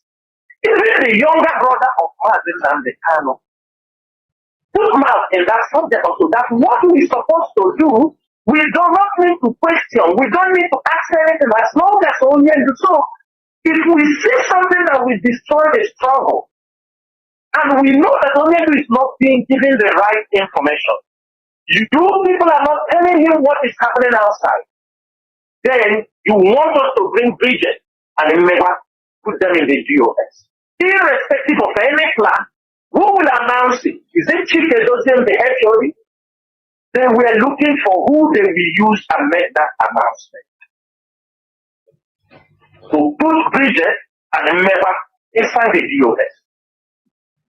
If we do that, the pressure come on me. I am not the one in position to announce it. Even if I come and announce such, how will Biafra look at me? See how they want to destroy you for their own selfish interests. I told you that the day Ejimako raised that, I was very upset with him. The following day, I called him because I know to him, in a bad way for trying to even tell us like that. And I spoke to him. I told him, if you go back, tell Onyedu, say it is not proper. Even if you want to bring these people in the US, when he comes out and see how things have happened, he can do that. If he wants, the US is not for me. Tomorrow I may decide Nnamdi can come out tomorrow. When he come out and do this, I told him I resign. I resign. I become a normal floor member. I am just serving the people of Biafra. I can do that. It's just because at this point, if anything happens, Mazi Nnamdi Kanu will say, we abandon the struggle that he left in our care. If not, I will resign, become a normal member, pay my dues normal, nobody calls me, no more 20 hours meeting, no more 30 hours meeting, no more 40 hours meeting for trying to fix things. I could remember what Ejimako told me. He told me what we are doing is just the behavior of the brothers of the prodigal son. That when the prodigal son wants to come back to the family, everybody listen, that it is. I told him the Biafra struggle is nothing to compare or quantify with the prodigal son. People are dying in this struggle. Prodigal son went and squandered money. We are not talking about money, we are talking about life of people. Bringing Bridget and Meba into the DOS is a catastrophe. I don't know how to, I don't know how to show double face in my life. I will be the last person. Because I know what Mrs. Bridget has caused this struggle. I know what that woman has caused this struggle. But I reserve my comments. Because this is a woman that I respected, I give her attention, I explain things to her, but I found out she is a dear devil. Woman that is just destined to come and destroy. But for them, they think they are doing good. They don't listen. They don't even want to hear. Everything you tell them, it doesn't enter their head. They don't want to know. And how can you work with people who don't want to know? That was how this issue of Ejimako and all these things. And at that time, when Nnamdi said to these people, and I explained to him this, expecting him to explain it to Mazi Nnamdi Kanu. No, they won't explain. The brothers, Kingsley, the brother of Mazi Nnamdi Kanu, came out and be screaming, we are disobeying Mazi Nnamdi Kanu. He gave us order, we disobey him. You see, that is the blackmailing word they use always. Mazi Nnamdi Kanu tell them to do this, they refuse to do it. You remember why I said this thing on air? Because he was blackmailing me, blackmailing the leadership. That's why I opened and I said, this is what happened. Because you are pushing me. People are asking me, what is it that Mazi Nnamdi Kanu told you to do? You people disobey him. What is it? As if there is something. And I know that when I open my mouth and say it in the public, there are friends who say, what? And I can ask every one of you. Everybody knew what Bridget, Rabbi Charles, and Father Megwa did in this struggle. If they say throw a vote for them to come back, will anybody accept them? Is there anybody who will want these people to come back to this struggle, to sit with them and discuss? It's very important. Now, another point. When things are going not right, we're trying to, because we rely on them to pass information to Mazi Nnamdi Kanu, the one we can pass. But when you pass to Mazi Nnamdi Kanu, I say, yes, I have. And sometimes I know any information I give him, he will first ask Kalonda if he will tell Nnamdi or not. If Kalonda don't approve it, he will not tell it to Nnamdi. Because there was an issue. One day we called him in a meeting. I told him, this is 1 year plus 6 months. Mazi Nnamdi Kanu has been rendition. And I saw you came out to, you try to exonerate the brother of Mazi Nnamdi Kanu and the secretary. That they know nothing about the kidnapping of Mazi Nnamdi Kanu and the kidnapping and about his rendition. That they don't have anything, they don't know anything about. I said 1 year and 6 months. Why is it that Nnamdi don't want to exonerate the DOS? That the DOS did not know anything about his rendition, because that is one thing. They have killed many people. That is one thing people have suffered. That is one thing many BOS members, it has become a stigma on them as people who sold Mazi Nnamdi Kanu. And as I'm saying this thing, I want everybody to just open your ears and hear what Ejimako told me. Ejimako told me he had never seen anybody who said that the GOS is behind the rendition of Mazi Nnamdi Kanu. And this was there's another lawyer there, man who was there. I said, did you say what? Tell me, I've never heard it. Nobody has ever said that GOS. I said, really? Ejimako. From that day, I became more careful whatever I would discuss with him. That was when I realized there is nothing. And along the line, most of you did not understand. There are some newspaper publications Ejimako was writing to defend Eberima. When they became, and every time when we talk with him, he tells us, hey, you people don't give me money. DOS, do they give me money? Who are we giving money? Which lawyer are we giving money? There is no lawyer. IPOB is taking. Most of them do this job even help from their pocket. There is no money. They are the one meeting on the leadership. There is no money they kept for them to give to them. And we believe you that is meeting Mazi Nnamdi Kanu. If there is anything he's supposed to give, he cannot. If there is a case we want you to go for it. We will, because that is always you people give money. DOS, do they give me money? Maybe because we are not giving him money, he look for where they are giving him money. But to bring this story short, what the problem that leads to people to confront Ejimako is not because of the letter that Mazi Nnamdi Kanu, you understanding me, gave to him. The letter is authentic. Mazi Nnamdi Kanu gave that letter. In fact, the letter came late. Nobody, unless a stupid person like those, these conspirators, because they fight it, they know themselves. Nobody, no IPOB member or no IPOB leadership who did not know that it was only you that gave the note. We all knew. But our problem was that when Ejimako was given that particular letter, he went further to go on the newspaper, on the television, and write television. That is where the anger comes in. To tell people that he knew all the things we are saying about the criminality in our place. Himself also knows issues where people's cars have been taken. He knew that. We tried also to help to make sure those cars were recovered. Ejimako knew. When baby, let me say this thing very clear. Everybody remember baby. It is because of baby that we send men inside Uruala. Because Ejimako called. There are people disturbing in their place. That they say they are ESL. I told him they are not. We continue investigation and found out that baby and his gang have relocated from also when they were having problems with those people and went to Uruala and start attacking people in the marketplace. He called me and I told him, Barrister, these people are not our people. But you are our barrister. You cannot bring this issue, and we kept silent.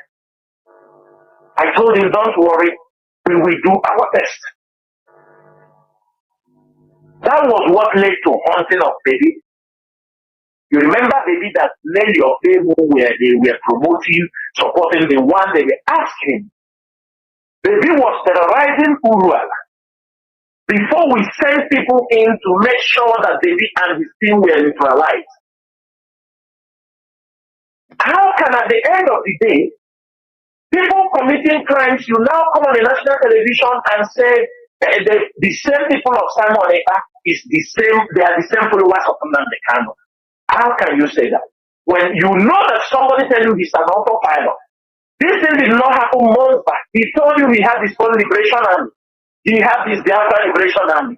He's the prime minister of the Biafra government in exile. You knew all this. These things are not new to you. And you say they belong to Mazi Nnamdi Kanu. Mazi, this is where the problem comes in. This is where you see the anger of Biafrans on Aloy Ejimako. There are many things that we don't need to share on earth. It's not necessary. But this is where the problem comes in. He knew when the Prime Minister crowned himself from spokesperson to ESN, every title he has taken. And at the end of the day, he knew. He said he knew all the publication. How is the Prime Minister? He knew all those things. He saw those things. He saw his liberation. He formed his own liberation. He saw his autopilot. How can he